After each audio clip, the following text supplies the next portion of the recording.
Incoming transmission. Welcome to Saving Star Trek, a show talking about one of my favorite shows, Enterprise. I am Linda Park. I play Hoshi Sato and also Empress Sato. So enjoy this show. I love that it's finding a whole new life on the streaming services. And you better hit that like button or Empress Sato will not be happy. I mean, she could make a storm happen, and she could really make your life hard. Anyways, enjoy the show, hit that like button, and thank you for being a fan of Enterprise.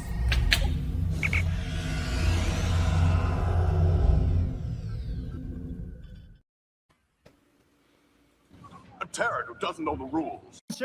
Sir, we land on the moon to go to Mars, and that's what we're doing with the moon. Sir.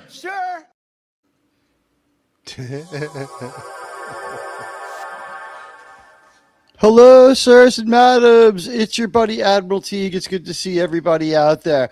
Welcome to the last real episode of Enterprise.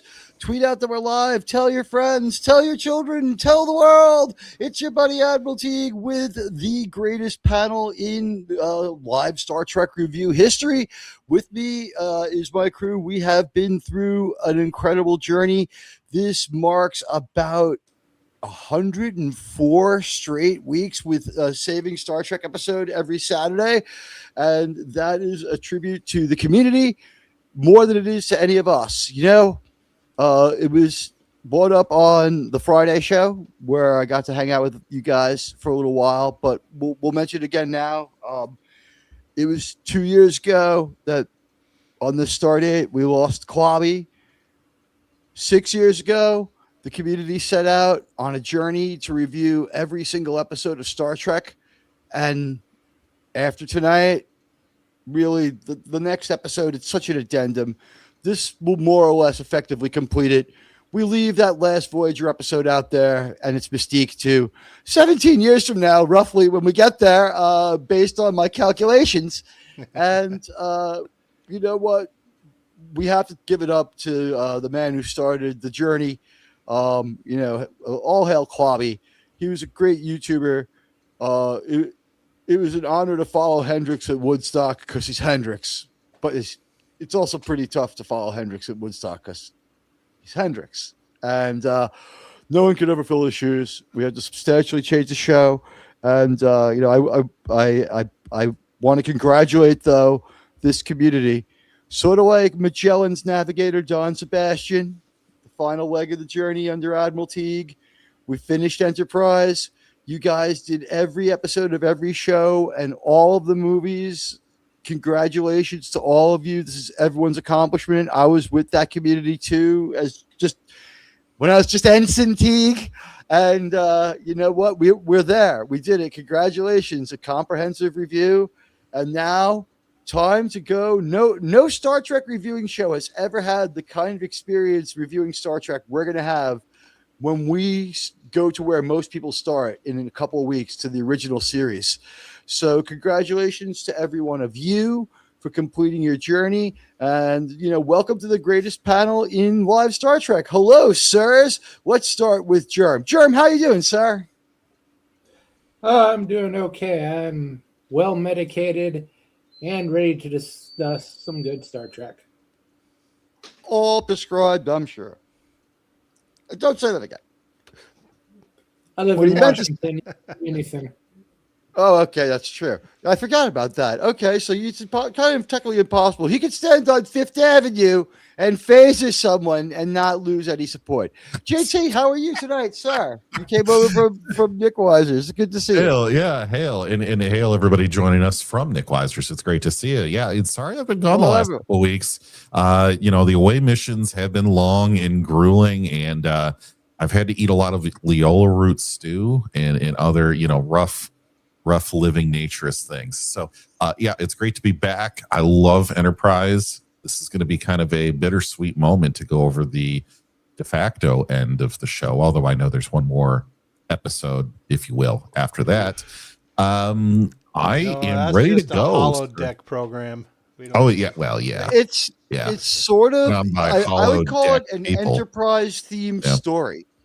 It's an Enterprise themed story that is an addendum to TNG. It's a bonus TNG episode that no one asked for.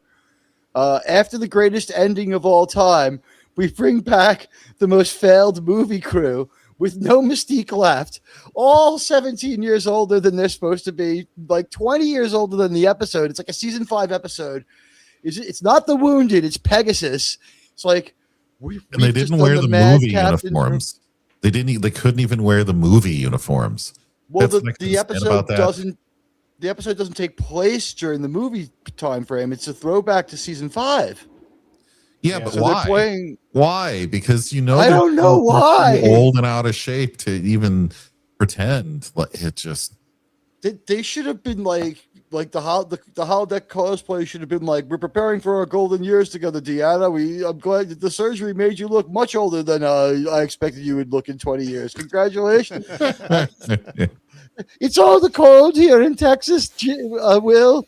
I don't know. She's a bitch, but no, they should have been on Starbase or on Earth somewhere, and it should have been the two of them being married and having this and that kind of a thing. And that's next week's episode, right? That's not this week's episode. This week tells a real story. This week is one of my favorite stretched out to two pieces of story. And I didn't get a chance to share my thoughts about part 1. I also didn't get a chance to hear all of your thoughts about part 1. So we were strongly divided. Hot take territory. All over the place.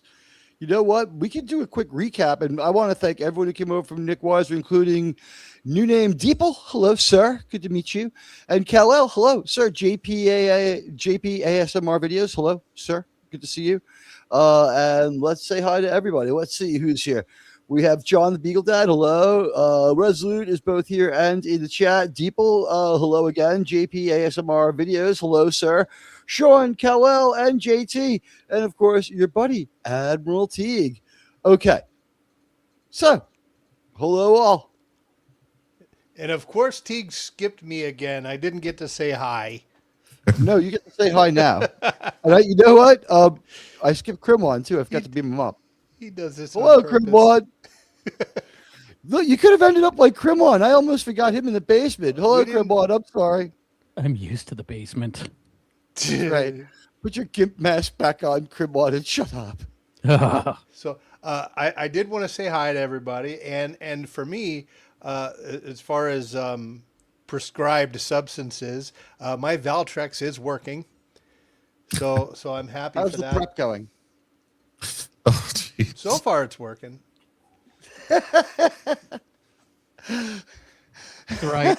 Teag has got me on a strict diet of Ozempic and Extends. If you want us to be together, you'll keep taking them and get the implants when I pay for them. I'm going to look very pretty. You know what? I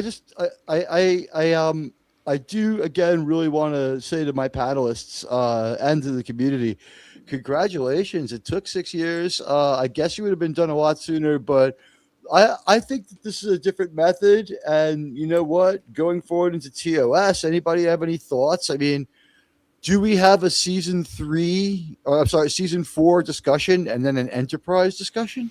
Is that how to transfer? And then is the cage the next logical step? It has to be, right? With the question, is it Star Trek? I think the only way we're going to get the taste of next week's episode out of our mouth, we either have Will Smith slap us across the face, or we go right into the cage, just to kind of like forget that the trauma of next week's episode is done. I think, either way could work. Either way could work. Or we could jump right to the man trap and use the previously on from the first episode of Strange New Worlds. How dare you? I maintain that Captain Pike is such a flawed and problematic captain that if we had continued forward with him, we really wouldn't have had that good of a show, and that the best decision they made was moving to William Shatner. I don't think anyone else could have done it but William Shatner. And as far as our journey with Enterprise goes, as we get ready to bring it to a close, I got to say, this has been a singular honor to lead this fleet and to have this, community having my back so much. And let's get your comments up on screen. Hello, Sigvaldason, sir. How are you? It's good to see you. And you guys have shown up week after week to keep the Star Trek conversation alive. I've taken your support and used it to make some videos that pushed our point of view about Star Trek, and one where we gloated and slapped down on the new Trek fans because it was about freaking time. I think we had all heard enough when we made that final video about how we had all heard enough. But it has been an honor for 104 weeks to command our journey through Star Trek Enterprise. Didn't want to take command the way I did, but we've said our words. If anyone else has anything else to say, we will. That's the time to say it is today. It's not too soon. Go ahead, Jer. I would say that we do have to extend this out a few weeks because we do have a holiday in 3 weeks. We can't finish Enterprise before the 4th. Oh yeah, we have to do Independence Day again on the 4th. I learn something new every time I watch it, and I'm always like, it's such a good movie. I'm never quite sure they're still going to win again. True. There's always that risk. Maybe the speech doesn't come off just right. Maybe there's real danger there. It's not a Paramount movie. Someone could decide it's not woke enough, and we could turn on the movie next week, and it could be his wife making the speech from a hospital bed while he cries at the Air Force base. I will not go quietly into the night or be on a third-rate detective show called Early Edition. Or was she on The Closer? Right? She was the second person on The Closer. The weirdest show ever. My mom watches these TV shows. I know she is from that. And then she ends up on BSG, and she's fine. Mm-hmm. Yeah, but Germ does have a point. The 3 weeks, it'll be the 4th of July, which is Independence Day for the real free world. And then July 1st is Canada Day for those that Metric Independence Day. Yeah, exactly. Metric Independence Day. We'll go with that. Well, you know what? I guess like in October, it'll be Independence Day for that one breakaway province when they get their referendum. We'll see. They got the signatures. I mean, hey, this is current events on our continent. We're all North Americans. I mean, certainly if we have a wall on our southern border, we should be just as vigilant at our northern border, where their prime minister has been quite bellicose towards the United States of late, I would just say.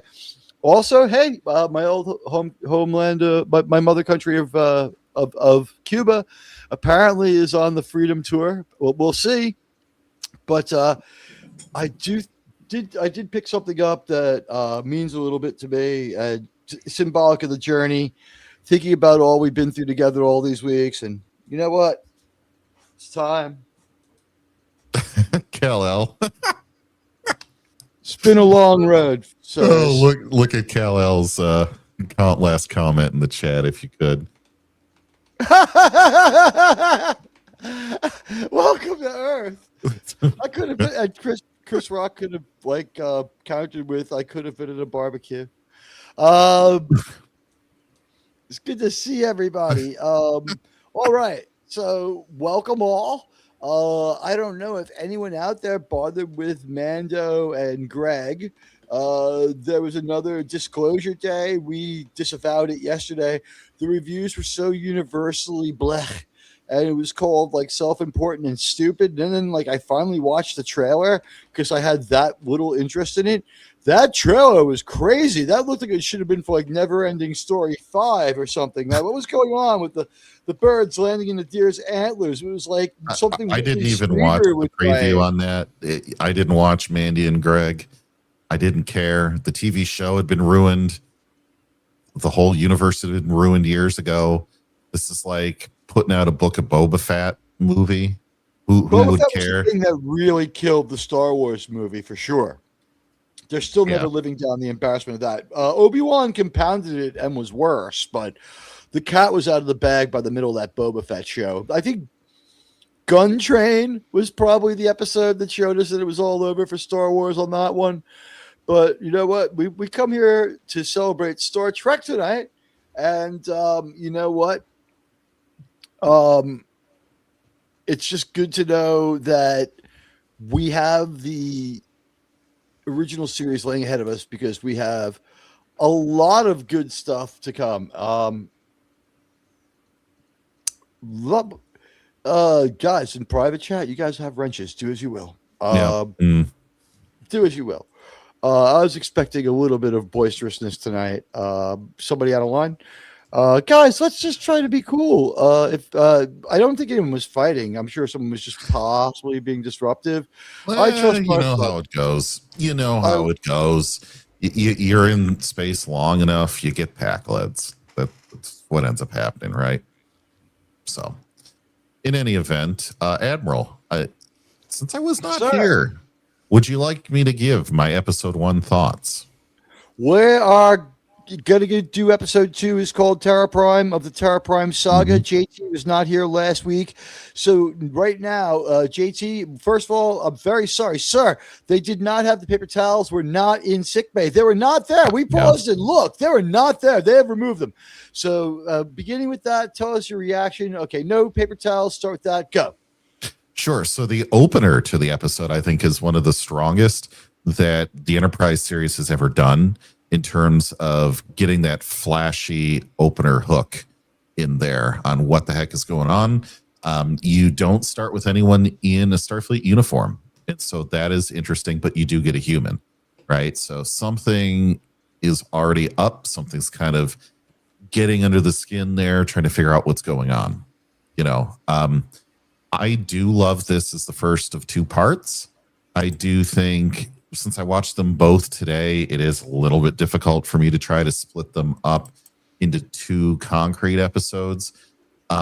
This part 1 might actually be the better of the 2 parts because we don't get somebody in a completely unbelievable romantic encounter like we do in episode 2. But I think we get every character hitting at their best, right? We know exactly what Phlox is supposed to be like. We get the right Phlox. We get Hoshi doing what she's supposed to be doing. We're getting Tucker. We're getting T'Pol. We're getting all of these characters perfect, the best you're ever going to get them, right?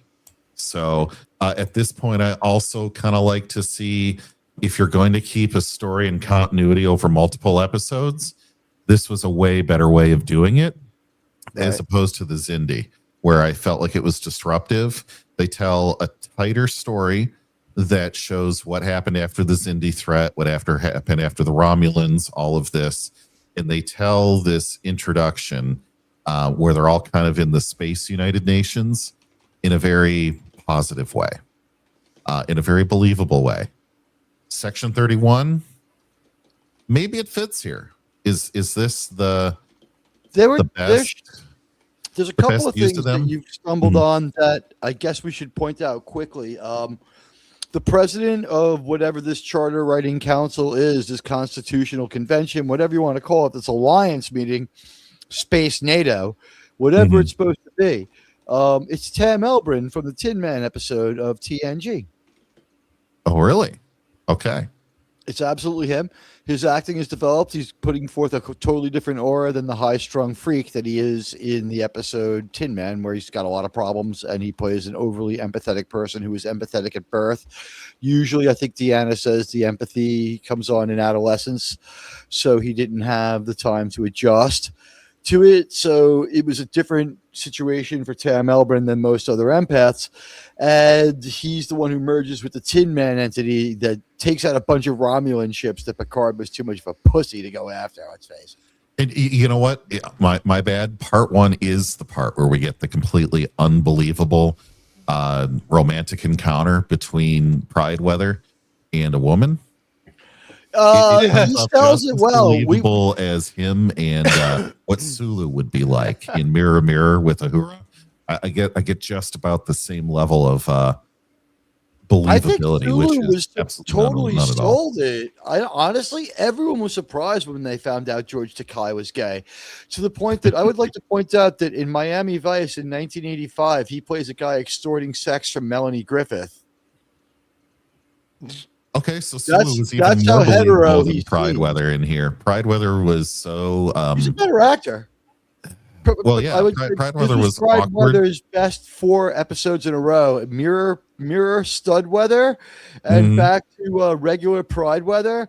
Regular old Pride Weather did a fantastic job in this episode, or in Demons, because it was light, romantic kind of dialogue and nothing See, I important. Like, didn't. you didn't have to say anything important.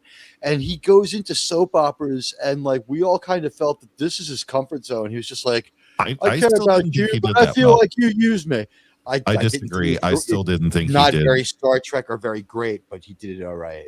Okay. Well, I just didn't think it was a very believable performance, and I thought she was way out of his league, like way out of his league. But Any chick anyway, seems out of Pride Weather's league after the way we've been Yeah. mocking him for 2 straight years. And if we ever meet him, I mean, I don't know what to say if I ever meet Pride Weather. I mean, it's like, the final thoughts on this were, I guess for me is, step 1 going into step 2, step 1 into step 2. Episode 1 going into episode 2, we get Paxton defined. We get his assistant, the miner, probably the best assistant you could ever ask for. Eminently qualified, I'm not sure they're the eminently same capable. guy. There's 2 assistants. One guy is like a military assistant. That's Josiah. He's Yes, the one who's kind of Josiah. always around. The miner assistant, the one who does the mining, the actual mining of the ores and the minerals, the of-age gentleman who is doing coal mine. Sir, we want to dig coal. Whatever it is they're doing on the moon. Clean space coal. Clean space coal. Good, beautiful, clean space coal. The thing is that they're both bald black guys, so it's kind of hard to tell them apart.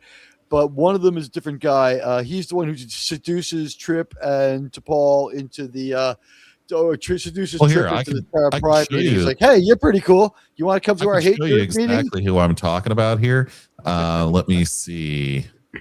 It's this gentleman here. That's him. You see him? Yeah, that's him. He is. The other guy's qualified. A little bulkier. He's a little heavier. This guy knows where to go. Now, if you take the chat and move the chat for a second, I do want to point out one flaw in this. I just want to show everybody what's on the window. I have a big problem with this. Oh gosh! Why is there a hammer and sickle here? It's not a sickle. This is like bloody commie propaganda here, and I will not have any of it, especially in my Paxton story. So utter failure here in the way that they drew this up. I see one candle. I mean, they're Jewish. It means they're waiting for a stranger to come to their home, Kremlin. Anyway, I really did enjoy this episode. I would give it an A, because I think it doesn't hold any punches. It is a story that could have easily stretched out into 3 episodes. They didn't. They kept it at 2, and they kept everything exactly pacing wise where it needed to be. All the characters did what they were supposed to do. I could believe all of them with the exception of Pride Weather. And that was more the actor just not acting well, but the character was written correctly. The CGI was done okay. Space rocks taken directly off the Enterprise D and thrown into this mine. They looked. We had to use it one more time. Yeah, there is a weird thing when they're doing the drilling that was some kind of technology that they definitely reused it with a bunch of like red flashing lights. Anyway, not to belabor this whole episode for a long time, I did find it very appropriate that they picked people that weren't, and this is something that New Trek couldn't do because it wouldn't work in their brain. On this group, Terra Prime, is all about humans and humanity staying what they are without interacting with the cultures or biology of other species, right? It's just we're very xenophobic into humanity only. but they did it in a 22nd, 23rd century kind of way, where you would have Asians mining and a black person of prominence in the organization, and white people with them, and women in the picture. It was every slice of earth is in that mine doing the mining and is in that organization. So they align behind this belief of Earth just for humans, as opposed to New Trek in the way that modern audience pandering and just poor writing and poor thinking, undeveloped thinking, would just say you have to make all of Terra Prime white people because white people bad, right? That's how the modern audience would have, or the modern people would have done that. Speaking for myself only as a white person and who is very bad, I mean, I got to agree with that. But here, by the way, today, to prove I was bad, I was out at lunch and someone asked if they could share the table with me, and that really angered me. But I didn't want to get in their face, so I passive aggressively, I took a russet potato in my hand and dipped it into ranch dressing, and I ate it whole while looking them in the eye. I'm surprised he just didn't dip it into mayonnaise.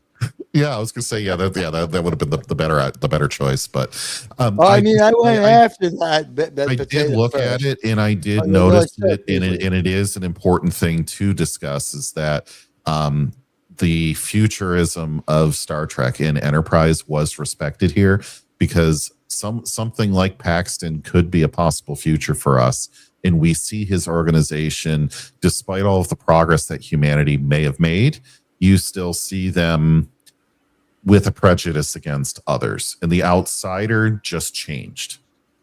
But there'll always be men like John Frederick Paxton or Colonel Green or Adolf Hitler or Khan Osama bin Laden or Khan Noonien Soong or Rejak of the Rigel 12 colony or Mamdani or Mamdani or any number of other people, Karen Bass or any number of other people. There'll always be people such as that. I think maybe one of the best moments in the first Avengers movie is probably because it was still being written by the Paramount writers who started it, when that one guy stands up to Loki and he's like, there'll always be people like you. Fuck you, kill me. and that guy was awesome. And we don't get moments like that in movies anymore. What we get in this is one final episode of very high octane, very high enjoyable, very, very different, but still familiar Enterprise. And maybe Bakula's hair was lightened up just a little. He really went hard at it with the shampoo. He's like trying so hard to scrub it away. There's maybe a couple of weeks between filmings there. Maybe it was a little out of order, but this was definitely filmed to be a final episode. It very well could have been. It very well could have been, and it should have been. It is. I have spoken. You know what? Let's just get together on this one. Everyone's allowed to answer. This is the real final episode of Enterprise. So say we all. So say we all. Say we all. Yeah. Kremlin wouldn't be doing my job here, but even the alternative lifestylists in the crew are required to answer the question. Oh, was I supposed to say something? Do you feel this is the last real episode of the show? Yeah, everything after this just There's only one. Well, the 2 episodes, but one bad story. It was all bad after this. So that was the end of Demons, right? So we're all caught up. Go to part 2. Well, you know what? Interestingly enough, I have a little bit of an idea how to catch up on Demons in a way that might be fun for our audience to really just get everyone on the same page and get our genius takes going, as we might say. I'm a big man in these parts. I'm in the center seat. All right. I feel better. You got to get us lined up like the crew here, where we're all, triangling back, angling back on you. Kirk over there talking about lining people up again. I've Oh, got well, Germ and I've You got know. German Grimlon up by the helm, and I've got Sean and JT back behind me at tactical and science. Although sometimes I wonder if Germ's not the science officer, or actually, Two other non-humanoid people on the show being shoved at the bottom. you're the weird Are we navigator just jumping back and forth again? animated Hold series, on. Grimlon. I think it's time to keel haul JT. Uh-oh. Yeah, he's been keel hauled. Oh, jeez. That works good I though. like It's like putting picture, I like putting non-picture, the avatar, picture, non-humanoids. avatar. I like putting the non-humanoids at the bottom because, as the Klingons said, it's a humans first club, the Federation, right? So no problems there. I mean, Paxton was like 80% right, was he not? Was he not? Maybe. Give or take a few percentage points. Yeah. Okay. 80% plus Yeah, minus maybe 8. add Yeah. 8. Yeah, plus or minus 8 more than Yeah. that. Okay. Is Admiral Teague frozen? Oh, there he's moving. I don't No, know. I'm trying to get acquainted with the situation. I think You had a big stare on your face, we- like no, we had maybe the here's the Castros thing, were leaving Cuba. I want to Yeah. talk to Arthritis. JPASMR. Here's the deal. You were supposed to leave me a comment so I could remember to do that during the week, and I would have done it. But if I remember and there's a good conversation going, I'll give it a shot. But just relax. We'll get there. Thank you for coming by, and you know what? Let's just take it one step at a time. Be chill and contribute to the conversation, and everything will be cool. Otherwise, we got to think about leaving people in the Heisenberg couplings, in a transporter buffer for a little longer. But we do hear appeals here. I am not without mercy. Lord Teague. At any rate, welcome to everybody. He's threatening And, me again. What I do? It's Crimon. We've been thinking about this for a while, and it basically comes down to it's your fault. Well, I knew that. There you go. I am Crimlobian. Crimlon the Crim Romulan. I heard you were 4 inches shorter than the other guy that pushed you. So Well, the 4 inches know. shorter equals 4 inches longer in other places that matter. okay. Hold on a second. Was this quick history moment brought to you by General Patton? Carthaginians defending the city were attacked by 3 Roman legions.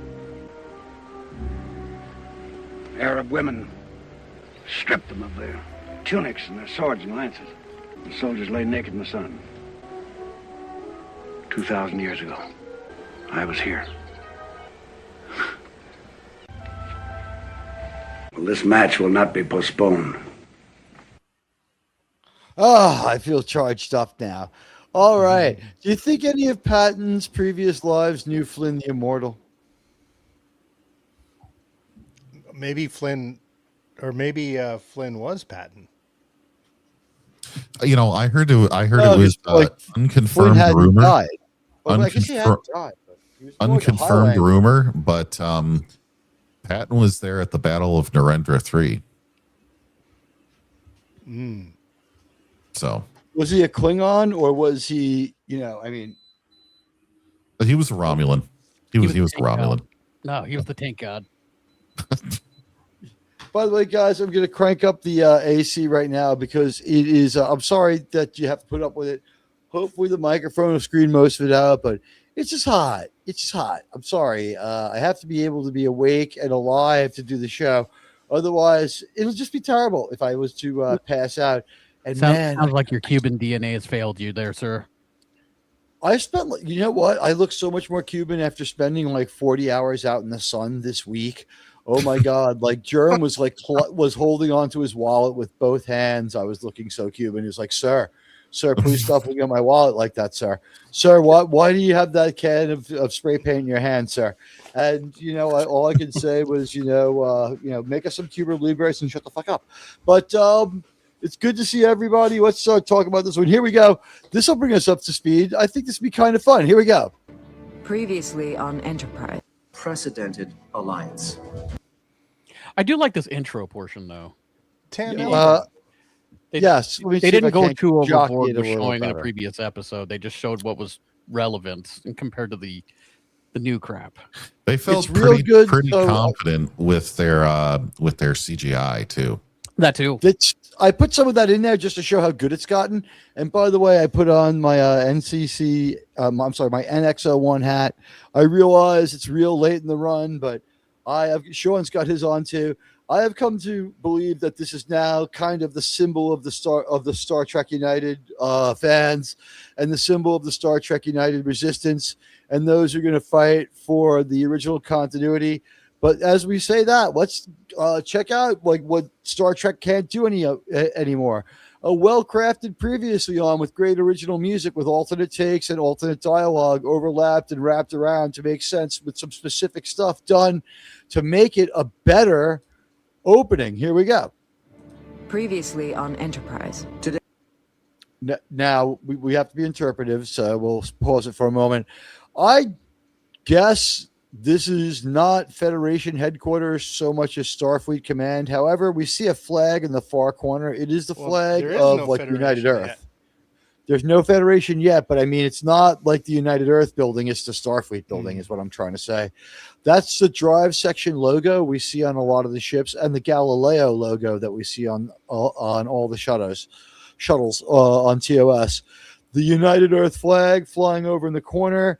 Could that possibly be United Earth Congress over there? I don't know. I just know like San Francisco. Why not New York? Whatever. Okay, they can't. They're not perfect at everything, but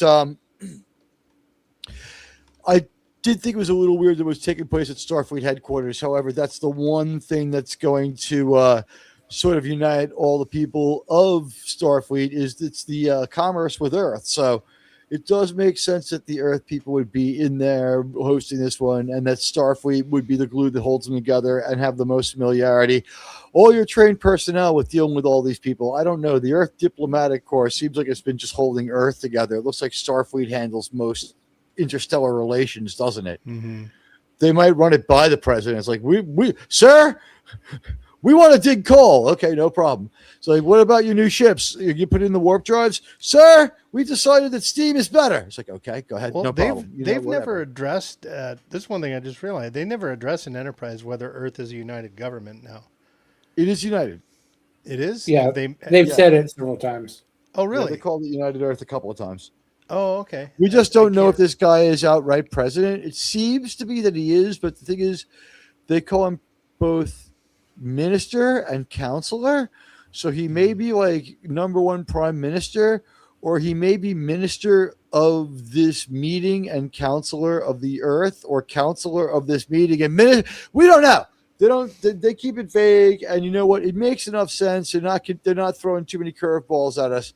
But I will say this: I like the grounded yet futuristic look of Starfleet headquarters. It's not preposterous. I could picture it in our world, but it is a little different. And it does kind of look like a ship. Maybe it can take off and fly to Mars. Fuck you! No, it doesn't. That's all. We have one of those on the moon. We go to the moon to get to Mars, and that is what we're doing with the moon. Okay. Today we have assembled representatives of numerous worlds to forge an unprecedented alliance. There he is, Tim What a Elbrin. pussy. He really he doesn't project a lot of strength. But the thing is, he's well cast in this role because we're not supposed to outright trust him. He might have been a little bit messed up with the people from, I like to call it Earth First, but it is Terra Prime. He was a little bit he was down with the Terra Primes. His character made me a little nervous. I always thought he'd probably end up being on a registered list somewhere. I love how he has just a tag that says staff. Like that might actually be something that they wear like on the set, like to get onto the stage, like onto the backstage. Like you have a staff badge, and everyone has one. Like, even our heroes have little credentials. Yeah, everyone's got a lanyard should pass be or a like Kraken president or something like that. No, he's just staff. Or at least a hello, my name is sticker. Yeah. No, I also found it interesting because I think they maybe tried to make their suits and clothing, especially for Paxton, be a little bit futuristic. But the problem is with men's fashion, while it doesn't change much over 20 years, it has changed enough over the 20 years that even though they tried to make this look futuristic, it just doesn't anymore. And it's starting to look a little bit retro. Honestly, You don't felt think like it did? they always went. Here's my thought: they went for a strong classic vibe with just. I believe these were modern suits at the time, but merely European. These were extremely full cut collars. You can still see tailored properly. You can still see the effects of guys like Bill Blass with the collars being they've tailored them a bit differently. Paxton's jacket is not tailored at all. You can tell he cut it off the rack at JCPenney's. Like he's got way too much room in the midsection for his. Like they clearly just measured. They didn't do a great job. Yeah, and so now, but the styling on this is starting to look almost as retro as if you look at the Star Trek movies. When they're trying to wear like leisure outfits or, business kind of attire from back then. And you're like, this looks so 70s. Well, I hate to say it, but 2024 is over 20 years ago. And now I'm looking at it going, yeah, this is kind of a retro suit. This outfit would look outdated if I saw you at a funeral with this or a new Trek. Yeah. It's as many years. It looks perfectly fine if you bury a guy in it. Jeremy's got a good point. Yeah. We get one of the coolest moon cities we ever see. I loved it. It was very active. There's a lot going on in this movie. It looks like a minor, what is that movie with Arnold Schwarzenegger? With the mind thing. Mars Total Recall. Yeah, it kind of looks like the Total Recall planetary thing. According to every I thought that this was really well done. Elizabeth is shocking to behold because we know that it can't go well for her because of what we know about Spock. I find it a little impressive with the graphics they had. You want to mute that to begin with, because that can't be that's got to be CGI. It was CGI, and that's pretty that's pretty good CGI for that time period. Cute I think what they I was going to say they did get a cute baby for the role. It was an adorable baby. I think they may have had to just take a little bit of like water-based paint that's the color of the chromachrome for CGI and just like painted at the edges of the baby's ears, maybe at the most. I don't think they would have to do anything, but if you wanted to be really, particular, I think it would be probably fairly safe, to do that. I mean, obviously you're going to put the infant's safety first. And again, this is pretty cool. I'll leave the volume on only because we're going to go about 4 seconds at a time. That was a shock. That was a shocker to us because we had seen that she hadn't had a baby, and it's a mashup clone of DePaul and Trip. This was something we talked extensively about last week. JT gets to weigh in on it now, and Crimlon's thoughts. Are they like blissfully ignorant of all the way we've created life in clones? I mean, are they not aware of Darth Teag is the wise? That's one of the weakest. That's one of the weakest moments, I think, was their shock that there was a life form created between the two of them. They're like, well, how did you do this? And I think it was more to maybe get your wife or girlfriend who's watching your Star Trek with you in on the explanation of how there's this baby, even though T'Pol never carried it. Well, right? What is it? I just 2000, 2004. Yeah. So what? 1998 was when they announced the first clone sheep, right? Yeah, this crew covered by that point. And this crew went through having the creation of Sim take place. Exactly. Who not only grew quick, but had all of the same memories that Trip did. This shouldn't shock them at all. Which is why I'm saying they're doing it for your wife or girlfriend who's watching this episode of Star Trek with you. Yeah, CW was very big at the time. Doesn't understand, like they didn't watch or they were looking at the newspaper when you were watching that episode with Sim. They don't really know, right? But I think They were watching like season 3 already of Keeping Up with the Kardashians. I mean, I think about all the things that Yeah. Oh yeah, all the shows that's left it behind. was underwritten. It was underwritten and only mildly excusable. I think it's right on the cusp of inexcusable or barely excusable that they had to ask that type of question. But you also think like, okay, we have to explain how Paxton had this role in it, and how did we get this woman at the conference who's got the phaser blast in her abdomen with the lock of hair? Like, how did all that happen? When Trip is bitching about like how did this happen to Paul, one of the things I'm thinking is like if this had been a comedic kind of movie, we could have had a cutaway from Trip. And you just like show him walking into the barber shop, and you see like a guy with like the Terra Prime like T-shirt, like get out of his car and kind of look around like, and then like follow him. And then you see Trip leaving, and you see the guy like walking out like the lock of hair. It's like, how hard would it be to just get one cell of DNA? And then it's like you see like the same guy on the Enterprise, like the Paul like works out in the gym.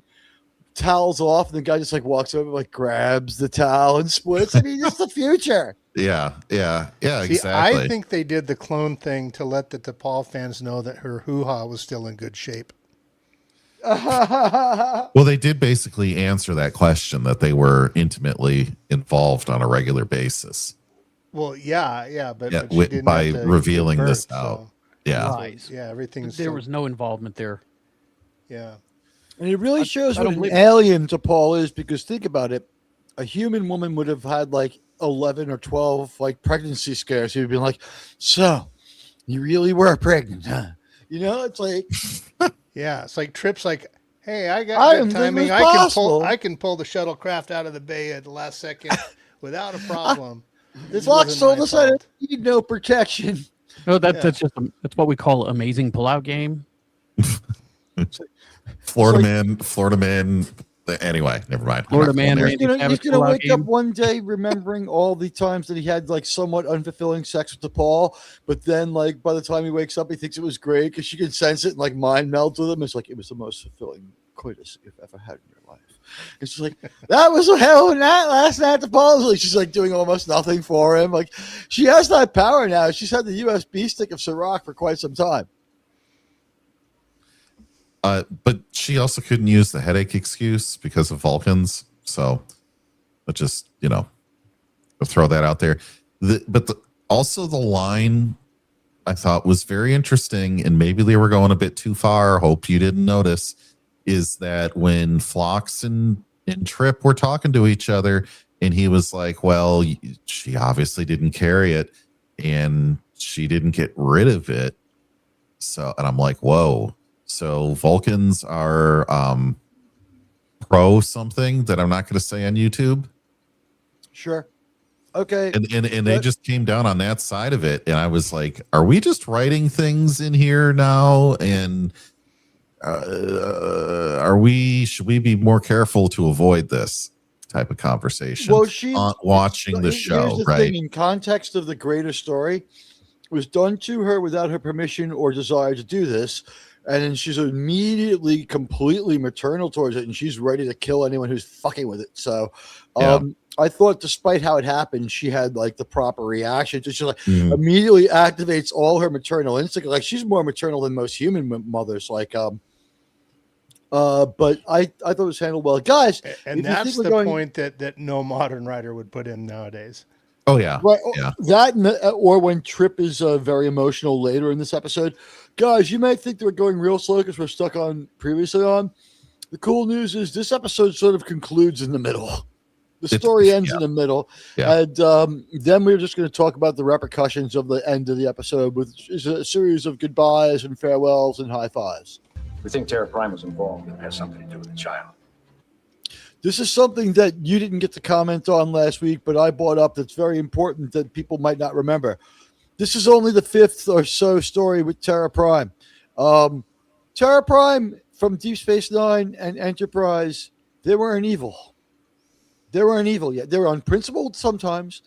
They were willing to break a few eggs to make an omelet, but they were not Section 31 of They're not the Section 31 of New Trek. So when we bring the Section 31 people back, they're not evil. Section 31 was not originally evil. They're in 2 Deep Space Nine stories where they're morally gray, maybe kind of like human versions of Garrick. And then they're in these, I believe, 4 episodes, 2 stories, and then this one addendum. So I think it's 5 episodes of Enterprise. There is a Section 31 arc, but this Section 31 has principles. These guys are like relatively patriotic spies. These are not out for number one spies. They're not skimming. They're not stealing. They don't have their own agenda. They want to serve the Federation, and they're not evil. They're helping out. We talked about that last week. Do you want to chime in on that one? Because they're presented as unambiguously evil in New Trek. You'd like me to chime in? Yes. Okay, sure. sorry. I think when I gave my long form statement on this, I said, "Is this the best Section 31?" It might be. It might be the only time where Enterprise uses Section 31 appropriately, and it does the least amount of damage to Star Trek as a whole. Right? There's a lot in Deep Space Nine that people don't like about Section 31, and even when Section 31's used earlier in this series, they don't really like it. Here, they do a lot to help out, and I think that if you are going to write this kind of dynamic in, and look, I don't think it really helps Star Trek to have it. This is the least offensive way you could do it. I also can't get over the fact that looking at this particular still, they're somewhere in LA behind a bunch of restaurants or something with a house in the background. And it's like a Chinese restaurant or something, and there's like a Paramount lot, Foot Locker. Yeah, surely the Paramount lot. Yeah. They're like, we'll put you out in the parking garage. We'll burn a few 55-gallon drums full of garbage, and we'll set up a smoke machine. It'll be great. People will love it. Sounds like where you've been stashing me for the last few weeks. Exactly, and Grimon, he's dressed like you dress to go to those clubs that you like to hang out in. Yes. Got the leather jacket. Good point. The Dead Man brings up a good point. Section 31 is not cartoonishly evil. Dead Man, hello. We kind of get and that. Michelle, hello. That written into Deep Space Nine a bit, and that's the way Kurtzman understands them, for sure. Kurtzman has tried to rebrand all of Starfleet into Section 31 when he thought that Star Trek was a problem as a branding name. He didn't think it was his genius shows, and so he basically, when he couldn't get his Section 31 show, because remember it was like 11 years late, he basically made all of Star Trek into Section 31. Everyone was evil and worked for a spy organization. By the middle of Strange New Worlds, some people were 2 spy organizations deep, like Una.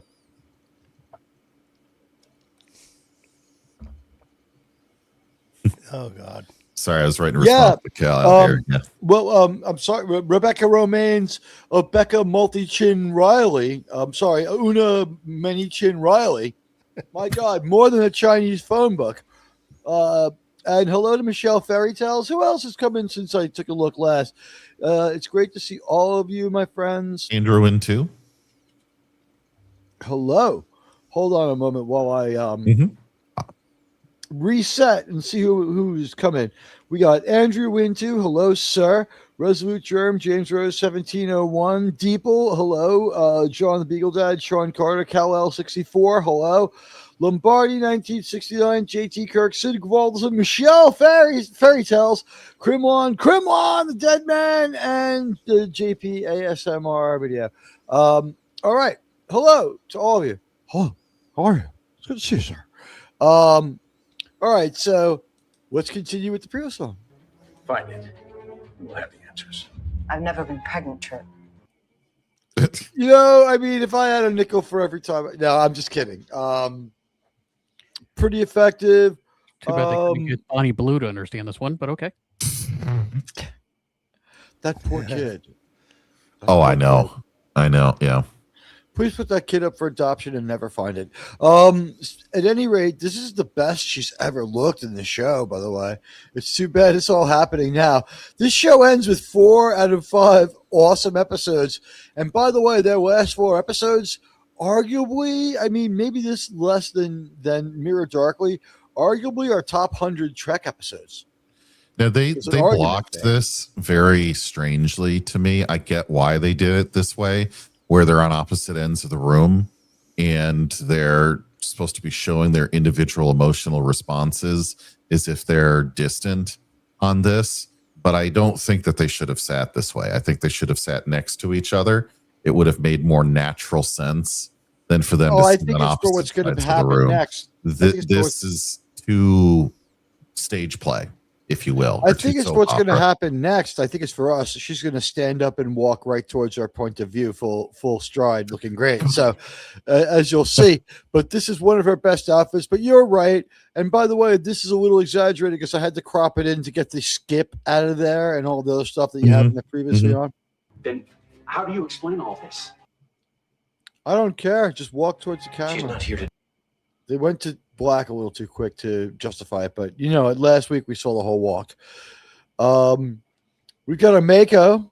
He's ready to do some enforcement, and this is where they're telling Mr. Prideweather that your girlfriend's bitch. Do a story on Enterprise, Travis. She's a spy. All right. By the way, she's kind of cute. We had thought that maybe it's She's out of his league, but it's not. She's out of his league. Spy. I am returning Earth to its rightful owners. There we go. Back. JT's writing a check right now. Yeah. I am returning This- Earth to its rightful owners. This is the perfect leader that they have ever written to talk about the original series, Earth, pre-original series, Star Trek. To me, this is the penultimate leader of everything that could have taken them down a mirror universe path. Probably the most believable political figure on Enterprise. You think he's the mirror universe inflection point guy? Like, had he succeeded? He could have been. He very well could have been. Although I don't know if Earth would have become alternatively evil in Imperial, but they would have made a much smaller existence for themselves, right? Like maybe they only inhabit a dozen planets instead of being a part of this gigantic federation, right? They're going to turn into something wholly human, but also smaller, right? He wanted to fully conquer and terraform every next point before going to the next one. And maybe that cautious type of approach was a better way to go at that point. We have not lived through a World War III. We didn't live through a Xindi attack. He is supposed to be the bad guy in this episode, but I think there is a lot of room to sympathize or empathize with his point of view, because there's a lot of reason not to trust other species right now. Even their former best friends, the Vulcans, have never really had their back, right? And going it alone might not have been necessarily the worst idea from this viewpoint. The Cochrane Archer engine is pretty damn good. It's only a half a light year half a warp factor slower than the Vulcan's engine when they start out, and I believe it's better now. So, I mean, I look at it and there's some ugly stuff with how they want to treat other people that are not humans, non-humans. The way that they treat those others should be a lot better and is not excusable, right? And it's obviously written to talk about prejudice and evil against people that don't look like you. That's obviously the message written into this episode. But I look at him and say, if you're not going all the way with Space NATO that turns into, the Federation, how could you, what's your other alternative? And I think they just did such a great job writing this as an alternative that I could say, you know what? In a lot of ways, I could see why it's a strong message. Incoming super chat. Oh, hey, we've got 2 super chats coming in. Thank you so much. The first one is from our good friend, the Dead Man. Sir, watch Disclosure Day yesterday. I haven't seen something so horrible and so boring since Rings of power. Oh, jeez. Wow. Mr. Phobos is sort of the Mikey of life serial of all movies. Like, he has a pretty harsh take. And he's like, I don't see what all the fuss about. Yeah, it's not good, but it was watchable. To have you say that, it's like, sometimes Mr. Phobos just has hot takes. He also likes the Madison, which is a little too slow for me. So who knows? It's not dividing people though. Like, he was an outlier on that one, and everyone gets to have that one outlier take.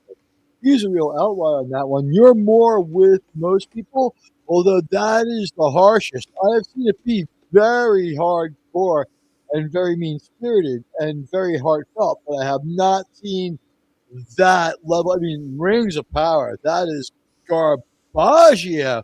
Oh my God. Well, it's almost like you have to have higher standards for Spielberg. You know, if some random person would have made this, maybe some people would have liked it, but this is Steven frickin' Spielberg. You demand a certain quality, you know? And he probably demanded the pay for that Sure quality. did, yeah. Yeah. So I am not, that's not on my watch list, The Dead Man. Thank you for watching it for me. So that way I don't have to now. But Rings of Power, that's awful. That is that that bar is so low. Wow. Wow. We can't hear you at all, Admiral. Completely nothing. So There we go. I muted there you go. myself That's while better. I changed the mic settings. Do I sound fish tanky anymore? I turned off the echo cancellation. It's a little low, but it sounds Your better. level is low. Yeah. I can fix that. You might hear my air conditioner a little bit. You know what, guys? With the Disclosure Day thing, I had thought that he could build onto something like Close Encounters, you know, and maybe do something interesting. And like the trailer is terrible, and you get why no one wanted it. And I've been saying, like, my Steven Spielberg hypothesis has been alive since I said it after Lincoln. Like, maybe Steven Spielberg Saving Private Ryan was like an outlier because Amistad was like historically ridiculous to the point it undercut the historical points he was trying to make. A couple other Steven Spielberg movies just don't fly left and right. A lot of Tom Hanks stuff with him that no one wants to watch. I mean, Bridge of Spies. It's like, is there something in his contract that says they'll get him nominated for an Academy Award? You know? Like, Hook, maybe he's a little bit better than the other stuff, but like, Hook, by the time you get to Hook, it's like Steven Spielberg is already showing some outlier bad, and it's very possible his best 21st century movie is Indiana Jones 4. Oof. Or War of the Worlds. 4? He has not had a good... Yeah, I mean, that's at least a 21st century movie. I don't know what else he's done in the 21st century that I find impressive. I mean, even the Re-T, like the E.T., Re-T, the Re-T re-release was like no one cared, and that was supposed to be huge in an era where people wanted to see re-releases. Like no one cared anymore. But these thoughts on Disclosure Day, brought to you by Admiral Teag, they could have gone somewhere. The stuff I saw reminded me of Communion by Whitley Strieber. It was like, it didn't make any sense whatsoever. Admiral Teag, incoming super chat. Ruby Hoove gifted 1 membership to the Admiral Teag community to a lucky one of you people. And let's see who got Ruby Hoove's membership. Did anyone catch it? It is the Dead Man. Yeah, Dead Man got it. Dead Man, congratulations. Sir. Dead Man, sir, thank you. We're doing a tremendous job, sir. By the way, I looked up where our Trump supercut came from, and I tracked down the quotes. Almost all of them, like 6 of the 11 really good quotes from the 15-quote thing, are from one October 20th, 2019 speech in Pennsylvania. Steam. We have to call Albert Einstein. He's very busy. Sir, I don't even know what I'm doing. All from the same speech. I believe it was CPAC, and it was like, "Sir, I don't even know what I'm doing." Sir was relating and speaking on behalf of an Iowa man who had somehow managed to do their taxes, and his wife thought he was a genius. He's like, "Sir, I figured out the taxes, and my wife thinks I'm a genius now, sir. I don't even know what I'm doing." So, like, that was the context of that one. So, and sir, you can't say that. That's too controversial. And please don't tell me about the light bulb. Is from the October 20th, 2018 Reading Pennsylvania speech. They're all from like 2 speeches. I didn't realize they were so tightly packed together. He just went on a tear that week. Ooh, which one is better or worse? I've seen Jerome neither. said to me there's a case to be made that certain people would be able to truly enjoy the Masters of the Universe movie without being insincere as long as they don't push it so far. Jerome, you want to straighten out the Masters of the Universe situation once and for all before we move on to this review? Yeah, Masters of the Universe. If you're not an original fan, if you grew up in the 90s on the New Adventures of He-Man and all the memes and all the jokes, I understand why you think this is Masters of the Universe. Oh, it's not. I agree from that.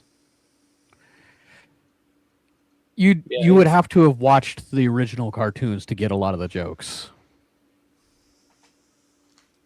Yeah, there. I'm not going to go see the movie then because I didn't watch most of the cartoon. Well, with Tom if you Connor, didn't watch it, you'll love it. Yeah. Oh, really? If you have no reference to the show, the real show, this is a perfectly fine movie. Yeah, But that's if what you I'm saw hearing the too. original. I didn't hate it. I don't know. I think there could have been at least 30, 40 minutes cut out, and it probably would have been a lot better. That would have I've heard the definitely more helped. you're in 2.5 the hours He-Man- is crap. Yeah, I've heard that the more someone's into He-Man, the less likely they're going to enjoy the movie. But if you're kind of a He-Man normie, that you'd probably be okay watching it. Is that kind of what you're saying, Germ? Yeah. Yeah, I may go see it. I don't know. It's worth a watch. I went and saw a Scary Movie the other day, and I'll be honest, I quite enjoyed Masters of the Universe way more. Well, that's because Scary Movie hasn't been really watchable ever. This was the first one written by the Wayans brothers since they lost control of it after Scary Movie 2. So one would have hoped it would have been better, but it was the worst one of all. You don't need the same parody over and over and over again. Correct. You know what movie I can't find anywhere that I think is really called for a remake of and really speaks to our time? Juana Man. Great movie. I love that movie. It's been canceled. Krimlon, maybe you can find it for us. We could have a member Oh, event. where I we all have it. watch I have Juana. it. Krimlon has a signed version of Juana Man signed by Tyler Perry, even though he's not in it. He's like, this movie makes me think of your comedy, sir. And he's like, I was inspired by this movie. He's like, yes, we can tell, sir. All right. I've got it stored away on DVD also from 20 years ago. Apparently, if you like the old Masters of the Universe, you'll like this one, Germ.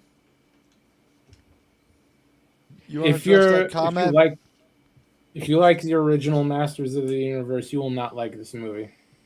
So Andrew would it be probably Toronto or is it Toledo? But Andrew in TO, let us know where it is. Andrew, welcome to the show. It's great to see you here. We are a little bit meandering, but let's be honest. This is kind of bittersweet for us. All the episodes of Enterprise, the first completed journey for this crew. And for this community, a long we have a wagon train Canadian for the here. stars. Andrew is from Toronto. All right. Oh, very nice. Congratulations Hey, we on have your a- amazing We original finally Six got a hockey team. Canadian fan. Welcome to the show. Congratulations on your fantastic Toronto Maple Leafs. Kind of the New York Yankees of Canada, and you've got a great baseball team up there. So welcome to the show. Well, they're certainly doing better than the Tigers. I can tell you that. But Well, welcome That's not from that hard. America's Hat. Welcome from America's Hat. But America's yeah, hat's no, the cool. Yankee hat. All right, let's take this a moment further. Not a All right, believable so ship. Not a believable ship. Sorry, folks. What wasn't believable was its warp drive. Everything else Yeah. I was willing to go with. They pushed it to. They went just. They may have gone a bit too far in a few places. However, because it was so appropriate and on the nose, and because we'll never have reason to play it again, let's just play John Francis Paxton's plan. And I wonder who inspired his plan. Sir, we land on the moon to go to Mars, and that's what we're doing with the moon. Sir. Sir. So we admire his inspiration. I got a proposal to fix this. We can get the video footage from the new F-47, quote unquote, and just kind of crop it right in there and look better. But my whole thing with it, I think, Admiral, is you're right. The I like warp that. factor on it, the warp factor needs was way too extreme. I think is How where they did went this too thing far. was 50 fucking years old and it's got a functional warp engine on it? It's the size of a small city.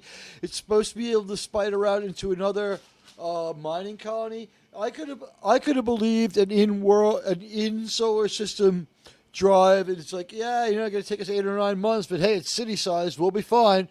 Just Yeah, slip down to a skeleton crew. it's- But the it's light speed, supposed the to- warp speed burst was too much. Yeah, it's supposed to be just a solar system level ship, and it takes us 3 months with current technology to get from here to Mars if we're in our shortest distance. If they're already on the moon, and they have power to go like 1/4 impulse, it's only going to take them a couple days to get there, and that's plenty fine for a mining operation. Like, it doesn't need to go warp speed. Why? Like, you would have a warp signature being detected from Well, Earth. Paxton's father was a visionary who designed a engine even better than the Cochrane Archer engine, and so he's not going to not use it. They imply that Paxton is the one who just put the warp drive in there. You know what? Now that I think about it, there's a good chance you are right about that, because he's like, when he talks to him about when he talks to Trip about it, Trip's like, you're out of your fucking mind. They at least realize it's a big ask for us, the audience, and they don't ram it down our throats, and they try really hard. There's some good TV writing in this, in the sense of they are aware of the stretch, even to their in-world canon. They're not like, oh, it's magic bullshit anyway, the way they do it now. They're like, this is going to seem real weird to our fans. What can we do? And it's like, well, we can reduce the effect somewhat by saying that it's too short, like 5-second warp speed bursts. And they're like, that'll do it, because we established it's only 3 minutes to like Pluto.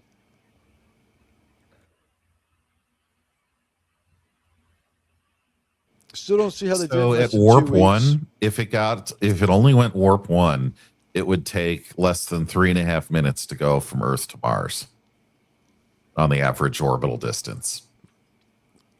Well, why spend all that time and energy putting a warp drive in the ship? I know we're kind of we're John nitpicking Frederick here, Paxton but Sr. I love wanted doing to that. go to Alpha Centauri to mine. You're thinking small. You know, he was a captain of industry. He was thinking this warp drive will take my mining operation to like Rigel 12. We can have it there in about 2 weeks. If you say so. 2 weeks. It would have been more practical to warp parts of the ship on freighters to Alpha Centauri and just assemble the ship there. Well, I mean, I'm sure some of it would get there that way. But you got to remember, they left early. They weren't planning to go over there this quickly, but the fact that they got tipped off, they launched. Senator Susan Collins kidnapping, trying to kidnap Elizabeth and getting the hair follicles to Trip and Phlox was the big problem in their plan. Yeah. The warp drive. That and the fact that their plan is that an adorable baby will scare the hell out of and anger the entire planet. Regardless, So they what do you land on think of their Mars. They land on hold Mars, on. right? I want Krimon's view on this. Krimon, what do you think of their view here that by showing everyone an absolute one of the cutest babies the panel's ever seen, that by showing the people one of the cutest babies ever, like a beauty contest winning baby, you know, for like a cute baby contest, like one of the most adorable babies of all time, by showing this to Earth, people aren't going to be like, oh, it's so adorable. They think it's going to inspire revulsion. It's a big ask from the show, I think. What do you think, Krimon, sir? Yeah, it was very cute. I don't understand where they thought they were going to go with that one. Is it supposed to show them as maybe more out of touch and meaner? Anybody? That's for all. I believe all so. Of you. So they're sick in the head. John Frederick Paxton's got that's problems. that's what it came off as. Just a bunch of crazy people. Didn't this ship? Wasn't this ship spotted over L.A. in a certain movie? There was one over New York as well. Yeah. It does look a little bit Independence Day.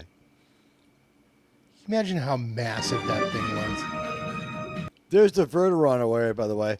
Here he is with his, taunting message to the Starfleet command people. I've just taken over the Verteron array on Mars. I'm just waiting for him to put on black makeup and start breaking into dance and singing. I just want to ask anybody if they remember, is Verterons what the really horrible phaser from the episode of TNG The Collector used? Was it a Verteron disruptor? No, that's a Veron T disruptor. Not a Verteron. Was that perhaps the Verteron field used to detect the Romulan cloak fleet? I think Verteron is Krimlon's long-lost cousin. How'd you know? Verteron, welcome to the show. Verteron, no relation to AA Ron, but, you know. No, that's my triple X cousin. Let's keep going with the intro. Fire on any ship or facility in the system. We had some problems with this, but there was nothing illogical. The idea that you could fire on any ship or any planet or city in the system, some of them would have had 12-hour windows or in about 3 months we'll be able to fire at Venus. I mean, I have questions on this to begin with. That doesn't even seem that powerful. I see no crater, no nothing. It's just spewing up a bunch of dust. Well, also you have to think about how light disperses over distance, right? Like if you have this little laser light, like a little laser pen, and you shine it across the street, don't shine it in anyone's eyes or at any aircraft.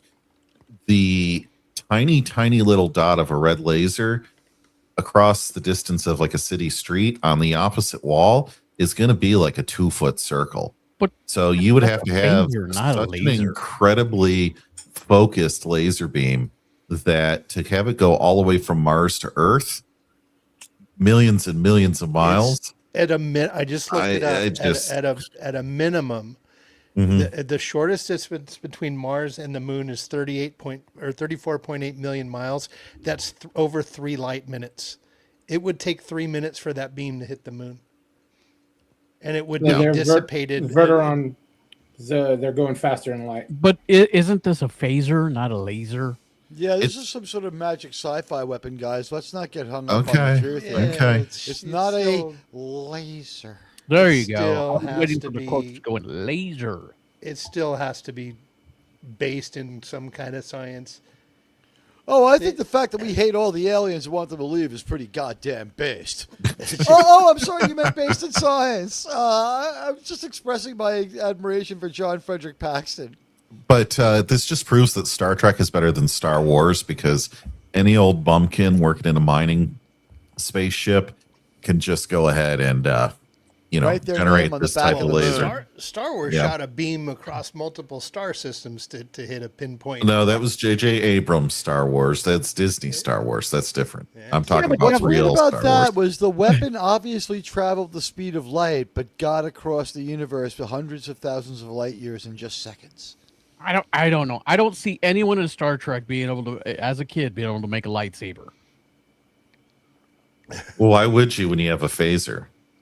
That's like Indiana Jones, right? Where the guy's swirling that sword around, and then he just pulls out a heater and just deletes them and puts Gats it him back in the down. holster. Yeah, no, you're definitely right there. On this show, rather than delete, I prefer that. I mean, use delete, it's fine, but I like gats him down. It sounds better, and it really brings me back to my youth growing up in Jamaica. Back in 1935. It's, gatting them down. Like, make no mistake, guys. I don't like the TNG phaser because when Admiral Teag goes out there, I use a Type 2 so I can hold it sideways when I fire the phaser. I hold the phaser sideways. Total gangsta. I'm from Queens. What can you do? It's like, what happened?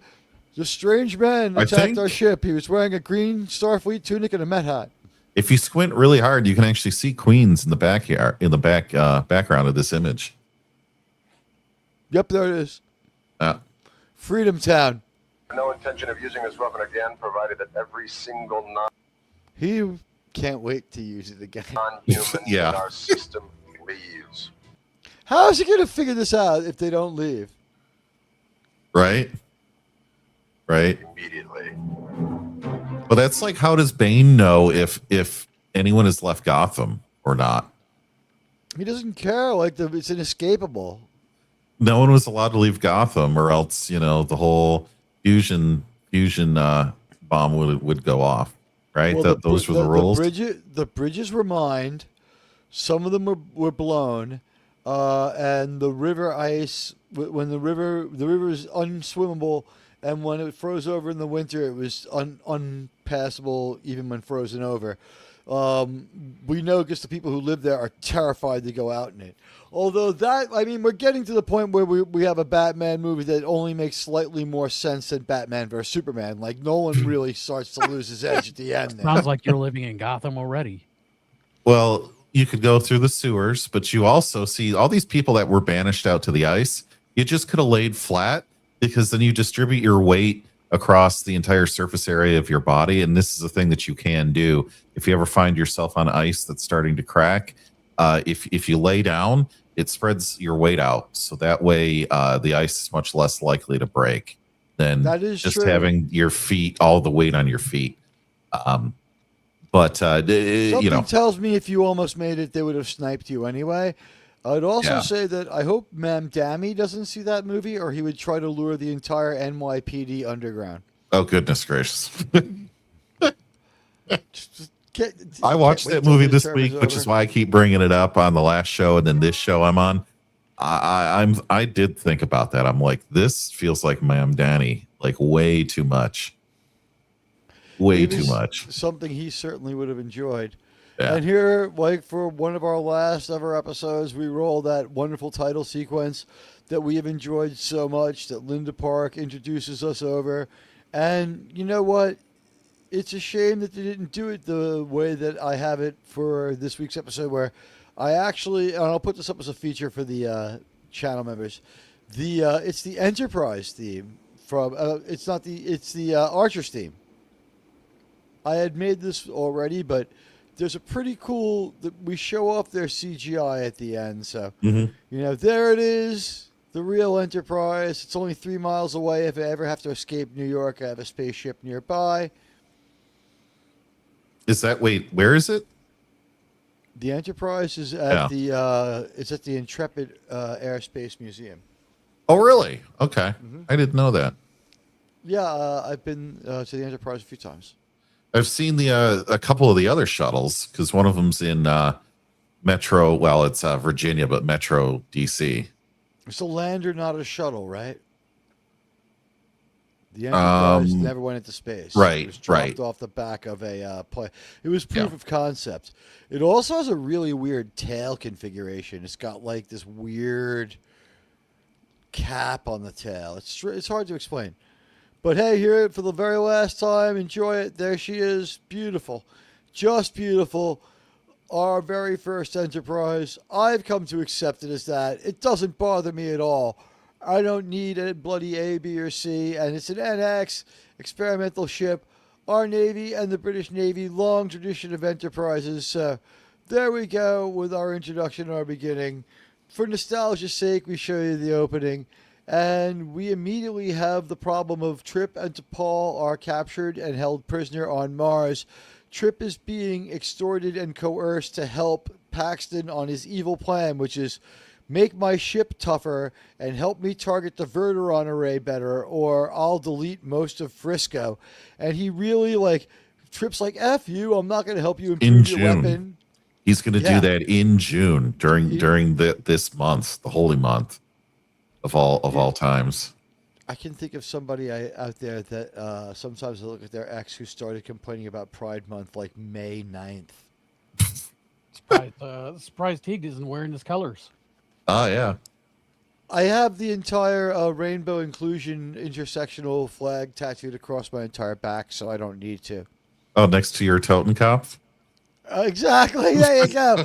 If anyone does it, it's a good thing our enemies are too dumb to speak multiple languages. All right.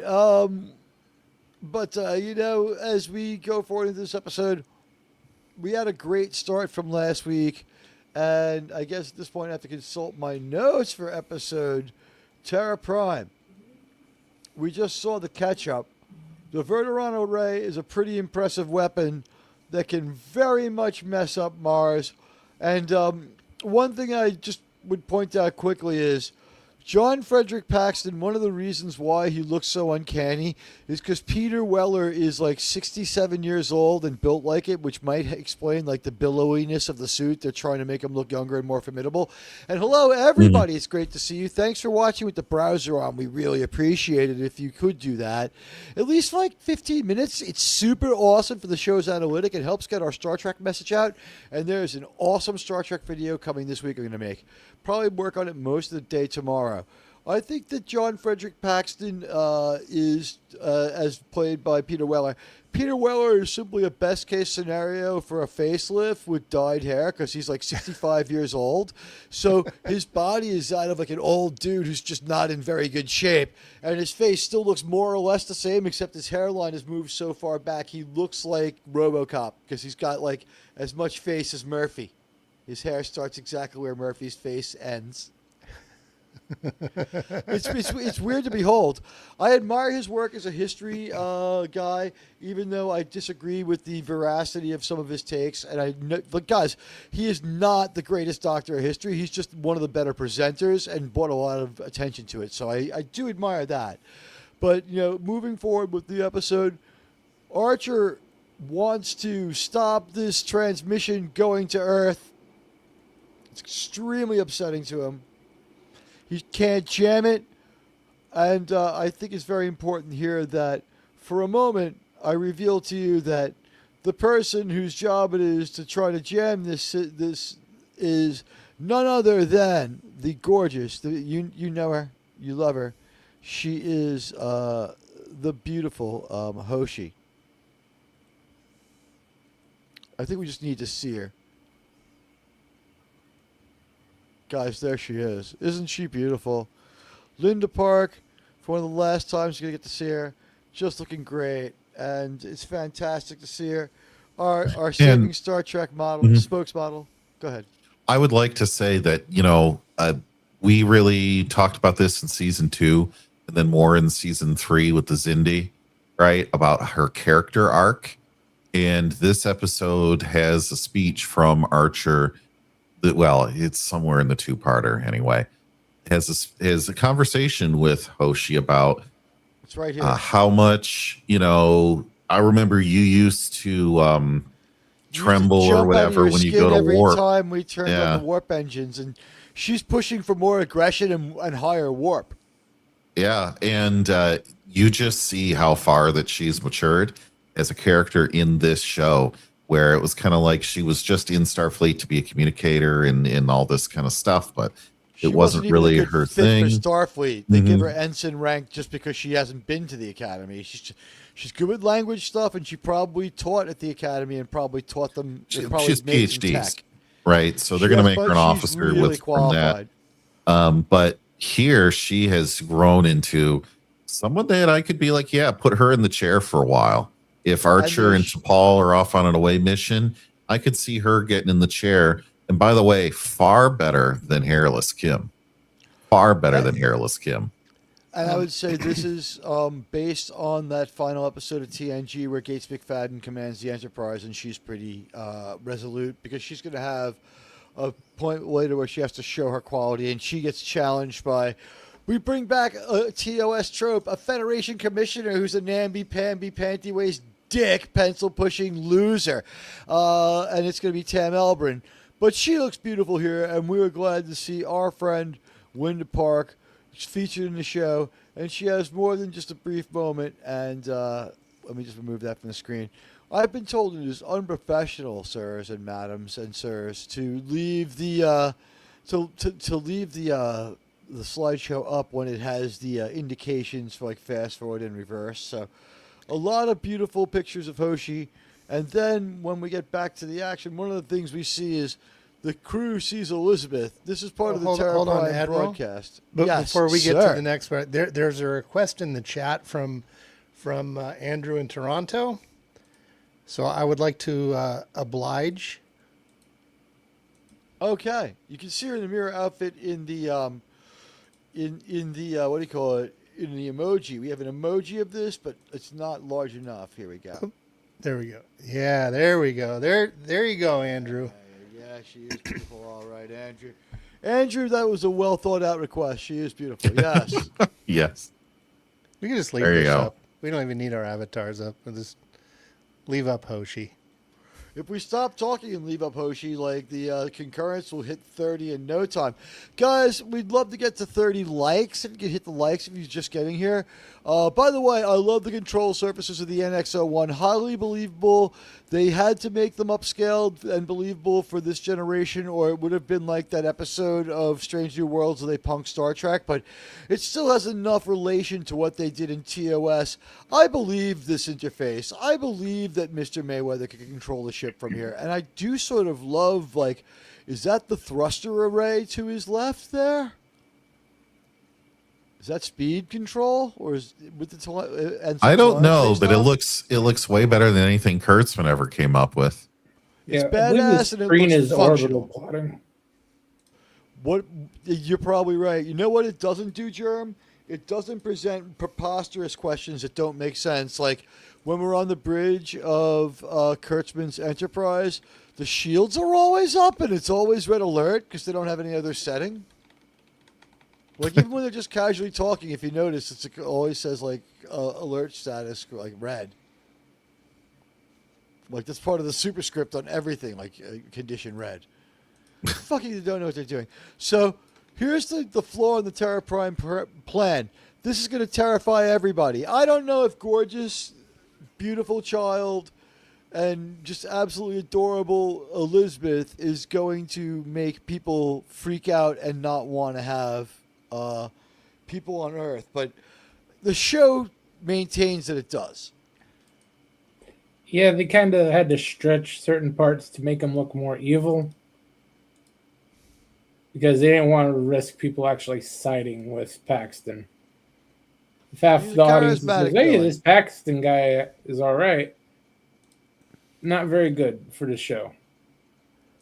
Well, I mean, it was hard to kind of shake off his appeal as a natural leader with the vision he had. And I thought that he probably, if given more time, probably would have wanted a Dyson sphere just like I do around the Earth. What we need is a wall. A nation, a planet without a Dyson sphere is not a planet. I mean, we really need to do it. Sean, what do you got for us here? look what I'm sharing. Go ahead, share it. Oh, Mr. Pride Weather. Is this what happens under Admiral Teague's You know, they say leadership pride right here? Is that goeth. what's going on? You know, Sean, they say pride goeth before the fall, but wouldn't it be true with the use of grinder that pride cometh before the fall? Oh no.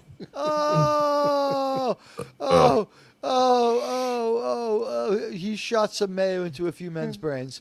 What can I tell you? Here's our beginning for the very last time. We do enjoy it. I found it to be a great deal of fun every time we saw it. It wasn't, in fact, the most fantabulous song. We had to admit that every single thing hurt this, but that's for next week's discussion about the show in general. After the theme song, we had what I would consider a pretty good catch up and a decent opening sequence.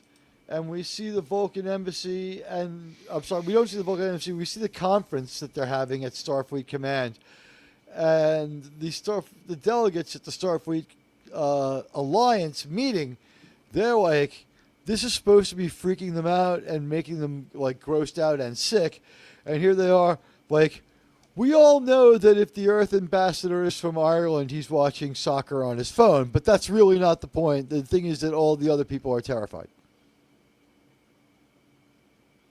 Yeah, I don't know. I where can't did tell how JT it plays go? to them. Did JT have his? He's in the. Did I? Up JT, here in did I the drop list. you out by mistake? Did you? Maybe. I don't know. Sorry. Go ahead. Repeat what you were This saying. is filmed in some kind of hotel conference center, by the way. It does look like some sort of hotel conference center of the future, or like the Paramount dining hall in the middle of the night or something. I don't know what they're thinking. You can see the exit sign up there in the top right. Yep. By all the can lights. That's like an exit sign. Cheapest place that you go, the Marriott. But yeah, it is. Yeah. Oh my God, I do see the exit sign on the other side. Yeah. Oh my God, it's actually on the top right. Top right. Yeah. Sorry. Yeah. Oh my God. Okay, so not the greatest job at the futuristic location. However, the scene does carry some weight. folks, I have to do that because I like in every shot of Starfleet Academy, like the gym, I could like almost tell you it was like in the like LA County Community Center. I was like, Teag, there, that's on the wall where the fire extinguisher is. Like that's where this is. That's where that is. I'm like, is that a vacuum cleaner in the background? Like you could just tell right away in that show how JT lazy does it more was. than So, just complain about paper towels. yes, I do. But He notices all the real world problems in this. He's really, I got to give you a lot of credit for your appreciation and love for sci-fi because you don't let them off easy. No, I don't. By the way, here we go. This is what Archer's seeing from his point of view behind Mayweather, where a lot of men have been. As they zoom in on Paxton's compound on Earth and some other stuff, as they're sort of scrying and looking around, and again, like the interface that they gave Mr. Prideweather looks fantastic. It really does look like it would be appropriate for this. And wow, do we ever look like a crew? We got our NX hats on. You know what, Sean? I've never felt this united. Should we tell people about the big surprise coming up? Which surprise? The remote location. Oh, well, do you recall our conversation the other night? It's going to be at a different time. It'll be a different month. So we won't be able to be there during the convention. It's too bad, but I do think it would be interesting, and I think haven't been back to the desert since I was a kid, so I'd love to see that again. But okay, so we do love the interior of the bridge. But basically, the bottom line is you're going to get a Saving Star Trek from the Southwest, maybe Las Vegas in a couple of months. There's Terra Prime headquarters. I don't know why they would be this interested in it, but there it is. And Derek Magyar, as well as a lot of other people, but no Jeffrey Combs in this episode, unfortunately. They save him to try to save the final episode, or they would have thrown him in there for the Andorians. Now, as a student of Colonel Green, I did not believe anything that that John Francis Paxton had to say about his not wanting to use the weapon, not wanting to hurt anybody, and not wanting to be a dick. Anybody? He actually came off pretty sincere on that part. The only thing he came off sincere on was that he would wait until he said he would wait till to fire.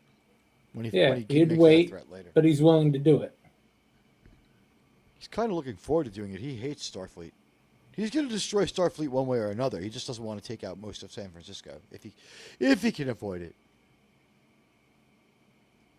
His demands, folks, are really extreme. He wants every single alien to leave New York. To Phaser San Francisco. You're going to want to take control of the Verderon array. Okay, so there's how he ends the Terra Prime symbol. I gotta love that he had his branding thought out in the future. Anyone want to talk about this for a second? Terra Prime branding, not so bad. Sean, so what do you think? generic. Generic. I'm sorry. What was that? I dig the Terra Prime branding, and I would wear their T-shirt. Oh yeah. And Yeah, you it's know kind what? of a He's- squished. It's kind of a squished graphic in the middle there. It just it looks like a logo from the early '90s from any corporate company. It Oh, actually did you looks get like it's the on Dead its way Man's to being the super chat, mirror. Admiral? I did not. Let me take a look, but very quickly before I Admiral move to that, Teag, incoming super chat. I don't want to lose my thought in this one, so I'll go to the super chat after I just say quickly. Doesn't it look like it's on its way to being the Mirror Universe logo? Yes. To speak to your 100%. point. The Dead Man, thank you. There are exit signs in Wrath of Khan. I think it adds to the verisimilitude. Those are in-world exit signs that are supposed to be there, but yes, there are. There are exit signs. And a no smoking sign in the transporter room. And it also says to not stick your arms outside of the transporter beam during transport. How many times did people's arms just flop to the ground like, beam them back and we'll reattach them, Jim?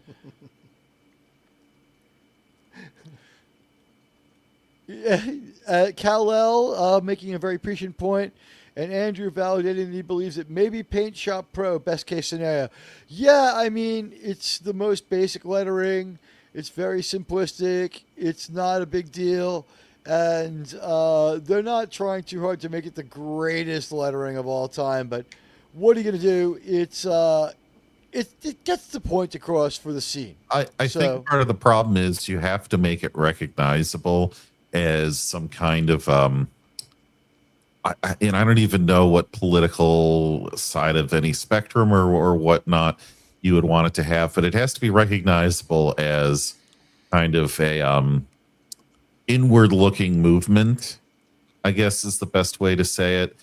And so it has to strike the eye a particular way, but you don't want it to look like anything too realistic, right? You don't want it to look like any type of movement that's real on Earth. So you have to make a balance. What can you really do? Well, you kind of make something that looks like this. They need to move it a little bit more. America needs to be a little bit more in the picture. I'm happy Australia's been hidden. Nothing wrong with that. It is the dumpster of the world. So, I mean, but yeah, it looks like South America went on a diet. Yeah, oh, that's true. No, well, you know what we see all of? We see all of China. Yeah, no big booty Latinas there. So, I mean, yeah. Well, here's the thing. This globe of the Earth is very inaccurate. They shoved all the continents to the front. There's like pure ocean on the other side of the Earth. Well, and Greenland is so small. What's the point in, trying to make a move for it anymore? Right. Because anyway, that was a joke, folks. That was a joke. Because you know what, damn it, the Americans have always had a claim to Greenland ever since John Sebastian Americus landed there and claimed it for the Earthican colony. Who knows? I do know this. It is a little different from the last time we saw the Terra Prime logo. There's like 2 or 3 iterations of the Terra Prime logo. Yeah, I don't have a problem with it. I know it's too basic, but you have to put it on a flag too, right? So you can't make it too fancy. It looks a little like the Brazil flag, and also I'll just say, JT, what you said about making the video, I'm going to pecker slap the fuck out of that guy's video. I'm going to make it look like the lightweight that he is. Yep. And it's going to be Americans that I market it to, not a bunch of people in freaking. There needs to be more pride in this flag. Hey, Tetrarch. The letter should be dripping in blood or look like fangs. I agree. Like the lettering is just very basic. This is a very basic early computer font. There was this or Comic Book Sans, right? This looks like a version of Umbrella Corp or something like that. It does actually look a little bit like the Umbrella Corporation. You're right. No AI whatsoever was used in the creation. No. Certain versions of the Terran Empire logo use that version of Earth, although the version seems to focus on just North and South America. You're correct. I feel like they blew all their money on the CGI and just said, well, we have to design a logo. Let's just go in and use Windows Paint. I think, Yeah, that's what that Kal-El was saying. Admiral Teag is really good on paint. I'm pretty good on paint. I can make a pretty good hilter. Well, if you remember Next Generation, the whole thing with Q in putting humanity on trial, they had to have this kangaroo court and have symbols for that symbols for that court, and you had to make the court obviously some kind of radical anarchist or like fascist or communist government, right? But they weren't going to go into this political beliefs of this. You went underwater JT. This time, JT. Oh, sorry. He's doing something with that microphone. So when in the Next Generation, right, where Q puts humanity on trial, and you have Picard in this kangaroo court, you know that this is supposed to be emblematic of some kind of anarchist or terrible communist government, or maybe a fascist government, right? Someplace that you don't really want to be. And the government's a really bad form of government. You don't have any rights.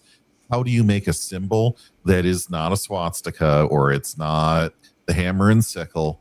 What do you do? And they don't really have a lot better symbolism than this either. It's just that their symbols didn't make it on the front of your view screen. Where this, they're like, we can't use Times New Roman on the font. What do we do? So I think the idea here is we should look at this and say that the Terra Prime shows that they're real traditionalists. They're like, we don't even want to use a font available on computers after 1993.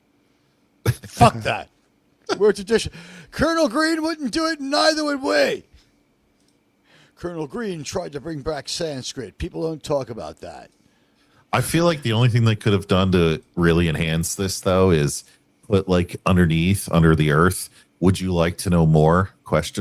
We're so corporate. We're not going to even use open source products to design this logo.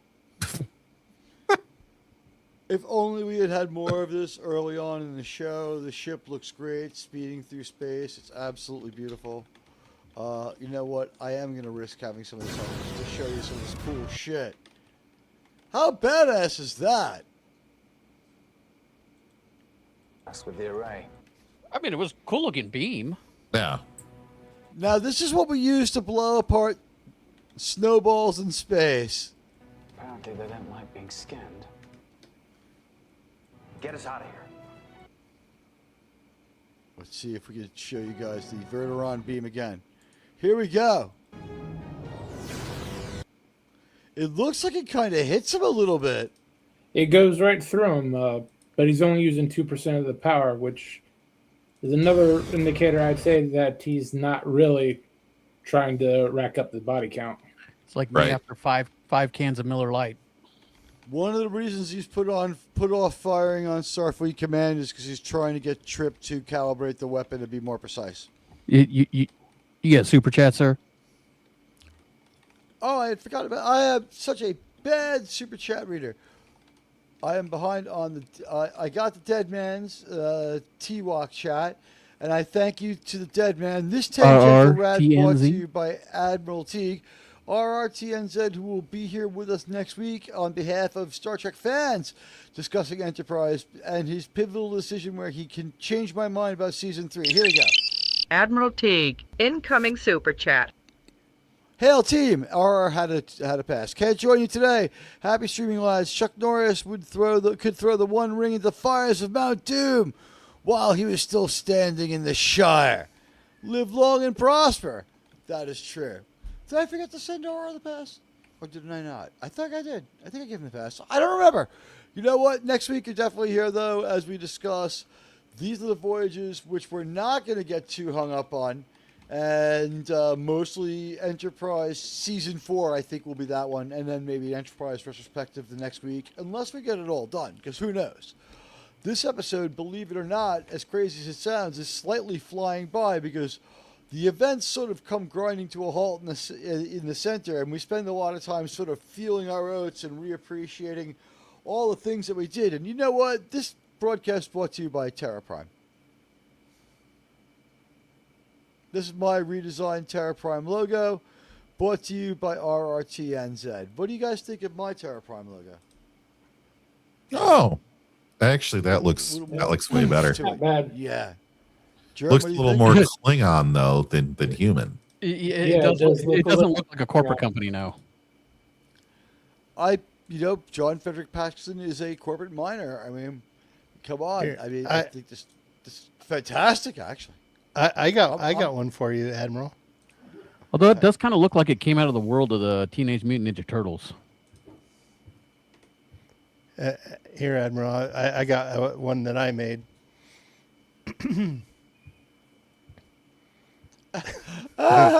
It's cool. Oh, it's perfect, sir. You know what's funny is if we dropped that into an AI today, you would get a pretty good picture. I wonder what would happen if you dropped that into an AI. But yeah, by the way, recognize they're just Clippy? Walking.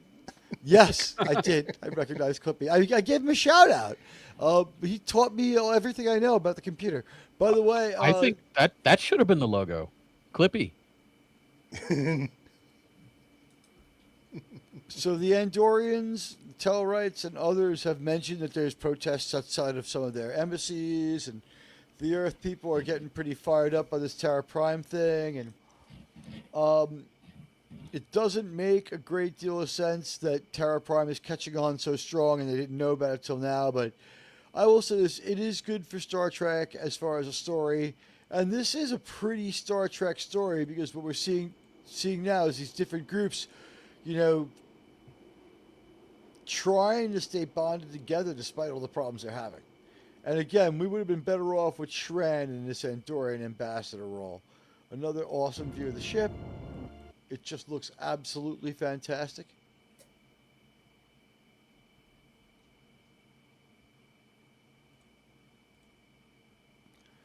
Conversation with Samuels. Nathan Samuels was once a member of Terra Prime. We effectively bait the idea that he may just walk out on the Federation and be working for them for a while. He's got to keep proving and reproving his loyalty. And Captain Archer, who arguably is a more important political figure who could probably get, even if he's president of Earth, get Earthican President Samuels removed with like one interview. If Captain Archer beams down to Earth and goes to Starfleet headquarters and holds a press conference on the steps and says, this guy's a piece of shit, he's done. He's fired at the end of the week. He might last like a day. So I don't know why Archer's playing cat and mouse with them, except that Starfleet, they're very military. We have to follow orders, sir. And Samuels is fairly convincing. We now have a chance. Trip has done enough so that Paxton lets them see Elizabeth. This part was genuinely heartbreaking. T'Pol immediately bonds with the child, and Trip is extremely disturbed. And obviously, because he's human, the more emotional parent. Trip does things like cry. Trip does things like get fucking angry. Trip has a lot of anger about what's going on and his child not being, not having control of what's going on with his child. He is damn angry, and it's just not working for him what they're trying to pull. T'Pol a little more stoic, and we get funny lines from her like, "Your name is Elizabeth." Ooh. And you know what? One man enter, one man leaves. My interface froze, so here to help man the bridge while I leave and come back. Why don't we beam up right here? Sean, can you engage the transporter? My controls are frozen. Yeah, do that. Okay, here we go. Energizing. It's Mark D to the C. And he'll say, hello, sir. How you doing? Doing good. Yeah, I got to do some kind of shimmy effect, or do I got to get some sparkles or glitter bomb? Mark D, my G. Do we have that on the show? But Admiral, are you safe where you are in New York now? Do you hear any raucous crowds outside? Anything happening? Nope. Can you hear me? Oh yeah, he had to like restart his thing. He left me embiggened. No, the Knicks just won the NBA Sean championship. embiggened you. Yeah, the Knicks just won. Did they won the NBA championship? Yeah, what kind of New Yorker are you? Come on, Admiral. I mean, He's well, the I one that said it has was the fixed pride and they and the would- flag. I said it was fixed and they would win. I Fixed? had confidence. I just didn't need to You win. got I said that the outcome was determined months ago in Sicily, and that the Knicks were going to win. It's been long enough, and they're going to win there. Now the thing is, do they do the usual NBA thing and roll off like 3 titles in a row? yeah, let's see what happens. first But New one York doesn't is going really count. going crazy. Yeah, it's just it's nuts. Yeah, 53 It's sort years. of like asking for fellatio. The first no doesn't quite count. Like the first win doesn't really matter. You know you're going to have to ask at least twice. You got to win at least 2 And you NBA only get it championships. until the wedding day. That's true. Nothing has done more to end fellatio than weddings. And I would poor- like to thank the world's preachers. and Right, poor am I right, Tripp- Tetrarch? Hey, Tetrarch, and Everyone's poor saying Tripp hi to in this Mark. episode, he had a kid and he didn't give him to practice. It's like, I don't know Hi, how, Lennon. I got to, I tell an aside, but it's a fun, quick story. It should be okay. But I had my buddy, back, this is when we were first married, and he's like, one of the girls was trying to get pregnant. The other, it was like a baby competition. He's like, Mark, I'll make the little funny story short, but he's like, Mark, I just want to get some sleep. He's like, my wife is on top of me 3 times an evening when she's ovulating. He's like, I never thought I would ever say this. I just need a grace period, if you will, a moment of rest. He's like, I can't take it anymore. He's like, I hope she gets pregnant soon. I just want to hold. And he was a landscaper, so he had to get up at like 5 a.m. and like these, back when you had the thermometer and like, oh, these are my. Not to get too graphic, but it was like I always loved that story because it was It's like, I've had so much sex with my wife, it's boring. I want to go take care of myself. She catches him. She's like, you're cheating on me. That could have been our baby that you're flushing away. No, he just wanted to sleep. He's like, I can't take it anymore. I never ever thought I would say this in my whole life. I don't want to go. I can't go anymore. Yeah. And that's San right, yes. Antonio was the game in New York or San Antonio? It was San Antonio, but the Knicks were down, and I'm not a cool, big so I can basketball make fan, it so to I the had it on the riot background. tomorrow. It was they were up by the San Antonio was up by 15 points, so they did blow a big big lead again. They fell apart like they did the other night, huh? Not as bad, but kind of the same storyline. Yeah, they just can't hold the lead. So, or you want to say this Knicks team is is really good, but a combination of the two. But yeah, to blow a 29-point lead, like I kind of turned the game off and left it. I have it on. I'm not. I wouldn't even consider myself a fan, but just I got a lot of friends that are watching and kids in New York, so you just have it on in the background. I'm like, oh, they're down by 29. I'm like, let's go, do some Star Trek models or something, or Legos, or and then you come in. What do you mean they're could win? It's like, this is insane. Yeah. As a Jet fan, you would never believe that any New York team could win anything ever if they were called the Yankees. You know what I mean? It's like everyone else is sort of. They seem to have sucked up all the luck for the entire city, sir. I would agree to that. Yeah, I mean, we had some good times with the Yankees in the '90s and that dynasty. But you did have the early 2000s and the early 2000s. Yep. We got so many World Series for the Yankees, but in a way, I would have traded 2 of the 4 back just to have the 0-1 one. Yeah. Oh, that hurt. Because it would have meant so much. Didn't you think Brosha should have gone for the double play on that ball up the line? I think Mariano made the poorest possible fielding choice, and then the infield was just out of he didn't communicate well with the catcher. The catcher had the infield in the wrong. Jorge had them all in the wrong place, and it seems like you can't get crossed up on the signs when you only throw 1 pitch. But Brocious had that ball. He could have that thrown a one. double play. Brocious could have saved Mariano and gone for the double play. Yeah, he seems to have misjudged it when you mention it. Now that I think about the play. And he's a former World Series MVP, so cool-headed play should have been his thing, but he fucked up. I used to call him atrocious brocious. Until he got the World Series MVP. Well, Nettles would have made the double But that play. was kind of an outlier performance. Remember, he was just a solid Moneyball guy who, when he got into a lineup with a lot of pop, started hitting a lot more. But that might not apply to Star Trek until we get to Take Me Out to the Holodeck. Yeah, sorry for the digression here, but don't worry about it. We're all baseball fans and Yankee fans here. Although I did don my NX01 hat tonight as we get ready to leave the show because I feel like this is like my USS Stargazer, you know, underpowered, overworked bucket of bolts on the verge of flying apart. You know, I've loved being the I would skipper. give almost anything to command the Stargazer again. At times, I'd give anything to watch Enterprise again. Oh wait, I can. It's good to see everybody here. Tetrarch, did I say hi to you, buddy? Hello, sir. Sir, tremendous job, sir. It's good to see you.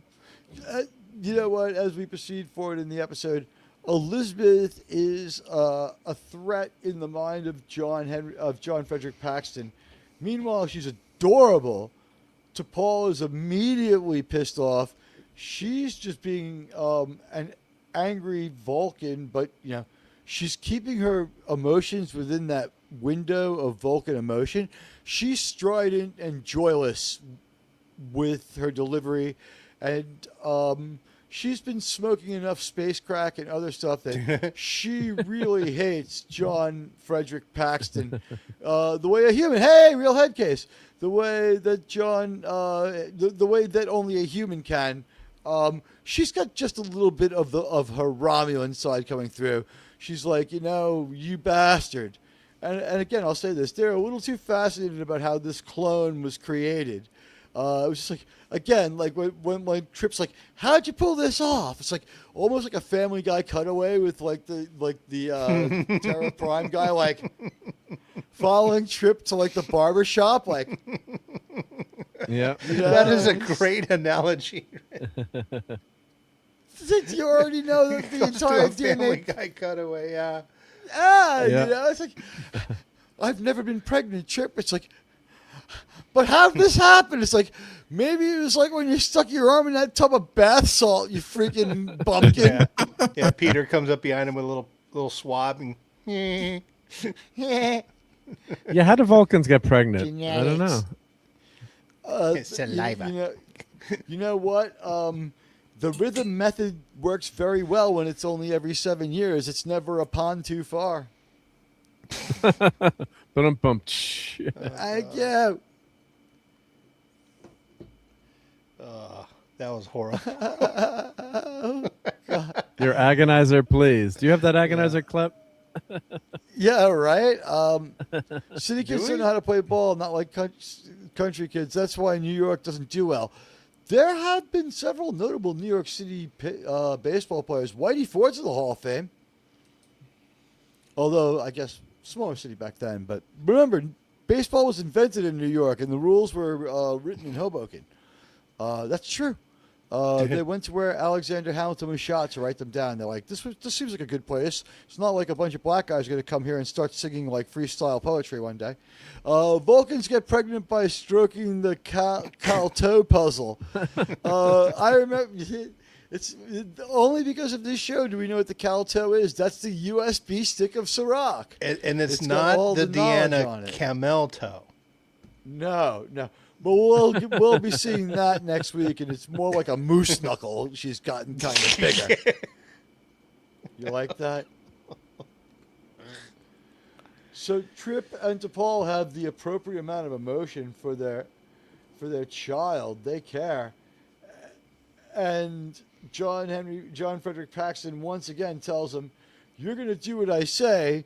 And Trip's like, "Go fuck yourself. I'm not going to help you improve your weapon. I work for Starfleet, and I only take orders from Jonathan Archer."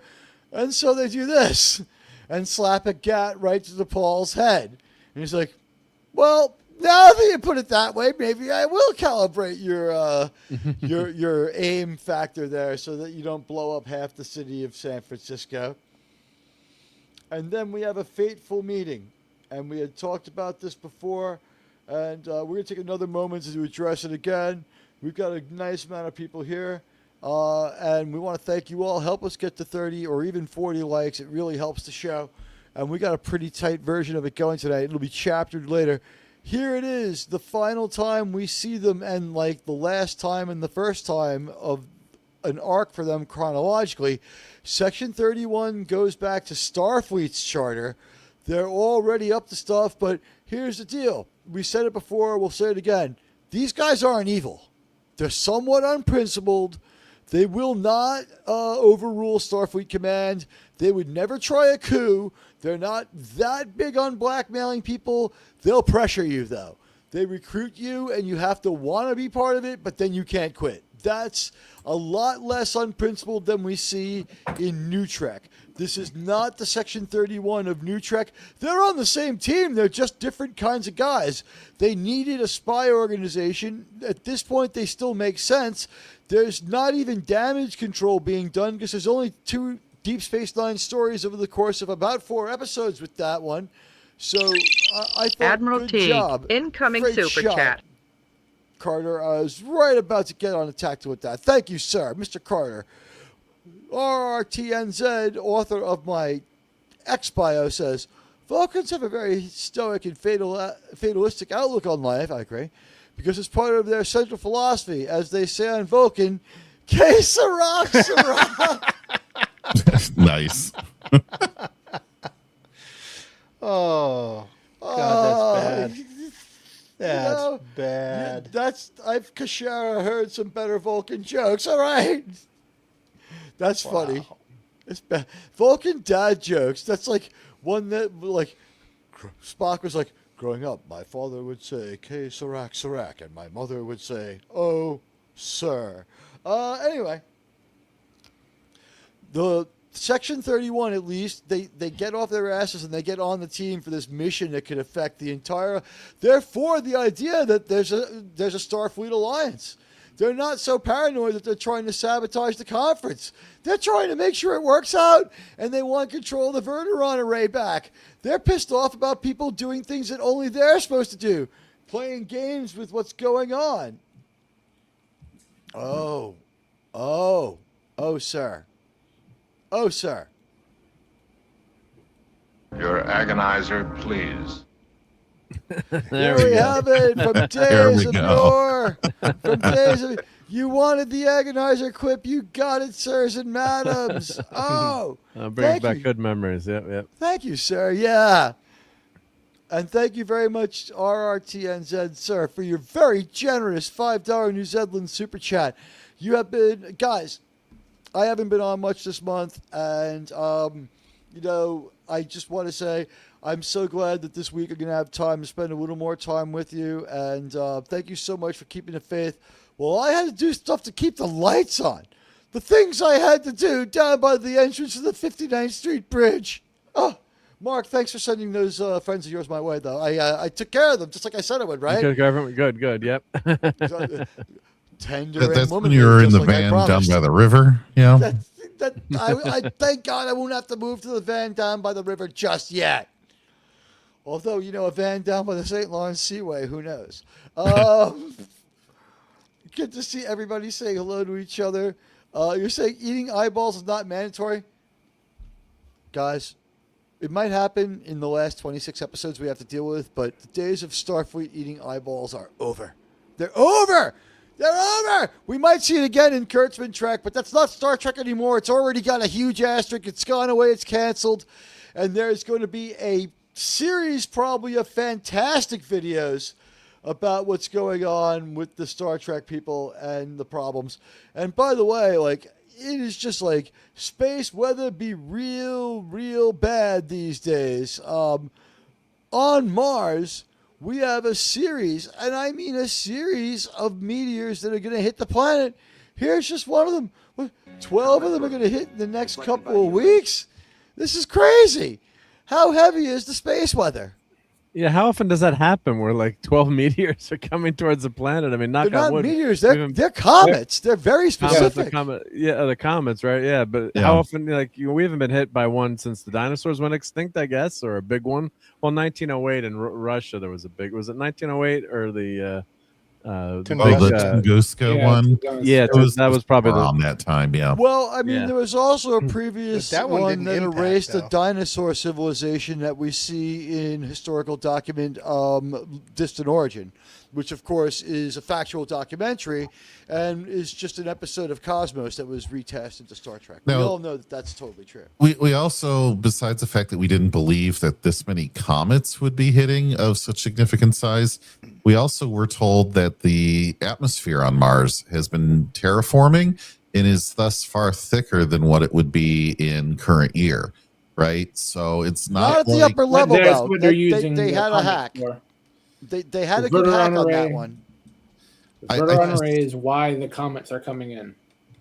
They've been lining these up for years, and they hit on a very regular basis. What you're saying is they've been like pushing these comets around, lining them up, and getting them in order to get them out of the way because they're nonstop navigational problems, and they want to have like basically good forest maintenance of the Sol system. They're using them to terraform Mars. That's what the Verteron. Oh, they need them to hit Mars. Yeah. Sure. Sir. Thank you. Sir. So this is Comet Burke. I wonder if it's a real comet or if it's named after like somebody who deserves some props from the show. But they're showing the tactical here. And you're right. Archer's explaining here, we sent it there. You know, we steered it towards Mars 8 years ago. The North Pole of And we see a simulation of the impact, but they do not recycle the Genesis effect. And I gotta say, good call. We didn't need any more. Genesis? What's that? Don't insult my intelligence, Kirk. Oh, my Genesis device is not on my desk. It's in the other room. I was going to grab it. It's in the other room. Wait, I got to grab it. Yeah, just go beam it into the room, right? T'Pol is showing some emotion here on her face. She's not a very good Serenite. Well, they pissed her off, blindsided her, and she's only been meditating for just so long. Plus her imperfect earlier Vulcan meditation methods where she was sort of warrior monk in her meditation. Getting a little bit worked up was kind of always in her DNA. She could get not so much emotional as... I guess it is emotional to be fired up, but you know, more strident and more directed in communication. Here we go. Let's show people that beautiful Genesis device. Tell us. There we And go. unfortunately, I listened to what was in the transmission, so you're gonna have to delete me. Yeah, poor Valkyris, right? Yeah. Nice. Yeah. Let me turn the lights down a little bit. Oh, there we go. But I did a unboxing with this figure on my channel. But you've seen it. You've seen it. Damn it, I've seen it. Yep. I can't unsee this. Yeah. So of course they were smart by packaging the Genesis device with this figure. I don't know if some people would buy it, but you had to get the a genius. They were just like their wife was like, "You've got to stop buying those Cuban cigars." She's like, "I'll find a way to use the Cohiba cases to make money." Hey, I'm Mark. actually only doing it to. I'm getting $800 for these Genesis devices. I got a question for you there. Is this a personal massager? Well, you know, it doesn't seem to vibrate when you take it. It just lights up. Yeah. Encoded 4 minutes. I gotta take this apart and put some LEDs in this little guy here. So it's right for the LEDs. Yeah. Oh yeah, big time. Sean snuck that joke right in there under the radar. I encoded 4 minutes. There'll be no second orgasm for you, ma'am. All right, guys, let's bring back your comments. Don't let Pedro Pascal see that. This is a real head case. No. Real head case says it looks like the thing he was playing around with. Okay, so the Earth. Do you guys want to see the big D? The big D after that? 12,000 years ago. Let's see your big D. How much do you get paid to see the big D? Was the 12,000 year ago comet like a what? That's nice. That's a nice D. Sorry. Mark D with that big D energy. The texture on that D is incredible. So this is the Diamond Select texture. This is much better than the Playmobil or Playmates one. Uh-huh. And watch this. She separates. Oh my And God. there's magnets in there. So you watch Oh, this, that's cool. Watch as the big D enters. Oh, that is cool. Snaps That is together, cool. right?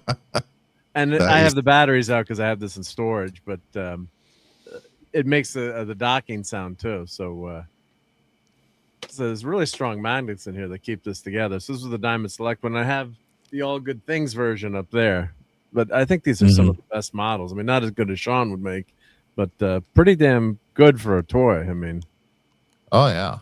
Imagine if Sean kick bashed that. Yeah, this was like a $50 toy when it came out, I think, or $40 Oh, that's not way bad back at then. all. Nice. That's not bad at all. But, And it when lights he up. bought that, $50 was worth like $175. Well, now this thing is unobtainium now. I think if you Google it, it's It like does ridiculous. It does light up. It lights up. Yeah, actually, let me. As we're doing the show, I'll put some batteries in it, and we'll get back to her the energized. Yeah. Here you go. Here you go, Admiral. My turn. Go for it. There, and big in me. Oh, that's gorgeous. Yeah. Well, yeah, there we go. See, mine does light up still. Yeah. And even Well, mine blinks. dilithium crystals broke. 15 to 23. Yeah, there's the flashy lights there. You did an amazing job with that. Thank you. Now I gotta somehow put it away without dropping it. Yeah, God forbid. Yeah. Okay. Finally managed to remember to use the viewer sound when I reduced somebody. All right, so T'Pol is there with Child. She's arguing with Paxton. And I believe this is the moment we're going to find out that there's a couple of secrets Paxton's been keeping that T'Pol has noticed. I don't think she shows her hand yet. But she's starting to pick up on some problems that Paxton has. She gives him a quick blast with her tricorder that they were too stupid to take away from her. I don't let a Vulcan keep their tricorder. That's almost like letting a human have a weapon. Anybody? Yeah, but Yeah, it was a little too easy. Well, she saw something, and that's why she was looking for something specific by the time she zapped him with it. I mean, Spock could do some amazing things with a tricorder, but yeah. Even with a subcutaneous true. transponder, you can open locks. And don't forget the Gorn were able to make the tricorder explode. That is true. Well, no, the Metrons may have done that. However, oh no, the Gorn did do it. You're right on that That planet. was the Gorn, yeah. Yeah, it happened on Cestus 3. Where, by the way, in Deep Space Nine, they mentioned there's a baseball league. Did you know they have 5 teams on Cestus 3? Oh, God. Yeah.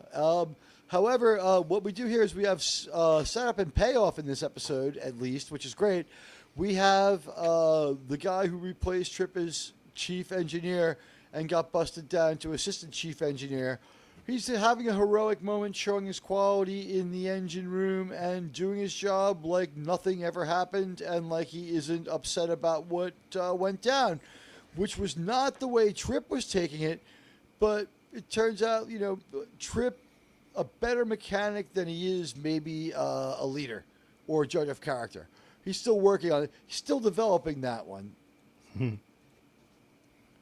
Meanwhile, back in the brig, Mr. Prideweather has a talk with his girlfriend, and she's just like, I'm not what you think I am. I'm not some kind of Terra Prime badass.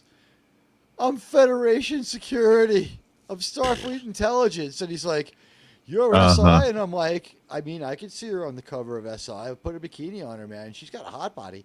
But he's like, you're SI. How come you didn't get yourself sprung from here by making a call to, your chief, of operations? And she's like, well, then Terra Prime and everyone else would know that I'm an operative and I'm pretty close to, taking out this Terra Prime operation. So you, Mr. Prideweather, need to keep your mouth shut. And I'm thinking to myself, damn, that sounds like a fucking setup. Anybody? Yeah, I didn't believe her. Was she supposed to be telling the truth? Oh, sorry, Germ. She is telling the truth. Yeah. Why make her a Starfleet intelligence? At this point, she is completely pointless for both episodes. Mm-hmm. Yeah, it really didn't affect the story at all. I believe what happens is we have a lot less Linda and T'Pol than we usually have. T'Pol is dirty and in a coverall on the planet with Trip suffering. So we wanted to put another pretty woman into the episode. I believe she's just there as eye candy in a very appreciated, very 90s way. And we're all happy about that. By the way, hello on the other side where, oh my gosh, I've got to share this. You know what? Not too many YouTubers have the guts to do this, but I'm going to share something from another platform because I don't care. I'm one of those I'm a wild man. But our pal Vic Fontaine has given me a $10 rant over on Rumble. He says, "Hail, Admiral. Saving Star Trek on Saturday nights is a weekly must-watch. Live long and prosper. 104 nights of practice. We're somewhere on this one now. I gotta say, no one has ever been more prepared for the coming of the Great White Handkerchief, the Arkle seizure, the movement to the cage, where we're going to debate this one. And I heard that it's some people's favorite Star Trek. Not mine. Not mine, sir. I think that week's question is going to be, is it Star Trek? And speaking of our viewers, and thank you so much, Victor Fontaine. And you know what? I'm glad that you find it destination viewing. You're the reason that we're on Rumble. I understand, and I respect your principles on this one. And that's why I always make sure to send you the link. You're about the only person who watches it there. But what's weird is we do have a decent amount of people doing the right thing as far as...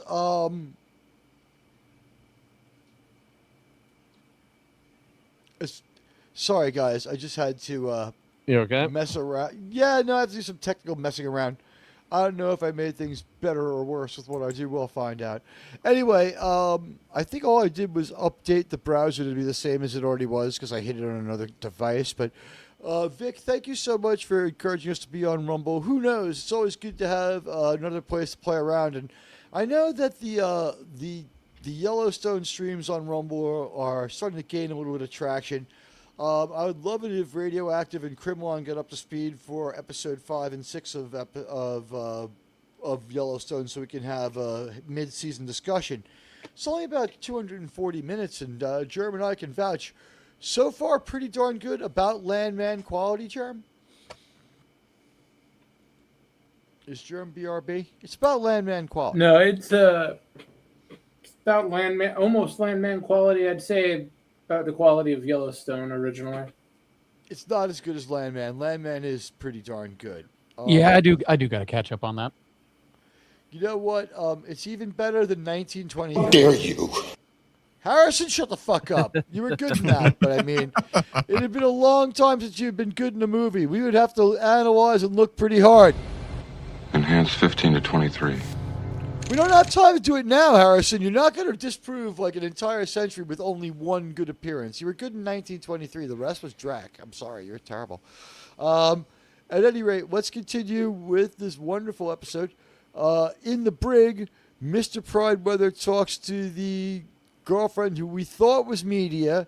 She was doing a bunch of spying. She's going to the moon a lot and other stuff where there's hotbeds of insurrection.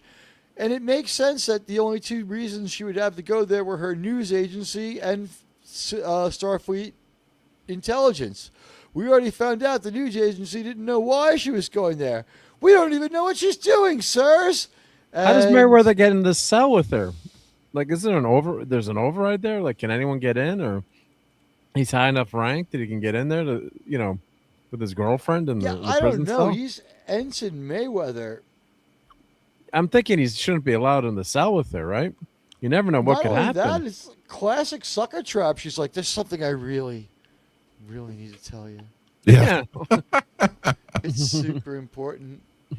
And she she's got the most bulging neckline of all time, and she's like, if you come in here, let's just say I'll whisper it into your pants. And he's just like, God, she's gorgeous, this girl too. I mean, wowzers. And there it is. There's your moment. He just opens the door and walks. Yeah. He walks on through the door, ladies and It looks like it's cold in there, actually. Yes, sirs and madams. It does look like it's rather cold in there. They turned up Thank the you, AC on purpose for this scene. Sorry. I like the visuals. You know I'm what? going in the That's why- peasant cell, but I mean, That's why we buy mushrooms.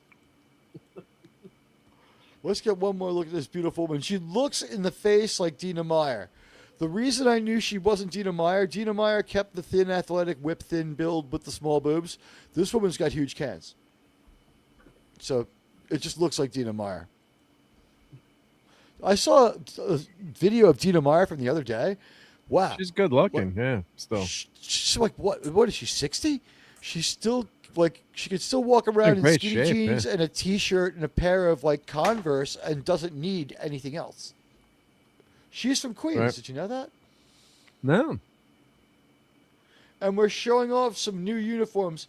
Mr. Prideweather's wearing it here. You can see it from behind, like so many men have. He's got his Fantastic Four uniform on. You want to speak to this, Mark? Yeah, I mean, they're okay, the uniforms, I thought. I mean, it was a nice change up. It's not, I guess they're just trying to show that it's like an away mission there, or. It's a special Well- conditions on Mars that's got like weird gravity and weird pressure. It's some kind of pressure gravity, not quite spacesuit. You don't really need a spacesuit. Oh, okay. Specialized from. And also, you can't fist fight in the spacesuits because of the armor on the front. So they wanted to give them something so they could have some good two-fisted action here. But good shot here where we see her face reflected in the glass of the brig as he turns his back on her. You know what? I thought these looked a little bit like TMP security guard uniforms. Yeah, a little bit. A little bit. Yeah. I could see that. And they're trying to tease that a little bit. But you know what? I thought it was cool that we throw a new uniform at us at the very end of the show. That's in the tradition of Star Trek. Am I not right? Isn't like having variations in your uniform a big deal in Star Trek? Like that has always been something that we've tried to do. Kirk had like 4 different uniforms. 5 if you count the roll neck sweater. Here we get a better look at the uniform on Captain Archer. It almost looks like he's ready to be part of like a singing, dancing, musical theater Christmas play. Elf, the musical, starring Scott Bakula, only on Broadway. Now and forever at the Winter Garden Theater. What do you guys think of the pressure suit, the Mars pressure suits? I guess it also helps off-worlders who aren't used to the low oxygen because the oxygen's not where it needs to be yet. It's on its way, Mars, but it's not where it needs to be. I don't really like them. I think they were a little half-baked in this being the last couple episodes. Yeah, and I'm like, this is obviously not something that you think you're going to use again in future seasons of the show. Rejected original concept uniform that they had a bunch of prototypes laying around for. They did a few scenes in these to see if they worked, and they're like, they suck. Mm-hmm. They look too retro-futuristic, and they do. And by the way, retro-futurism, which used to be cool, is now something that all of us absolutely hate because of movies like Fantastic Four. Well, if they did the movie well, yeah, the retro future can really work. We've never seen it work in the last 5 years, though. We've seen it used as a cue pack to distract us from stuff that isn't any good. Like in Kelvin Trek and in Picard and other stuff. Okay, I got them into the same frame, in the same picture. Josiah and Trip are having a little conversation about the philosophy that led Josiah to Terra Prime, and he just thinks that Trip is the grossest guy in the world for sticking it into T'Pol. And as you can see, we've snuck onto the set of a proper Doctor Who show, and Trip is doing his best to repair K9. Yeah. Doesn't it look a little like he pulled the head off K9? It does, yeah. I thought that the speech was pretty good. It showed that that these guys were small-minded. I'm just going to ask the panel of your thoughts. Anyone who has feelings on this, jump right in. I thought that it was an effective and very well thought out choice to have a lot of the enablers and a lot of the yes men in Terra Prime be black, because especially since they're African American black guys, American black guys, a lot of them, there's a history there, peculiar institution as it was called. We don't want to get too deeply into it, but here he is from a group that was shown oppression in the not so distant historical past for us, a little further for them. But here he is, observing, the mixing of these two species, from these two different planets, and he's revolted by it in a way that people were absolutely revolted by someone in his family maybe marrying a vanilla fella back a few generations. So I thought it was a really effective choice and heightened the perception that they were real lowlifes. And like, we got double irony here. The tolerant Southern man preaching calmness to the angry black guy who is very much bigoted. What do you guys, can I get some reactions? I thought it was very effective. Thoughts? Don't everyone go at once. I had just set This the is way. usually when I say please clap. Between like 1995 and 2005, that wasn't in the public psyche. No one would have thought of it that way. So I'm sure they just picked people either at random or who was best for the parts. That's just something you didn't think about in the early 2000s. It wasn't until like 2016 that this stuff started rotting into people's brain. So really more my inner bigotry than anything else. Okay. Well, Jeremy, I feel like I've seen this guy on other stuff before, though. Yeah, we have. He's a pretty good Yeah, actor. he's all over the place. Some of the bigger stuff was he was the ambassador in 300. Okay. Yeah. Oh, was he? Okay. Oh, yeah. Okay. Because I think this is when he was slowly starting to gain popularity, right? Well, 300 Yeah, this hadn't was happened. his- 300's about 2 years later. It was 2006. Yeah, it's 2004. Yeah, because I where I was stationed, I remember seeing it. That was the only good Zack Snyder movie I like. Although I'm hearing crazy stuff. This is probably put out there by Snyder himself, because we know he's good at putting out misinformation. The Snyderverse is going to be brought back if Supergirl fails. I don't think so. Let's not make things worse. I just can't. I don't understand why he's coming out with Supergirl. Second movie should have been Batman. It's a no-brainer. I mean, I agree. I also want to say this. This was made for 20th century people. It was only 2005. I would ask Mark, what do you think of my point about using the African-American guy to be the intolerant bigot? I thought that it would heighten the impact. Anyone, yeah, I mean, you didn't think so? yeah. When I watched this originally, it didn't seem so heavy-handed, and when I'm watching it today, I'm like, this is an Orange Man Bad episode, which was, and I'm like, but wait, this is made way before, so you always got to watch yourself too when you judge things, and they're clearly, striving to, obviously, anti, racism message here, and then of course, Paul is holding the IDIC medallion prominently, especially at the end of this episode. Yes. So I think it has. I was like, what the hell is she doing with a Kolinar? But then I'm like, oh wait, it's an Idic.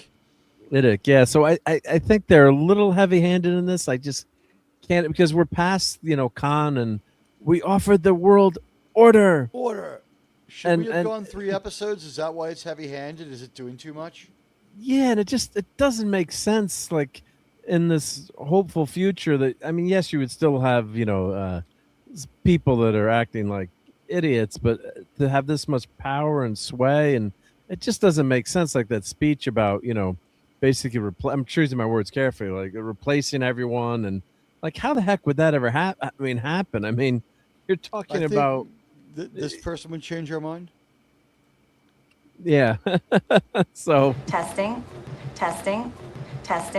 Oh, failed. He's trying not to look. Yeah. By the way, this is a sci-fi show, as you know, people. This guy on the left is going to beat up the guy on the right. Yeah. This is a great no. As Frank Drebin said about boxing, I'll just leave it at that. No, but that was a great, well done scene, because Tripp he takes the punch, he throws the punch. That uppercut should have knocked the guy out, because he hit him clear on. I mean, I don't care He sucker how big punches you. him and gets him clear on. Yup. Yeah, I mean, you hit someone clear on like that. But anyway, the dude, watch how. I mean, come on. I mean, that's. But he's this is when we playing the realized- game here. Yeah, we realized two things are going on. I want to ask you if there's a dual purpose here, Mark, and anyone else who wants to jump in on this one. Krimon, you've been too quiet. I want your opinion too. Is Trip taunting this guy because he's setting him up to distract him, which he's doing? But is another reason he's taunting him is because Trip is getting himself worked up to kick his ass? What do you think, Mark? You go first. Well, I think it's both. Yeah, I think it's both. I think because I'm getting pissed off hearing this too. I'm like, and I'm thinking of Spock the whole time. That's what they want you to think about in this episode. And Spock faced a lot of bigotry as well too, from both sides, right? So it wasn't easy for Spock to be Spock, and he's the first human Vulcan child, right? So you don't think of him as being interracial as much, but he is, right? That's a huge part of his character. So I think the Trip is I think he'd planned this all along to try to sabotage what he's trying to do. So I think this just gave him a good opening, and it was pretty well written. I thought how they did it, because you're getting angry at this guy and you're waiting for Trip, like you're like, just punch him already, right? And then when you see him slip, mess with the cables or do what he's got to do, you're like, oh, that's why he did it too. Like, but he was justified, in both ways. So I thought that was good writing, although it was kind of heavy-handed, but I'll allow it. Mark, so now we're gonna do setup and payoff on the video. Here we go.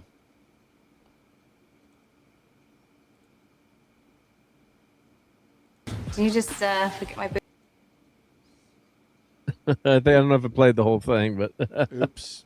Yeah, I hit the. Well, but the first part, the first part is trying to segue from one to the other. Yeah, the first part sets it up. The second part is the payoff. Yeah. Oops. All right, guys, let's try again with Admiral being only just so. Let's just try it again. Yeah, we want to see Alexa.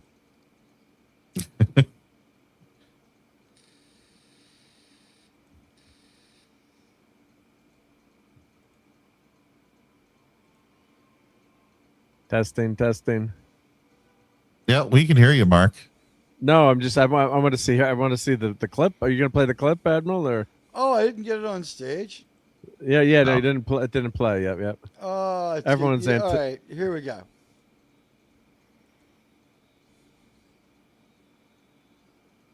Is it going? Uh-oh. Something not working. It's not working when we put it on stage. Well, why don't you just load it into? Oh, you're full of clips, I guess, right? Your clips are full. Yeah, my clips are full. I mean, what do you expect for $40 a month? More room? More room? Can you give us 150 clips? Or delete one of your. Do you have extra music or audio? Sometimes you have those filled up. I deleted so much earlier today. You deleted it. I have the same problem too. I need time to figure out what to delete at this point.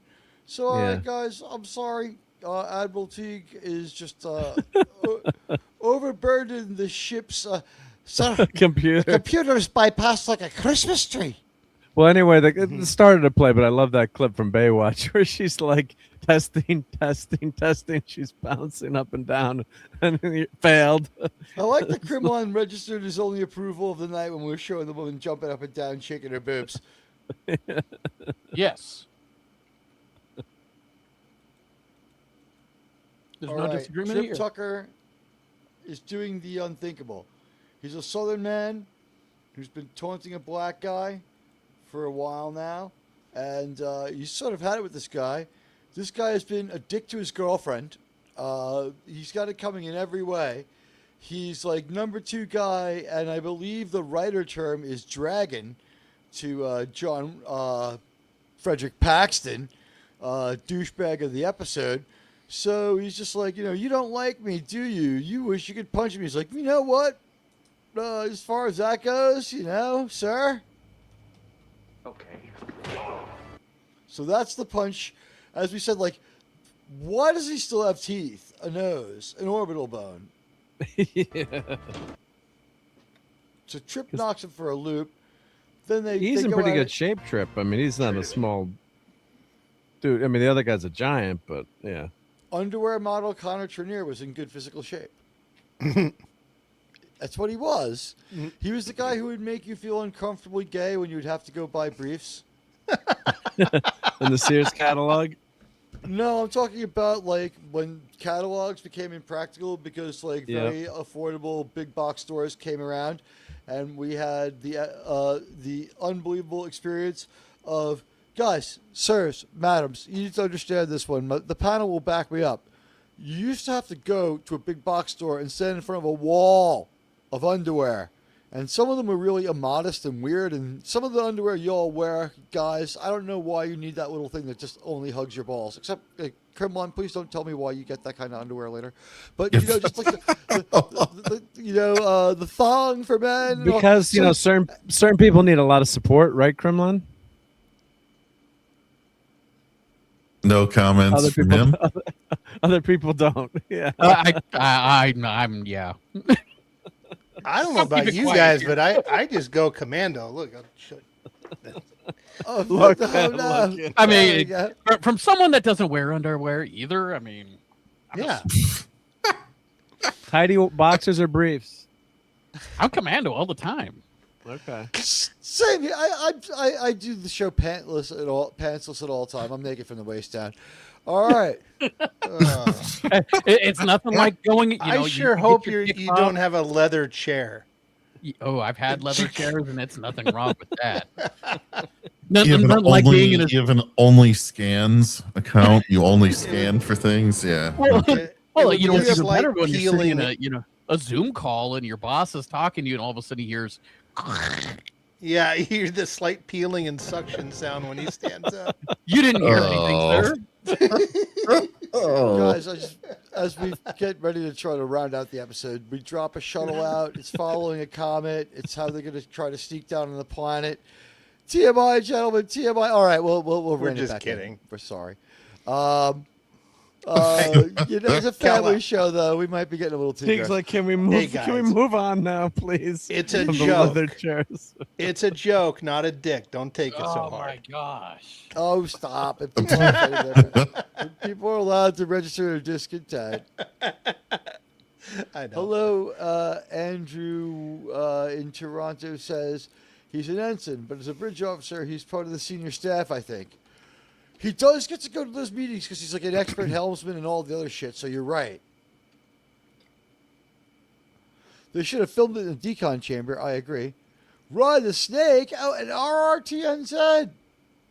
I'm behind on this one. I'm doing a bad job Wait, on chat. did you get the other I one am he sent? 13 minutes. He sent one. Yes, I got the Vulcan one. I'm sorry, okay. RRTN said. I'm a little bit behind on that one. I got to do a better job. 1 minute to auto-destruct. If I can't do better than this, I'm going to take you all with me. Maybe you need to be nicer to the island people. Admiral Teag, incoming super chat.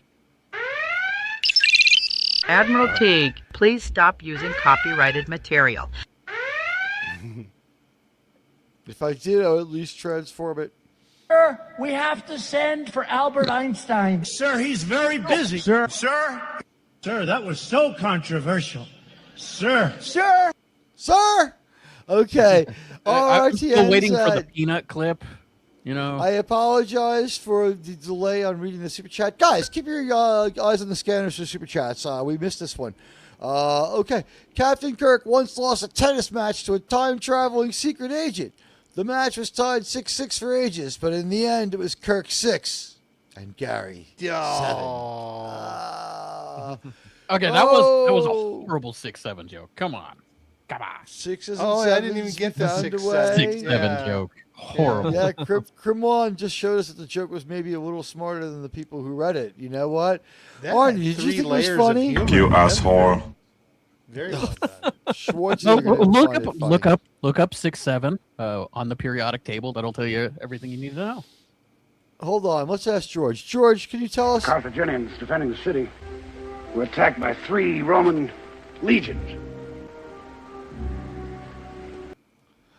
Sometimes George just waxes poetic, and I don't know what he's talking about. But okay. You know what? We'll find out sooner or later. When I came home, there was a man in my house. Well, I mean, Callista's only 60 and you're like 89. The man in your house was Ben Affleck. He followed his performance as Jack Ryan, right? It's just like, I've studied performing like your husband. I could give you what he was 15 years ago. Okay, this part of the episode I thought was really cool. They spent the last of their space money on this great effects. This part is fantastic. Look at that. Looking good, yep.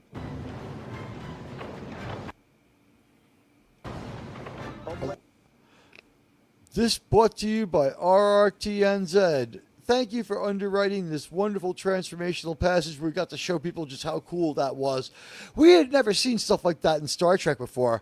And like, I don't know about all of you, but like by the time they got down to the last 5 or 6 episodes or the last 7 or 8 weeks of Enterprise, they finally didn't have a bunch of sporting events, World Cup, and other stupid shit breaking up the run of the show so that we couldn't watch it.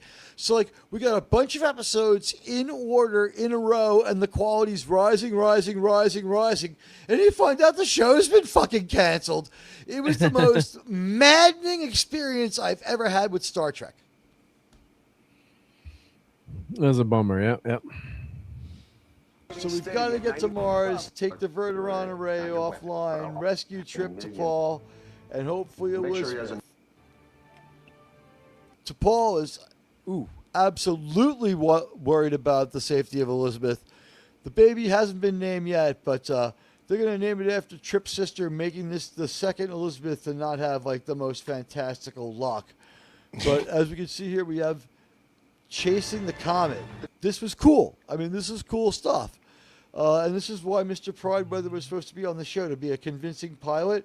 The only thing I can say to myself here is his like limited acting range may have something to do with the fact of like sometimes when we hear pilots who are about to crash, they're like, like unnervingly calm. It's like, like if you ever hear like, the final minutes before somebody's plane like hits the ground, it's like, yeah, both wings have fallen off, so is this tail stabilizer. We have dead stick here. I believe we're going to crash into the... like Sully, where we're going to be in the Hudson. Yeah, he didn't sound like he didn't care. Yeah. What about, as Kal-El said, what if Deanna Troi or Counselor Troy is flying the Big D? What kind of noise does sound does she Don't make want that. as she goes in for the crash? Yep. See, it lights up. See. Oh, I got the I batteried it. We'll show it later, but I got the batteries to work. Yeah, let's try to get the episode out of the way, and then we'll have some fun at the end. Well, you know what? The good news is we at the end of our story, and then it just comes down to an inspirational speech by Archer.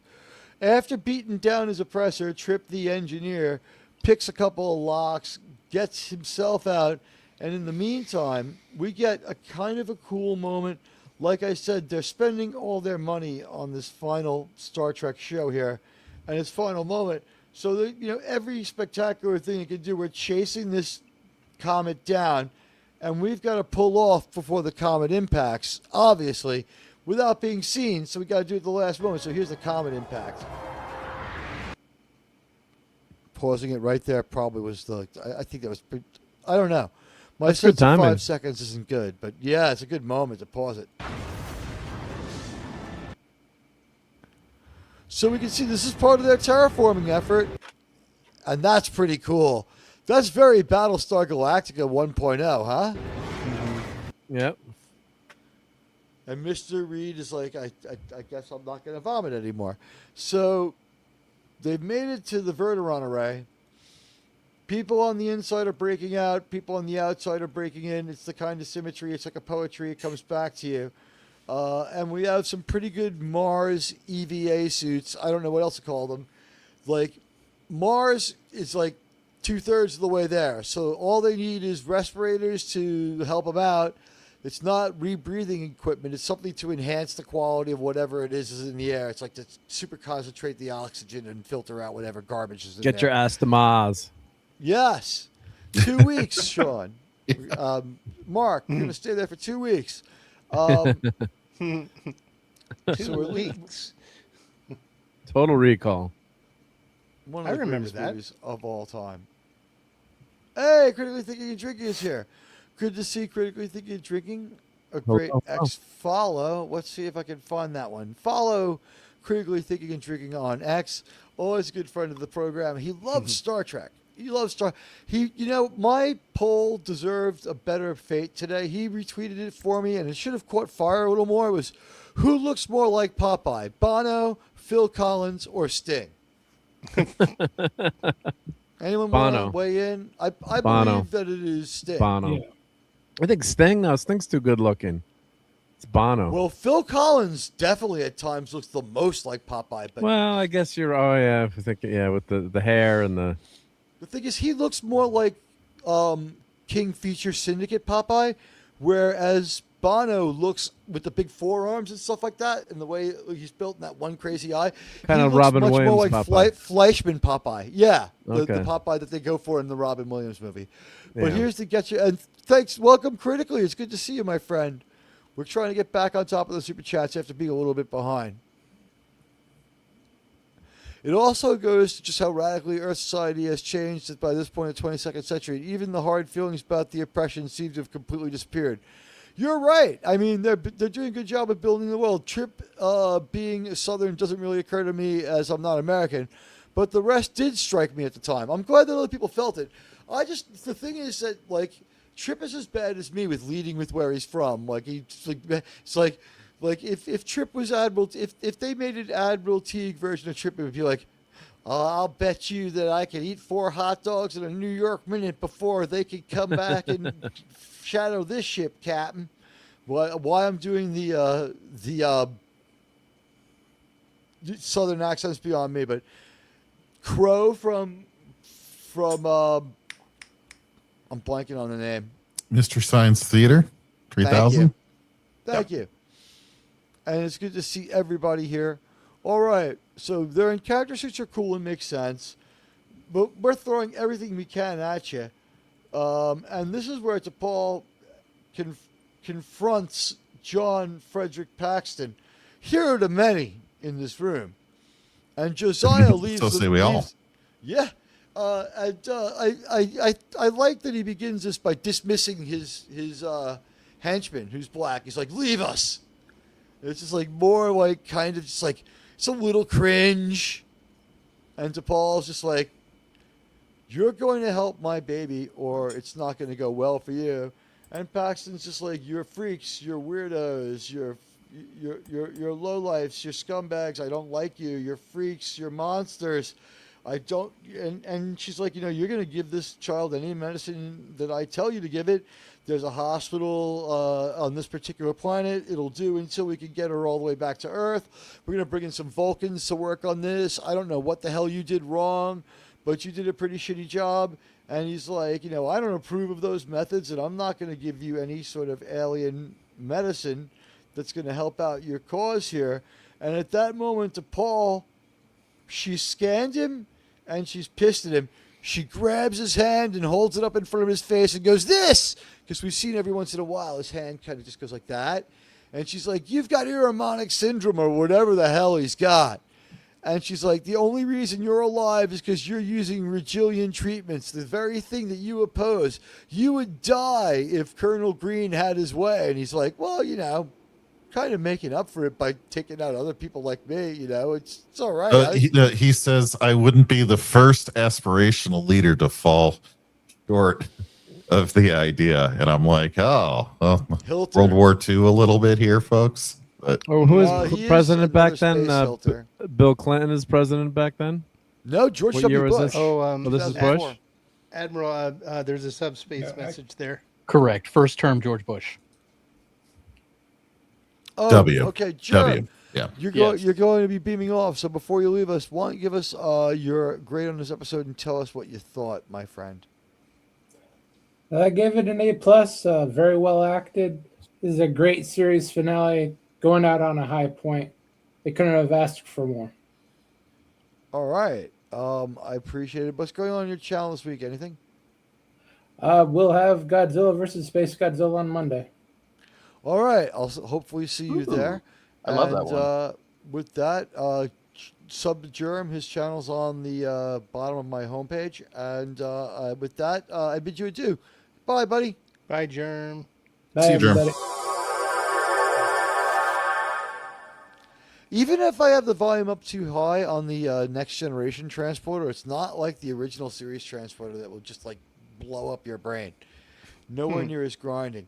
So T'Pol confronts Paxton that he is in fact a hypocrite using one in. Oh, one well, out, right. one in. Yeah, I sent him a pass.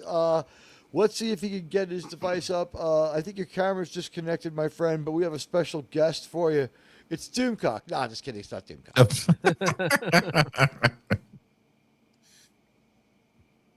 Well, that It's would the be critical cool. drinker. No, it's not the critical. Now you guys can only be disappointed. It's one of my friends. It's someone you know and love. We'll get him on stage as soon as we can.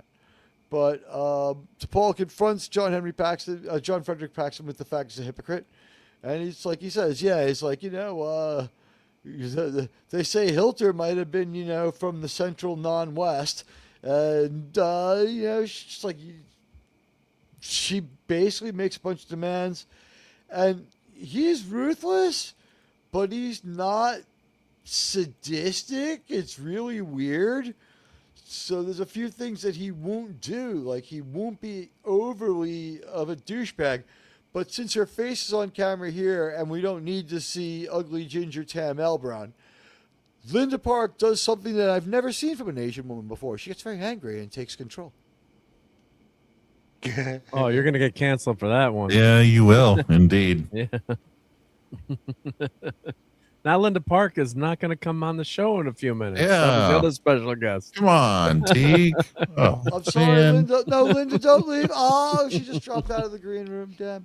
Okay, no. So Linda Park. Right now, we do something that we haven't seen since TOS, and it's glorious if you realize what it is. This is Commissioner Ferris telling Captain Kirk to leave behind Spock and the rest of the Galileo 7, but playing out with Hoshi and Commissioner Samuels, who was once part of Terra Prime, which they're playing to the bone here. Is he on Terra Prime's side? Why is he being a dick about this? Why does he want to abandon, the people on Mars? Why? His thing is, I'm going to launch a massive space tomahawk strike onto the Verteron array and see what happens.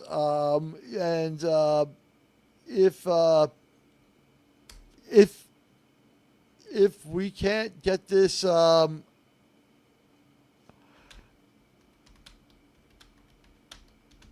if they can't, okay, all right. Now arriving on our stage after we had to mess with the Heisenberg couplings a couple of times. You know him, you love him. He's a member of the Saving Star Trek family. He's here for the last proper episode of Enterprise, as he deserves. It's Radioactive. There he is, Radioactive. Hello, hey, guys. sir. Hell. I am Germ's substitute. I'm the stand-in. So, coming off the bench. Thank you, sir. Well, there you You've go. been through the Appreciate decon chambers. You've been decon gel, but you're not contaminated like germ. Yep. Well, he is radioactive, so I don't think that's going to work. That's true. Yeah. Yeah, Good but point. it's about sterilizing. Just the thought of radioactive and the decon gel. No offense, sir, but I'll take Hoshi in Casablanca there again. has Bogey and Bacall, but our decon chamber has Hoshi and T'Pol. So, Oh. No. Well, it is only Teagues, so you better watch out for the feet cameras. So he tells her that he's going to launch a massive attack on the Verteron array, and he wants her to take part in it. She's not going to enable it.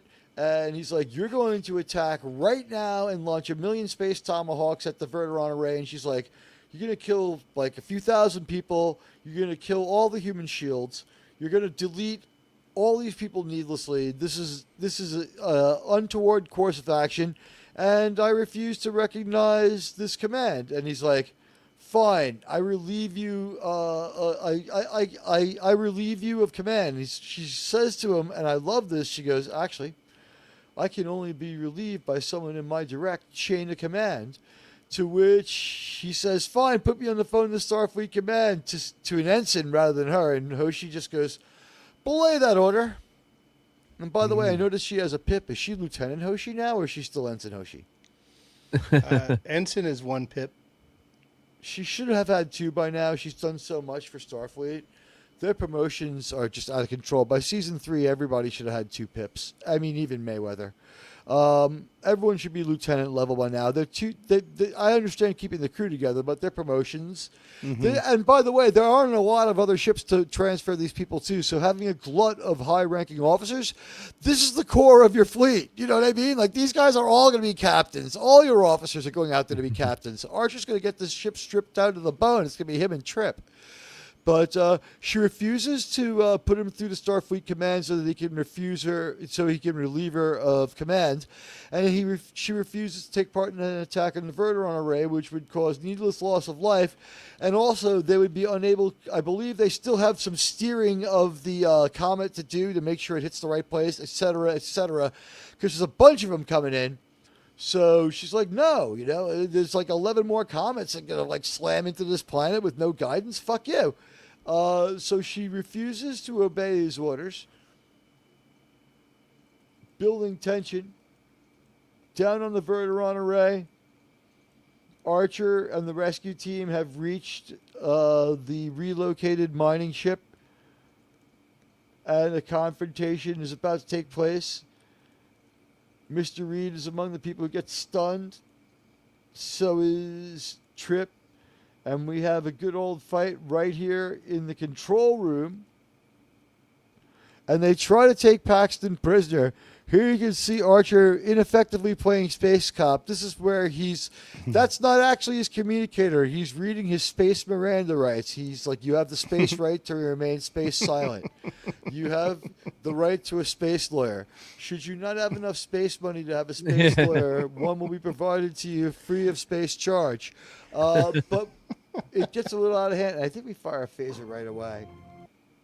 And this is they actually used the toy phaser, and so I don't know if it was this particular episode, but well, they were really well made, so they start using the toy phasers in season 2. I have one of them that is really good. It doesn't fire anymore. It was actually Clobby's, but it's very well done. Yeah, we'll have a moment for that at the end of the show for you. Yeah, we spoke at the beginning. I think you deserve to have a moment during Star Trek time. There's a really good gunfight on the Verteron station. In fact, it's so good that, let's set it up here. We fire a bunch of phasers in just a few seconds, so maybe we can show you all of it. And what happens is this guy who is Paxton's dragon, he's like, sir, we have to follow orders. And he decides that what he's going to do is fire at Starfleet. He gets tripped. Everyone else fires at him. We haven't bothered color coding these phaser stuff until the last couple episodes, and we've got it backwards. We've used yellow so much that yellow is kill and red seems to be stun. Correct? We've reversed it for these phasers. The phase pistols have it reversed. Huh. Interesting. Yeah, I don't think they're trying to kill this guy. I think they want him to go to jail.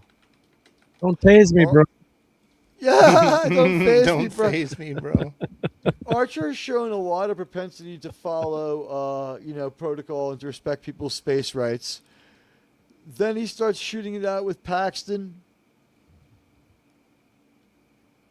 Trip is just awake enough to tell him that, the control panel to the plasma grid is where Paxton is trying to go. And he's trying to, trip off this booby trap that's going to cause mass destruction and maybe have the Verteron array do some stuff. He's got some bad stuff in mind. He's going to get rid of everyone there and maybe delete some people on Earth. Archer, in a heroic pose here, I think we should show it. It's like in his almost Space 1999 looking pressure suit Mars uniform. I guess this is his Under Armour for his Mars pressure suit.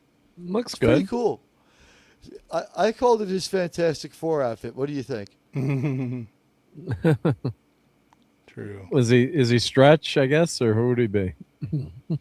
I guess would he be Reed Johnny. Richards? He's the leader. Would be Reed Richards, right? He would be Reed. His hair did change color, but all of it. He didn't have the gray sideburns. They were only able to sort of calm down Scott Bakula's hair. It's not brown anymore. It's turned back to auburn, but it's still darker than it used to be. Paxton's weird speech where he's talking about his dad and stuff, and one of the things I think is cool is Paxton is using his advantage here over everyone else. He's like, I've been a miner all my life. I'm used to the low oxygen. So everyone else is kind of, Yeah.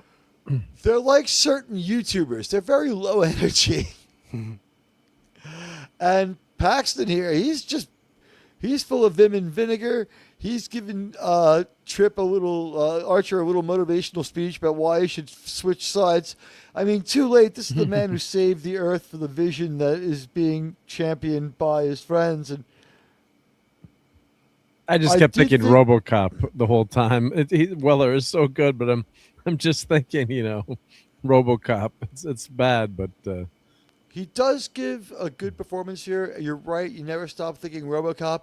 But he starts talking about how we should go to the stars and conquer one object at a time before moving on to the next. So his thing is like, we have to terraform the moon, Mars, and everything worth terraforming in our solar system, including like Europa and Io, before we go anywhere else. You guys are crazy. We have to build like a Dyson sphere to keep people out. We need a big, beautiful Dyson sphere. Like there are... when space sends us their aliens, when the Xindi send us their insectoids, they're not sending their best anymore. Right. So he's got some strong feelings about the security of Earth.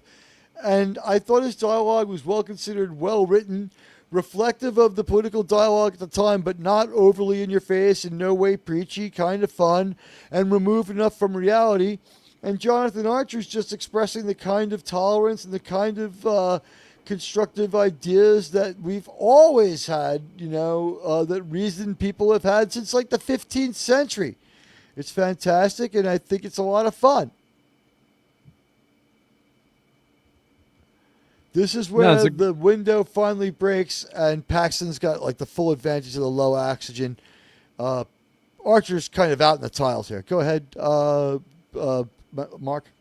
Yeah, no, I think it's really well acted, and it's a shame that he's just in your brain. It's tough that Weller, RoboCop comes to mind, and you're playing the RoboCop clips in your brain, but he is very good in this role. You're not supposed to like him; you're supposed to hate him, and he does a good job at that. So. We've had both of the principals from RoboCop in this movie, in Star Trek, rather. We've had Dick Jones as Jellicoe, and we've had RoboCop himself. What comment Dick, you're fired. Yes, flame on!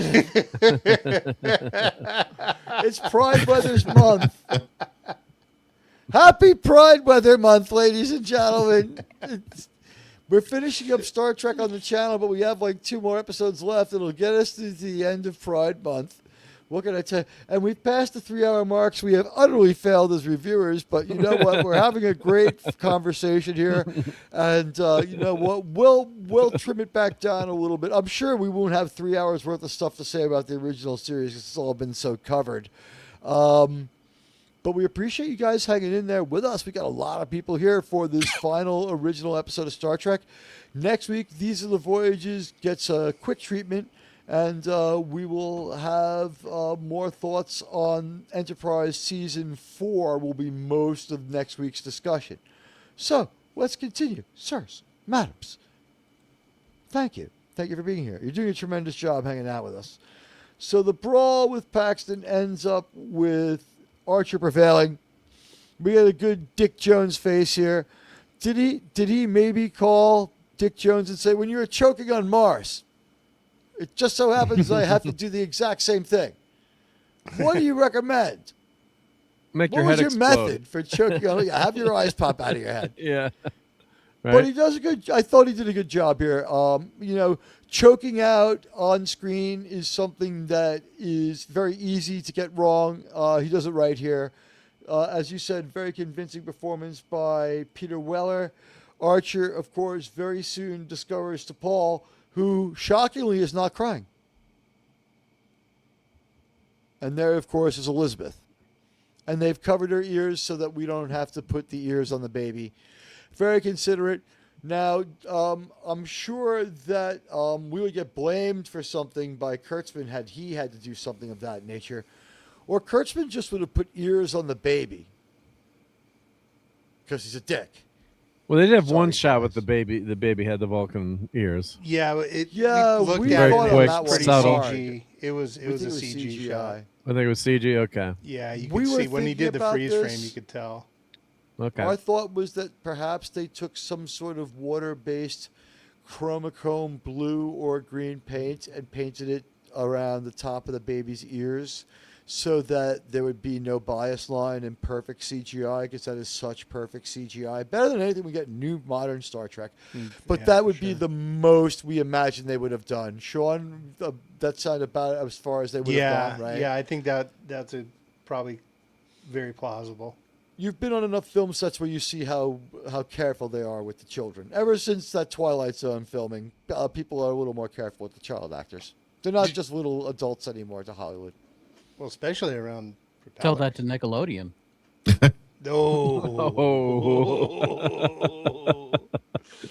You know, I just saw That what was a good Hilary one. Duff. I just saw what Hilary Duff looks like now. And Hillary, if you're single, come sing to me, baby. A buddy of She's mine not knows single, her. but she sure heck acts like it. Can you A tell buddy her of that I mine- think she's A buddy of mine hot knows as her, hell? and he says she is more gorgeous in person than on TV. Tell her I think she's hot as hell, and I love her singing voice, and I love her approach. But that's just me. I think she's married, so I have no She's shot married there. to a nerdy dude. Nope. There you I can you out lo- nerd your husband, Hillary. I don't know. uh, If you've seen her husband, yeah, he's pretty nerdy. You're All right. so drop Props dead to her for gorgeous, that, Hillary though. Duff, that I'm going to invent a new name for you. We're going to call you Killer. Oh, wait. She's got a couple kids with him too. Yeah. You could never tell, Hillary. Yeah, she works out a All lot. right, now we got to pull up a picture of Hillary Duff now, man. Damn it. Oh, Yeah, I know. And all this talk. Yeah, there's the show's going to go on Yeah, forever now. if you couldn't tell, I follow her. How old is she now? Oh, what in her mid 30s? I think she's 39. 38. She was- 38. September Okay. 28th, 1987.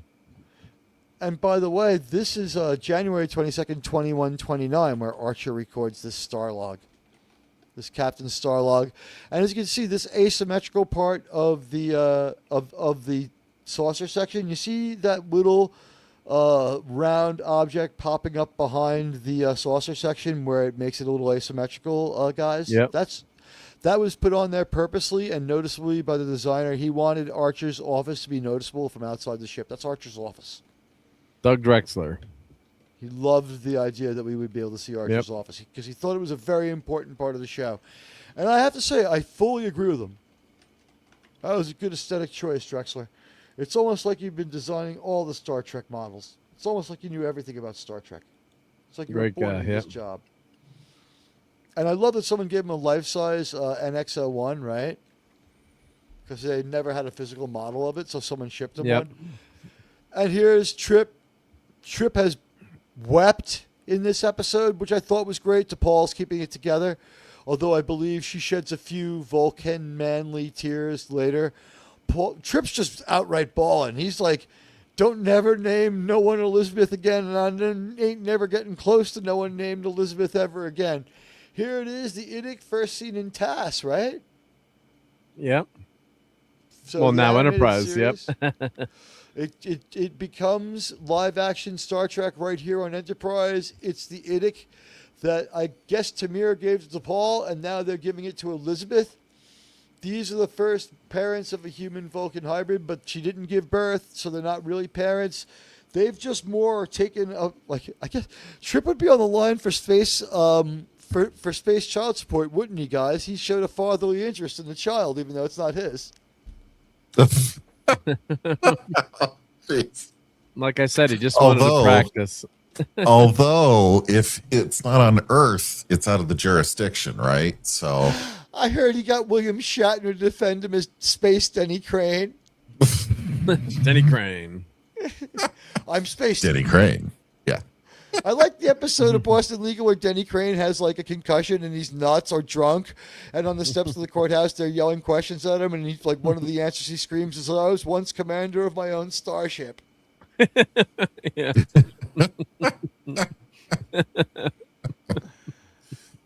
Well, what do we build up? We promised to get it good. We will do it really good.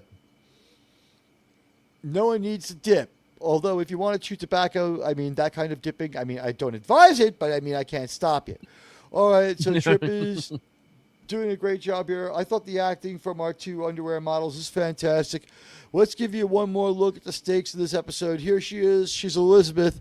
She's a beautiful little baby, but she was created in a monstrous way by a piece of garbage, John Frederick Paxton, who does not die but gets arrested and goes to jail like a proper Star Trek villain should, because they thought maybe this show will come back, and we've got Peter Weller.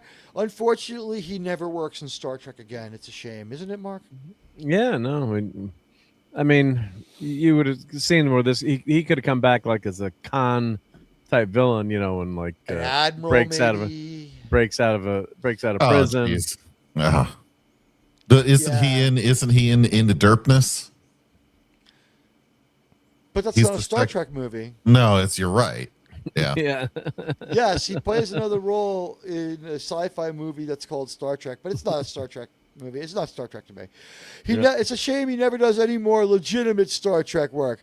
But this is, again, this is the only credulity in the episode. The thing that stretches it is by showing us this absolutely adorable baby that everyone just wants to so the cutest baby in the entire universe, and this is going to scare everyone and divide them.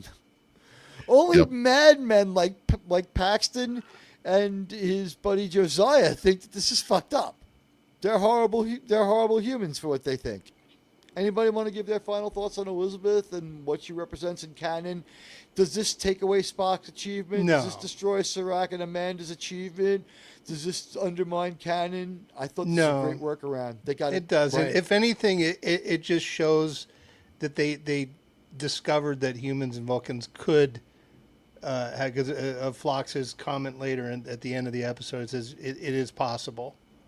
A really brutal beta test. It's tough on Elizabeth, Paul, and it doesn't ruin canon at all. Trip. Yeah, I'm glad you feel that way. I thought that one of the things we did here is there's a couple of episodes of Enterprise where I think we all agree we could have had stronger stories, but we respected canon and it took the hit, which is something that you don't see from today's writers. So as they bid farewell to Elizabeth, who cannot be saved, Phlox even says it's hitting me like it's my own daughter.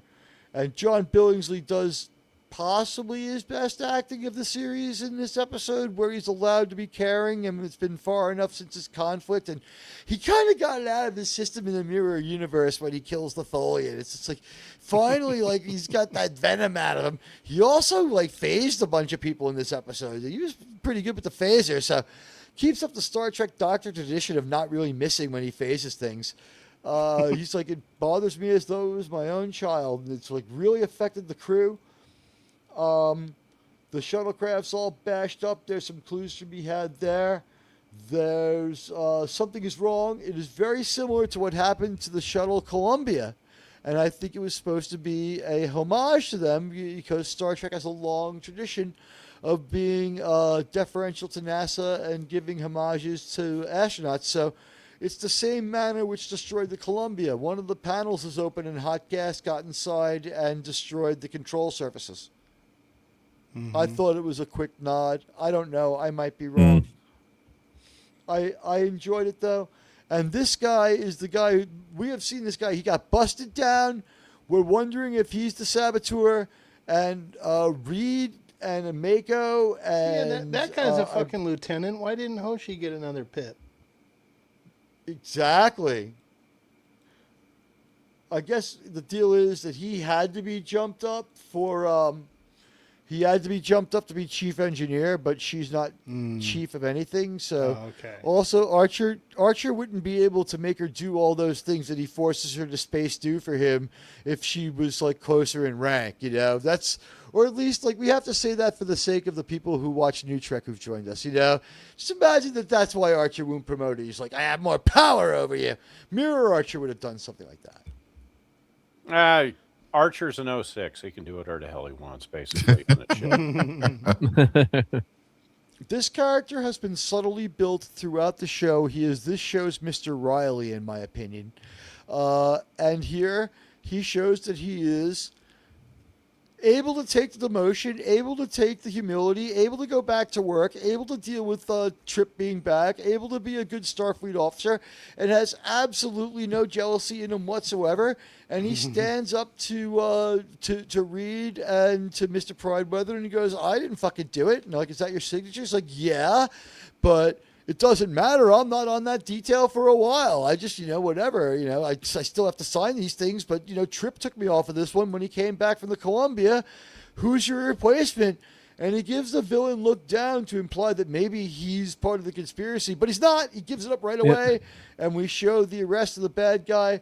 And you know what, gentlemen? What did you think of the hero turn for this character? What do you think? I enjoyed it. Yeah, it was a good moment for him. Yeah.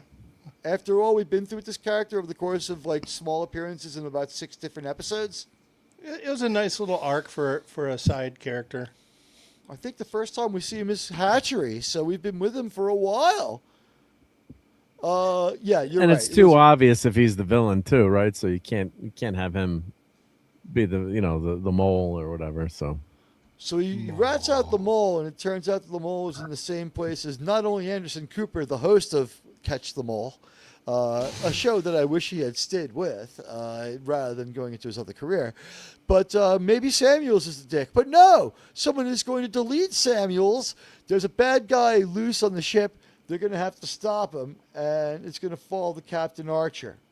He's going to be the one who ends up finding him. It's Mr. Asara, I believe is his name. So Hoshi, they make sure to show her uniform has been retailored yet again.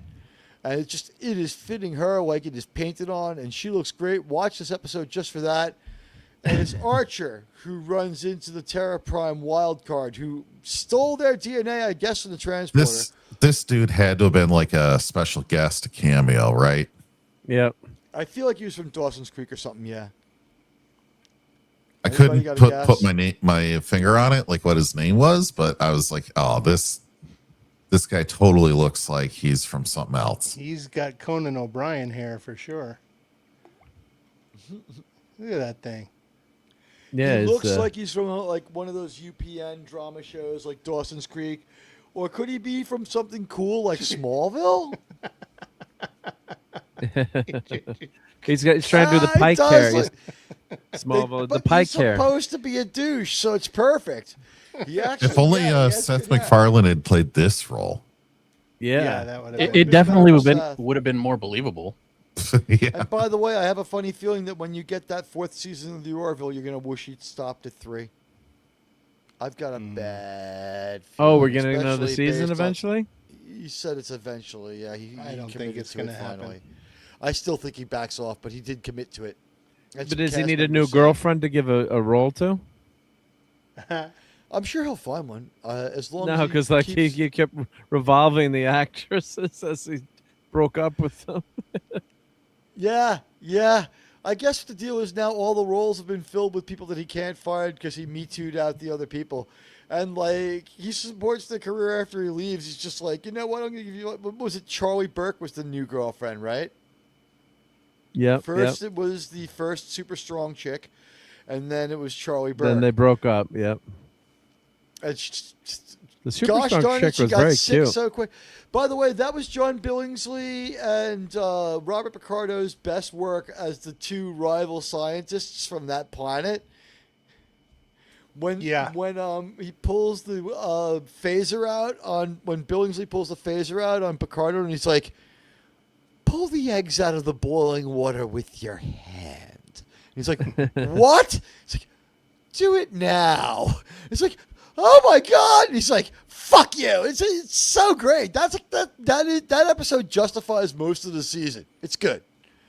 But this guy, Archer tries to prevail on him. He does some good pop psychology. We can't show it. He puts his phaser to his gourd. It is really, I don't even think I could show it on YouTube. We cut away, we hear the sound effect. We see Oh, God, Archer no, yeah, don't looking show that, really upset. He couldn't save this guy.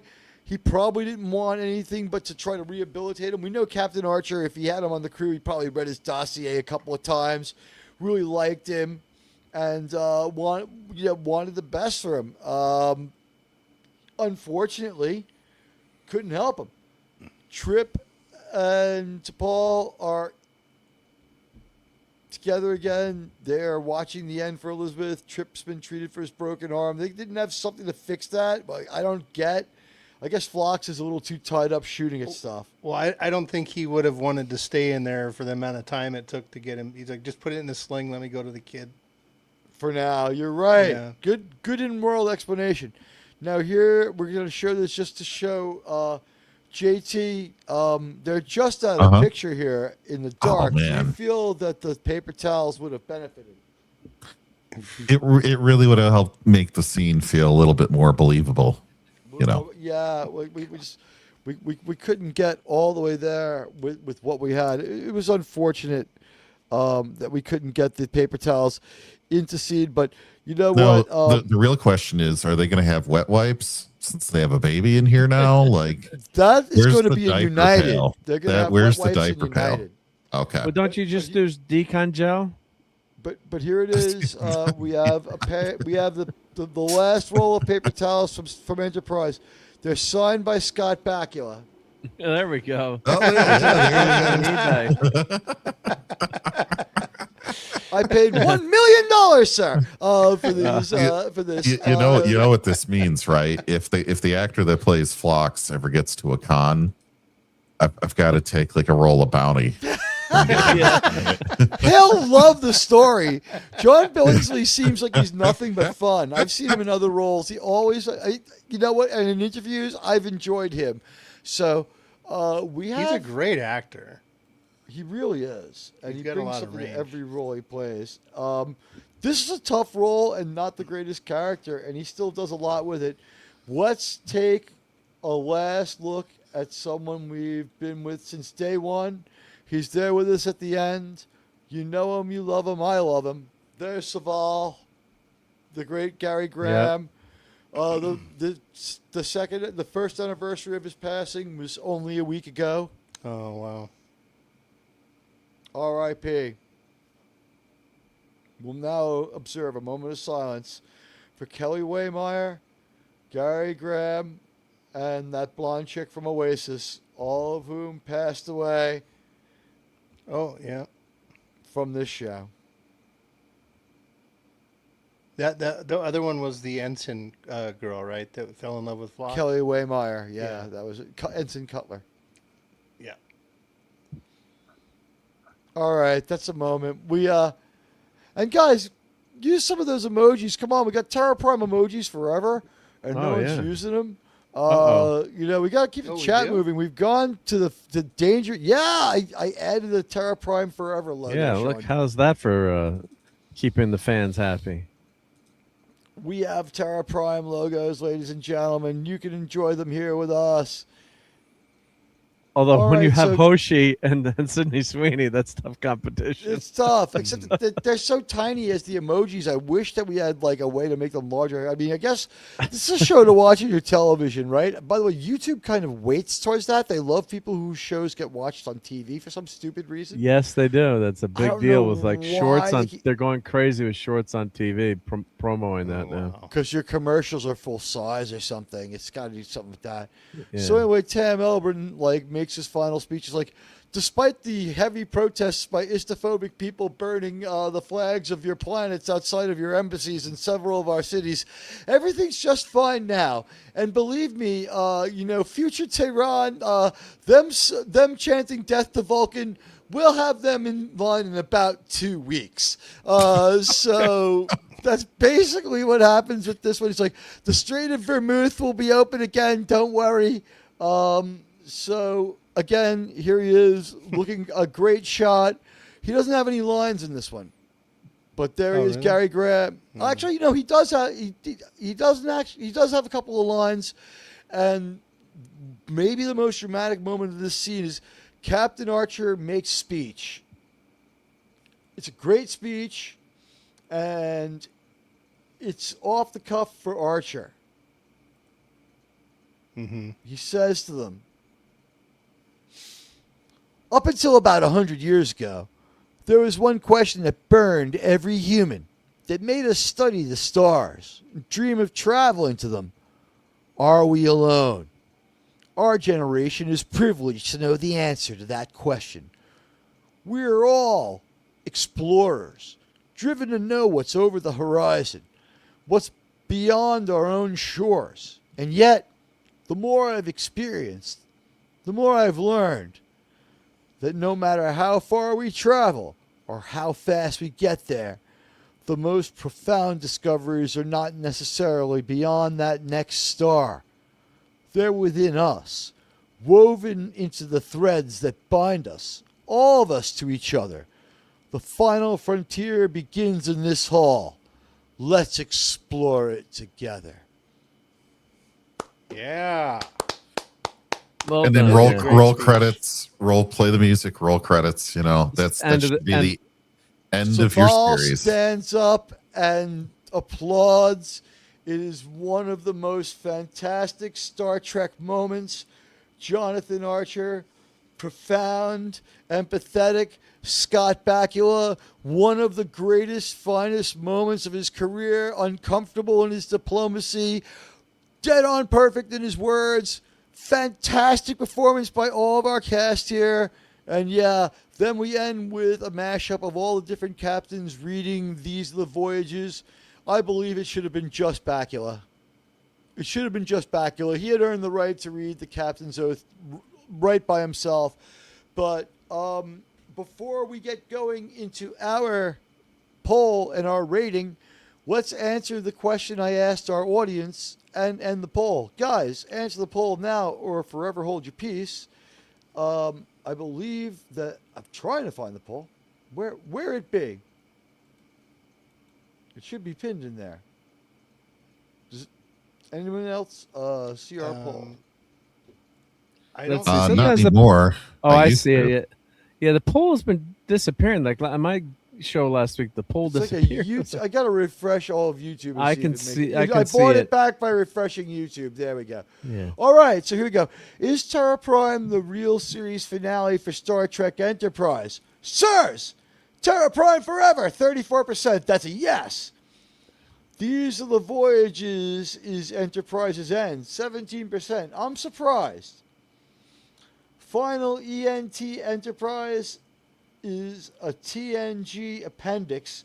That's the same as a yes. So we're going to go 41% yes, 17% with These Are the Voyages. And like stream, see results, 40%. You're all wonderful people. I want to thank you so much for taking our poll. All 35 of you. Wow, that's a lot for this channel.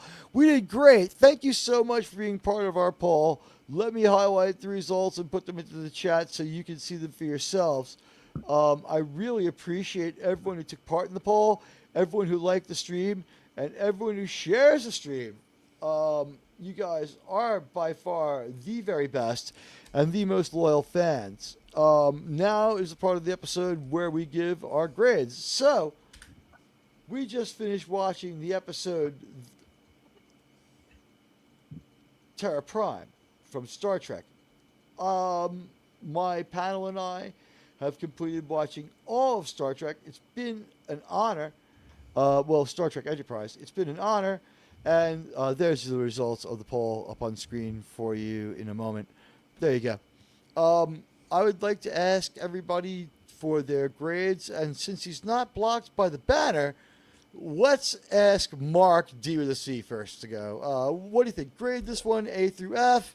If you want to throw a number on there, do so and give us your thought. And if there's a line or moment from this episode that you love, go for it, sir. All right. Well, I'm going to give it a B, just because of the whole idea of this episode. Just doesn't jibe with me in terms of Paxton, how crazy bigoted he is.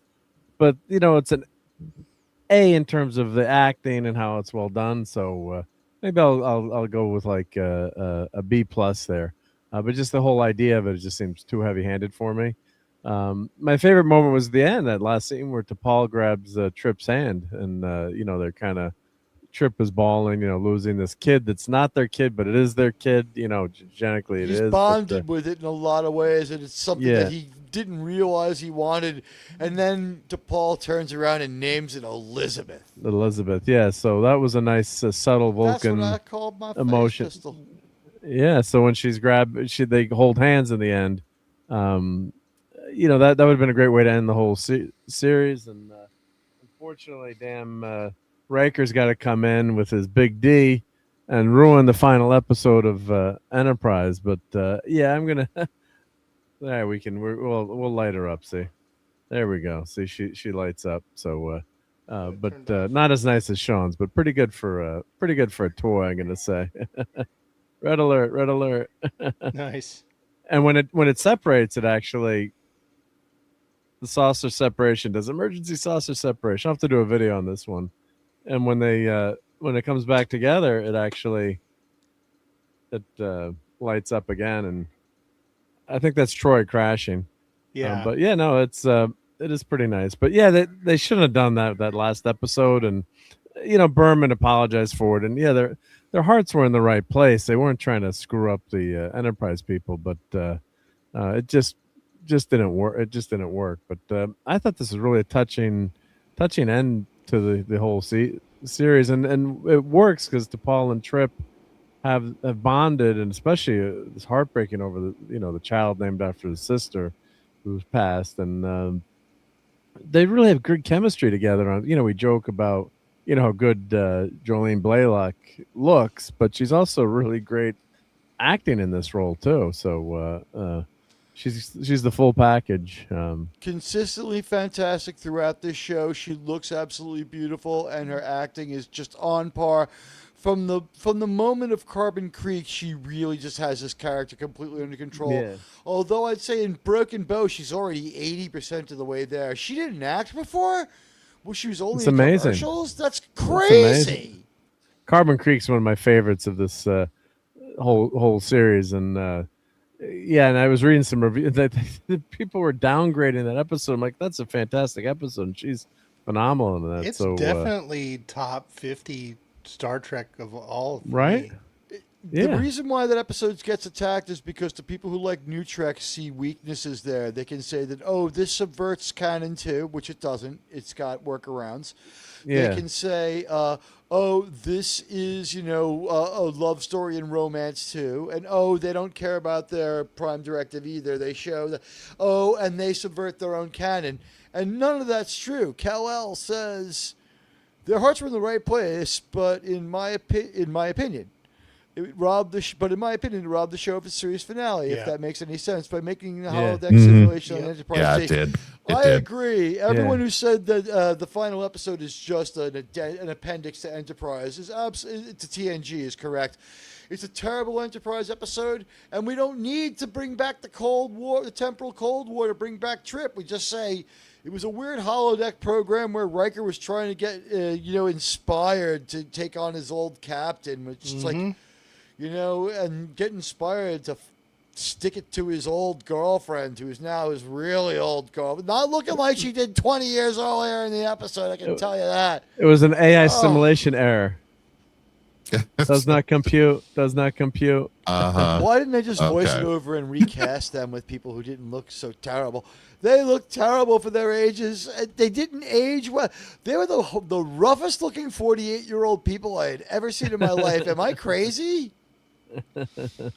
It might have been makeup. It might have been just bad makeup attempts. I don't know. It's his fucking fault. He was the director.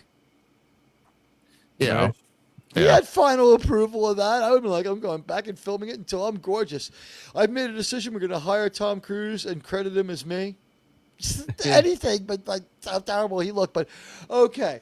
Your grade is again? Yes, I do. I'll go with a B plus. I'll give it a B plus. All right, there you go. JT Kirk, your grade.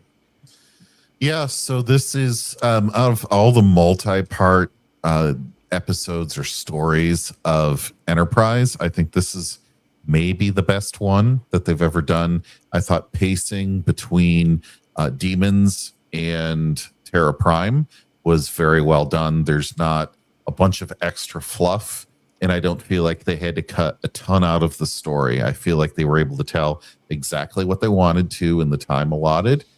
I think all the characters are written to be themselves extremely well, with the exception of, I don't know, maybe Phlox. I feel like him being moved by this child was a little sappy for him, just a little bit, but it's a minor quibble. The writing of Paxton, and I talked about it at length earlier, I thought, if you look at this in context of where we might be as people, not knowing that a federation is necessarily in our future, that his argument has some real strength. And I think the way that they cast around that, like I talked about in Demons, to have a multi-ethnic but still basically all human group in their mining spaceship, whatever you want to call it, of Terra Prime was about how I think it would work out. So some realism on that from like I don't have to stretch my mind too far to think about who this group is, right? The whole thing with Paxton making the comments like, well, I'm not the first leader that doesn't have blonde hair and in blue eyes, kind of a thing, was a little heavy-handed. So there's definitely a little bit of pieces that I'm not the biggest fan of. I'm also looking at this episode as this is the real conclusion to Enterprise. And I think not reaching for "we are the Federation" on the very last episode was a wise choice. And so I'm glad that they really ended the show this way, because the other one, the next episode we see, I totally discount. Like I don't treat that well. So this is the finale of Enterprise. I really like it. Is it as strong as the TNG conclusion? No, but that's the best one in the whole series, I think. So overall, I'd give this an A-. It might be the second best season finale in all of Star Trek. Series finale in all of Star Trek. And Tetrarch is correct. By the way, Tetrarch. I agree with that. I absolutely agree with that one. Okay, so I guess let's go next with, because I forgot him last time, Sean. Let's get your views on this one. Well, I'm gonna divert from the group like I did last week. I do agree this is the last episode of Enterprise. The one we're gonna look at next week is not. I don't consider an Enterprise episode. It's a TNG appendix, like you said. So given that this is, in my head, the last episode of Enterprise, I don't think it's a good finale, because we don't see where the characters go. We don't get anything wrapped up. We get inklings that the Federation's coming, which of course we know. But there's no send off for the characters. There's no one, getting a promotion. There's no one getting their own ship. There's no, Archer's getting a refit, and we see the NX-01 refit take off and he goes on another mission. That would have been great. I give this episode a C-. There's two main reasons why I don't like it. Number one is having a gorgeous little cute baby be the thing that's going to get people paranoid about heavy things lift is stupid. If like this guy is picking an adorable, the epitome of innocence is a little baby, and use that to convince He's a Star people, Trek villain. All babies are adorable. That's like a particularly beautiful, adorable little baby. Yeah, it's like the but most if adorable anything- baby ever. if You mean Trek Grogu? Yeah. Oh, so much cuter than Grogu. If anything, you're going to get people to not side with you, and you do something like that. It was absolutely stupid. The Verteron Ray thing, at only 2% power, almost vaporized the Enterprise. Now, why didn't they put 10 or 20 of these fucking things on Earth after the Xindi attack? Why don't they have that, or why That is a didn't good they point. have one There already? should be one that could in every time zone at the equator to fire at Yes. anything, or like 60 at each pole. Yeah, there So you should could be fire enough. at anything coming there in. should be enough to where the whole planet is protected by one of these things. They could Build have a giant should have warp had core one in on Earth. Greenland to power Yeah, the fucking but thing. the problem with that idea, Sean, that the backstory there is that all the eco Nazis didn't like that, and it wasn't Well- Energy Star compliant. So, Well, and anyway, yeah, and their but carbon footprint was just too big. Yeah, but anyway, I mean, like they should have had those. If this thing was that powerful, they should have had him on Earth as a defensive weapon. They would have destroyed the Xindi weapon before it got a shot off. So I don't buy that. Well, the It's Xindi way weapon pops in overpowered. out of nowhere and starts firing, so the Xindi probe would have been successful. But if they'd come back with the weapon, yeah, they would have had to have like a huge armada to tie up the Earth defenses. They would have needed like 10 jump corridors or whatever the hell they had. Yeah, so I'm almost done. So yeah, those two things are absolutely stupid to me. It just ruins the believability of the episode. The only thing that makes it a C- are T'Pol and Trip. All the acting is excellent. Every actor in this did everything they could with what they were given. The chemistry between Connor Trinneer and Jolene Blaylock is stellar as always. I believe Phlox, and to JT's point, I do believe that he. About being sorry for the kid dying, I believe that because Phlox's people, that he's got 3 wives and 10 kids. They're huge on family on his planet, so it makes sense to me why a little baby passing on would affect him. That was in character for me.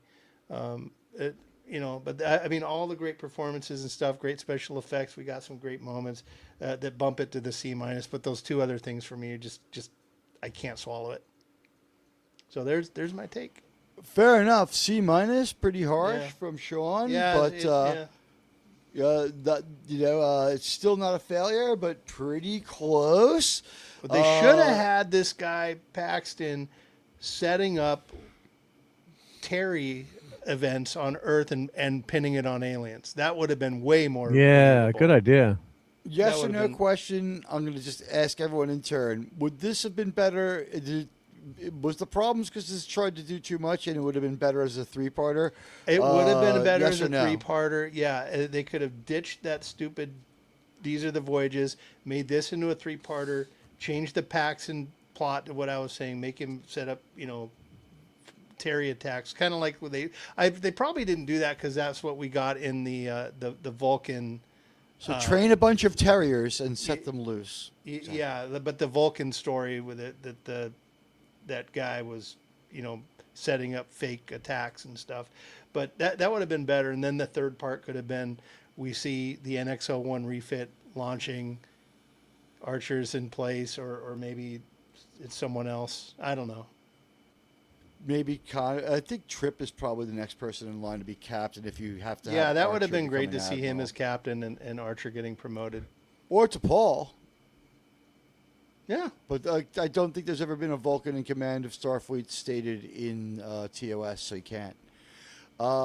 She's only had. Oh, in temporary TOS command. there was the Yes. Intrepid. Yep, the USS Right, no, but Intrepid had an all Vulcan crew. Right. They just didn't specify who it was.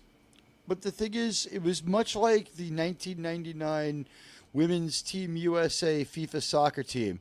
Yeah, I mean, they won, but let's remember the coaching staff was male. Oh, jeez. Oh, for fuck's sake. I'm trying to give these amazingly athletic women their due. I mean, So what are you saying, Teag? Are you saying that the training staff for the Intrepid was all human? Sir, that was so controversial. Sir. I'm saying radioactive if JT doesn't, I'm sorry, if no one else has anything to add, it's your turn to give your feelings on the episode. I don't remember the episode well enough to give it a good rating. There you go. But What was I your will favorite part about the say show? this. Go ahead. I will say this. Anything that Enterprise did is absolutely better than Kurtzman Sidetrack. This is true. So, Let me ask you 100%. so something. that's my way out. has your perception of this show changed since we started watching it? I need to give it an actual thorough watch because I've not really done it. I saw it hit and miss when it was on. Yeah, I mean, season 2 had a lot of episodes that were good but poorly placed in continuity and interrupted, and I think they never recover from the mess of their season 2, and it's too bad. Their season 3 was too ambitious after a weak season. Season 3 was too ambitious after a weak season 2, and season 4 was exactly what they should have tried season 3, and then season 3 would have probably been great, and then they would have gotten season 5. So Enterprise isn't so much a story of bad episodes, so much as terrible timing, but now it's Krimlon's turn to rate the episode. Oh, everyone took all the good talking points. So I'm just going to go the opposite direction of everyone and say it's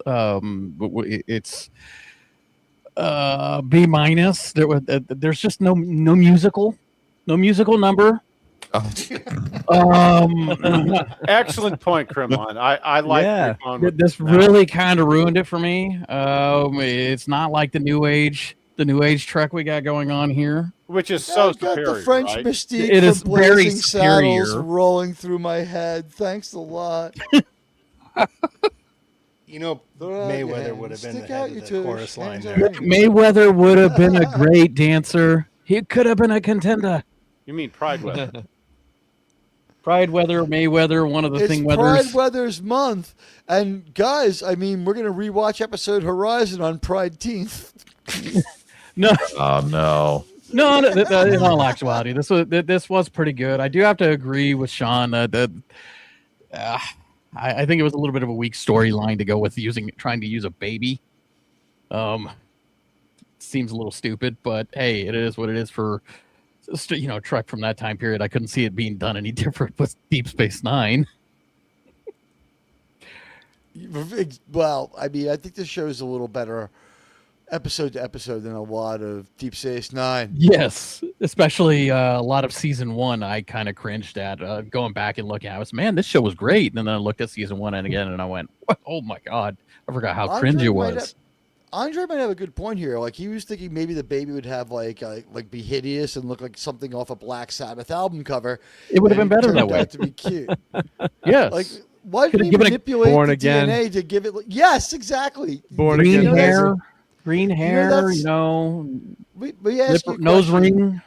We ask you a question, Mark D with a C, before we go any Sure. further on this one. Where does Kelly Osbourne look worse, on the cover of Born Again or now on all the Ozempic? Oh my God, she's got Tough too question, skinny. right? Why would you I mean- even ask that? What is wrong with you? Because she looks pretty hideous on the cover of Born Again. She's covered with afterbirth, and she has like devil horns and yellow eyes. She looked hideous for the last 20 years. What makes you think it's going to change? I think it's pretty prescient question. She looks really terrible now. But okay, please keep continuing with your critique, Krimon. I think we're done. I fear there may be more tragedies coming out of this if we continue down this road. I may end up having to refer to the Starfleet Academy in why didn't we get certain things? Give me a grade.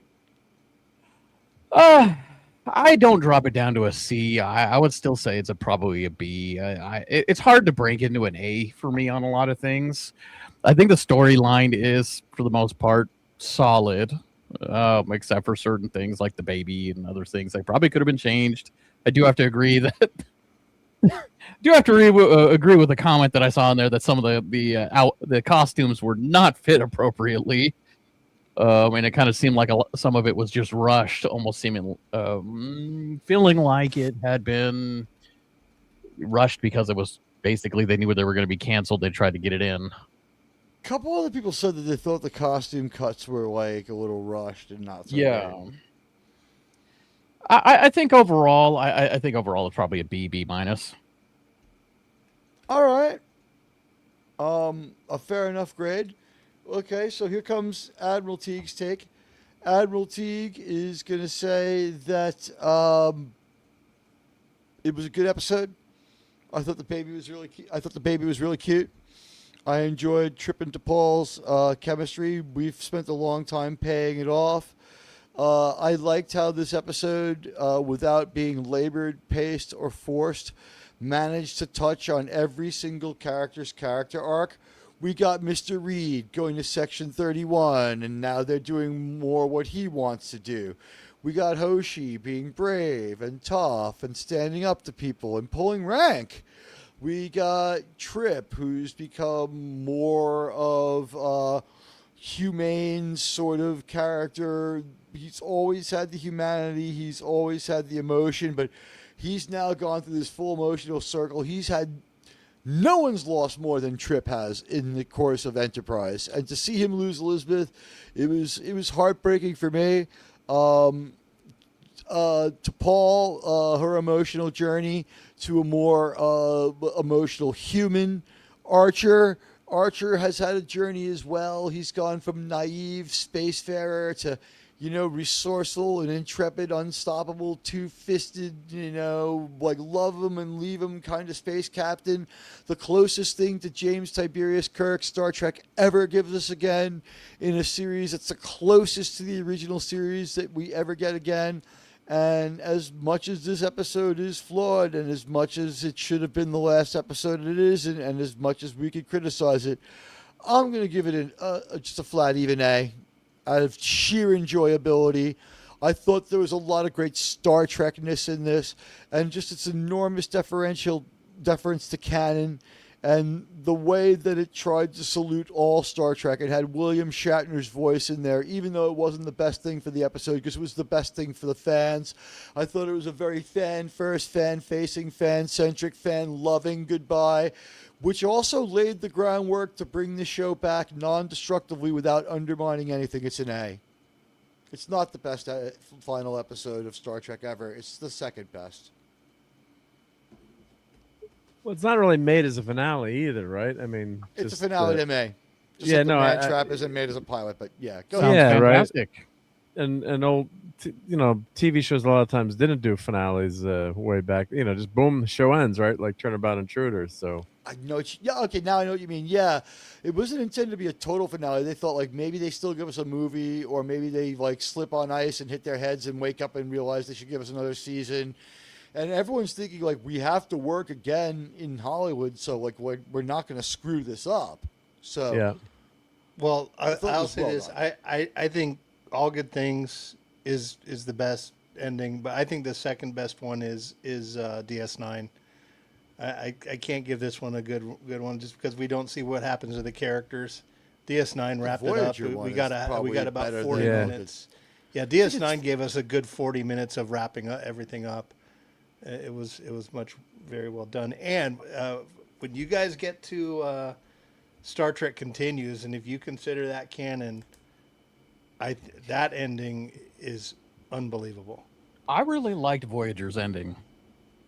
Voyager's ending was good. Oh, I was just saying, I like the Voyager ending slightly better than Deep Space Nine. Germ's not here, but maybe anyone want to speak to the final episode of the animated series? I think it's just another episode, right? It's okay, it's just goodbye. It was just an episode. Yeah. All right. But who here has Okay. seen Star Trek Continues? I've seen it. Yeah, I agree with you, Sean. That's a great wrap up, and it ties right into Right into TMP. Yep. It perfectly. That See, that those episode, guys- I actually fucking cried watching that episode. There's All a Good moment there Things where is an emotional ending and will Yeah. make you cry. I think we all know it's the best one. All right, so everybody's said their piece. We'll be back next week for final thoughts on These Are the Voyages briefly. We're not going to do a full review. Everyone's agreeing it's unworthy. We'll do that when we do TNG. We'll do that after Pegasus. But we will be retrospective season 4. If it goes to the whole show, then we will, it's scheduled for 1 or 2 shows for the Enterprise wrap-up. What a journey it's been. The NX-01 will always have been my first command, and I'm truly just emotional about leaving Enterprise behind. It's going to be tough after that final episode. This has been a long road. It really has. So before we go, Mark, you weren't here. We all had a couple of words about Clobby. If there's anything Yeah. you want to say, just Oh go yeah, right ahead. definitely. Yeah. Speak Yeah. to a Thank Star you. Trek Thank you for the fan. So opportunity. take Yeah, as let much me time as you want. turn my Honestly. turn Forget my about camera that. on. Yeah, go ahead. Take as much time as you Yeah, want. no, but no, he was such a special guy and brought a lot of us together, most all of us together, really. And I was privileged to get to know him, and through Star Trek and comics, as you can see, the love of my life, other than my wife, kids, and family, all come first. But Mike, I had been through some pretty tough times. My dad had cancer. Not to get too depressing, but dad had cancer. My best friend, one of my very best friends, passed away a couple of years after that, and then we had COVID hit, and I was not doing great, I got to say, emotionally. And latched onto Mike's show. We just found him randomly. I'd been watching a lot of YouTube, but more, generic stuff, or not. Like how-to guides and stuff, which was fun. But then all of a sudden, I saw this guy with a comic book show and Star Trek, and like, oh, there's something special about this guy. And starting the joke I always tell, like, I love the Thing, Ben Grimm. Where's Benji, right? And my kids were like, Dad, that guy, he stole your avatar. I'm like, well, that was Jack the King Kirby who created that avatar, and just were fans of Ben Grimm. And gradually I got to know him in the chat, and then Jed actually asked me on one of his shows, and then got to stream with Mike through that, and then he asked me on the Global Geek Gang. I remember I sent Mike pictures. I'm like, through Twitter, I'm like, here's a couple of pictures of my office. I'm like, I'm not sure if anyone would want to see this stuff. And he's like, what, are you crazy? And we just really hit it off. And he was a special guy. And of course, the Saturday Night Star Trek show was a wonderful show. And they never got to finish it, but it's good. I think that we kept going through Enterprise, and not that this is any way, shape, or form a continuation. But as Clobby told me many times, he's like, I don't own reviewing Star Trek. Anyone can do whatever they want on YouTube. I mean, his show with Raquel was very special, and I was fortunate to they had me on the end, and at one point they actually said to me, oh, we thought we would have you got on as a regular. Like, no, it was your show together, and I would have just slowed things down. But I did appreciate the chance to come on every week at the end. And I was behind the scenes too, doing some of the producing in StreamYard, which was a privilege. It was great to get to know know Clobby, and tragically he had a massive heart attack 2 years, almost more than 2 years ago today. And it was anniversary of his passing. I just a couple of days ago, and I just last minute with Steve Mitchum just said, let's just go live. And I talked about it with Steve, like, maybe we should just go live and just not do a big anniversary show, and let's just go on for like 10-15 minutes. And of course we almost did an hour. But Mike was just such a special guy, and he never put anyone down, and he had such a great memory too for Star Trek. He'd always say, oh, my memery's Garbaggio. I'm like, you remember everything about Star Trek or any show, Blake Seven, that Prisoner. And he's like, well, my memory's not that good. And he starts reciting quotes from the show, starts telling me who wrote the show, Yeah.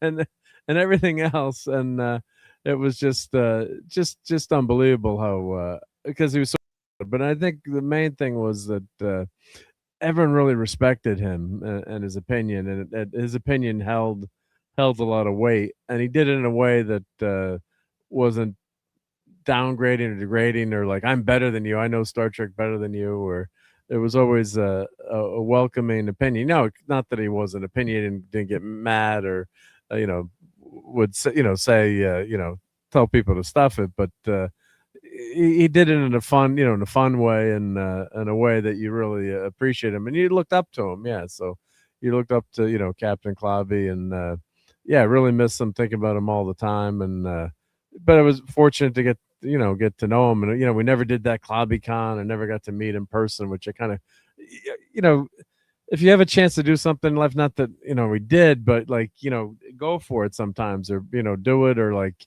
I was talking to my wife. She's like, "Well, you could have gone and jumped on the plane to go to New Orleans at any time or Baton Rouge. I wouldn't have cared, And I could have done it, but you never like thought of it or said, "Oh, we're gonna do this, right?" Or go meet at a Star Trek convention or Yeah, you always do think you've got the time to do those yeah, things. I'll do that. You're right, Sean. Yeah, I'll do that in a few years, and maybe we should have pushed to all get together, and seeing each other. Not that you're close geographically, but it would have been wonderful to have met him in person as much as I got to know him. So I think he loved Enterprise too, right? So he always loved Star Trek Enterprise. One of the shows they did was Defense of Enterprise, one of the early shows. So yes, everyone go. His streams are still out there. Thank God on YouTube. Go. I listen to some of them once in a while. There's a few I haven't. Even caught yet. But his humor, his sense of humor, his voices, his Gorn.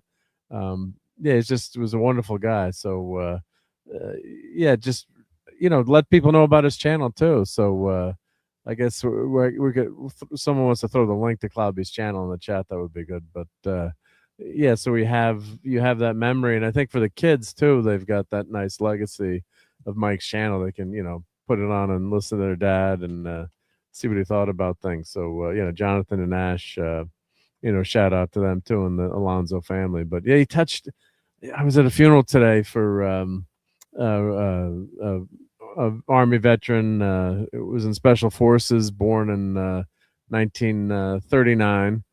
And the church was they had to move the funeral to another church because it was so packed, and it reminded me of Mike's funeral with just ceremony or tribute where you could see how many people he touched, and you had to have a big huge hall to fill all the space, because the regular church was too small, and just like Mike's, you could see how much everyone loved Mike and the tributes and his relatives and nieces and nephews, and he just touched people the right way. And we need a lot more people in the world like Cloudburn Time. So it'd be a much better place, and always so friendly. So yeah, there's this channel, and the shows are still there, thank God. So go check them out and just have fun listening to some of those old episodes. And one to pick, the review that the Alternative Factor is on.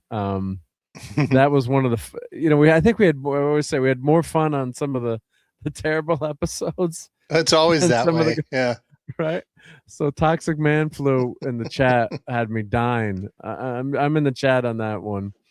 I'm just dying. We're at Lazarus' beard. Lazarus falling off the stuff, and it became a meme. And space Spurpies. I mean, it just so many inside jokes. But that Alternative Factor episode, every time I listen to that, it's just to read the chat. That's why we watch New Trek on this channel. Right? Yeah. The bad stuff will get you. So, yeah, thank you for giving me this opportunity. And yeah, really special guy. If you haven't, some people may be in the chat here or watching, maybe haven't. I'm assuming most of you have, but if you haven't listened to any Cloudburn Time shows, go check them out because they're gems. And the guy he ended up with only 2,000 followers. I shouldn't say only 2,000, but the guy should have had 1 million followers. He was just he was just that good at streaming, and a good friend of Doomcock. Then some of the bigger channels, Nerdrotic, came on his show a couple times, and It was fantastic. Nerdrotic on the show. He so deserved that moment. He so deserved that moment. I don't know if I was anything but overjoyed to see that, to have Nerdrotic, And he was it a Friday night, no less, too. He came on there after Friday Night Tights and spent like 2 hours just talking to Clobby about comics. And I don't think it was. I think it was. No. He knew. No, he knew Mike, and of course Eric K became good friends with us, and he was with Nerdrotic from the beginning, as a mod. And I think just the joke was the comic book owners. I don't know if Mike ever met him in person, but I think just starting Nerdrotic has got over 1 million followers now, but Mike was, I think, in the chat, and he it's kind of, you're in the same circles, and Mike just asked him on the show, and he said, "Yeah, let's do it." And they had a lot of fun on that show because they were just talking. It was just comics, just enjoying, Pretty enjoying. obvious. And yeah, Drunk 3PO. I was streaming one night with Mike, and Drunk 3PO showed up in the chat, and I'm like, "This is awesome!" And he's like, "Why don't we do a show together?" Right? So then Mike did a show with Jay, Drunk 3PO too. If you search by popularity, I think the Nerdrotic show will show up, and the one with Drunk 3PO. But I just wish I could have had more clips from the show. There's so many shows. I was trying to do it for an anniversary last year. Did you put on it existed, but it didn't exist? Oh, I didn't play that. I have that clip. Episode. I clipped that. But it never I was working that that night. I was working at Pizza Hut that night, and I'm in the back washing dishes for like 2 hours, and I was just listening to that thing, laughing my ass off. That was hysterical. Yeah, let me see if I can find that now. But that clip was just, there's so much comedy gold that Mike had.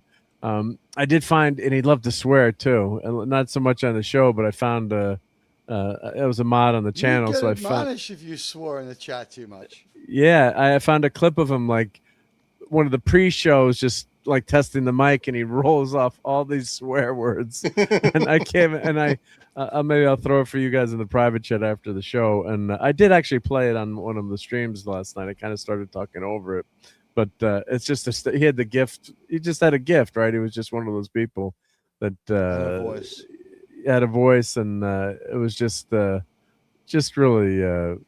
Just super special guy, and just lucky I got to meet him. And you just wonder how you meet people. Sometimes things are, if I'd scroll through YouTube, or the algorithm actually worked in that case, right? It knew what I liked and what he liked, and it was just and I was just so flattered that he would ask me to be on the show. And at one point he's like, "Oh, can I call you my sidekick?" I'm like, "Sure." And he's like, but of course Mike's modesty. He's like, "But when I'm on your show, I'm your sidekick," right? So, I was very privileged and lucky to, and he's like, "I consider Buddy one of, you're part of the channel now." So, and I'm like, it was a special thing we had going, and a lot of fun. And I just missed the guy terribly. So, but just lucky to have that opportunity to get to know him. So, yeah, it's a shame, but he's looking down on us, and he was mad about that Fantastic Four movie. They didn't hire him to because he should have been in charge of that, as he said, right? That's the only way that they make an FF movie, is like if I'm in charge of it, he said. Yeah. So at least it would have been like worth watching. Hey, Planet X87. Admiral Teag, incoming super chat. Admiral, great episode, says Planet X87. X87, thank you so much. You know what? We'll interrupt this for a moment for just a little bit of video. I know that this is someone that Klobby likes, so we can put him on. Sir, steam is better. Sir, honestly, the dogs are better. Sir, I have the man. Sir, my name is Raisin. $1 billion, sir. $1.1 billion, sir. Sir, he has a cold. Don't shake his head. Sir. Right, sir. And Klobby, we weren't too political on the show, but he was a huge Rush Limbaugh fan, and he was a pretty, not that it mattered, he would have liked, he would have probably, I'm guessing, would have liked some of the things that Trump was doing, but he was, but yeah, we were like, let's just have fun and talk comic books, and not get into the political stuff too much. But I don't feel my Trump clips are political, because he no, never they're says not, anything but of substance. He's just they're just funny. Yeah, but I'm saying if you like Trump, you can enjoy him, and if you don't like Trump, they're just there that's for a you good to have point. fun with too. Like, they're not stigmatizing, and like, I'm not a MAGA guy, but I don't hate him either. So like, we can have some fun. He's just another guy from Queens, and he's kind of okay. Yeah. He's kind of okay. No. So you don't have to go nuts. Yeah. No, well said. But it just, he was, we talk like after the show, but, more politics and stuff. Yeah.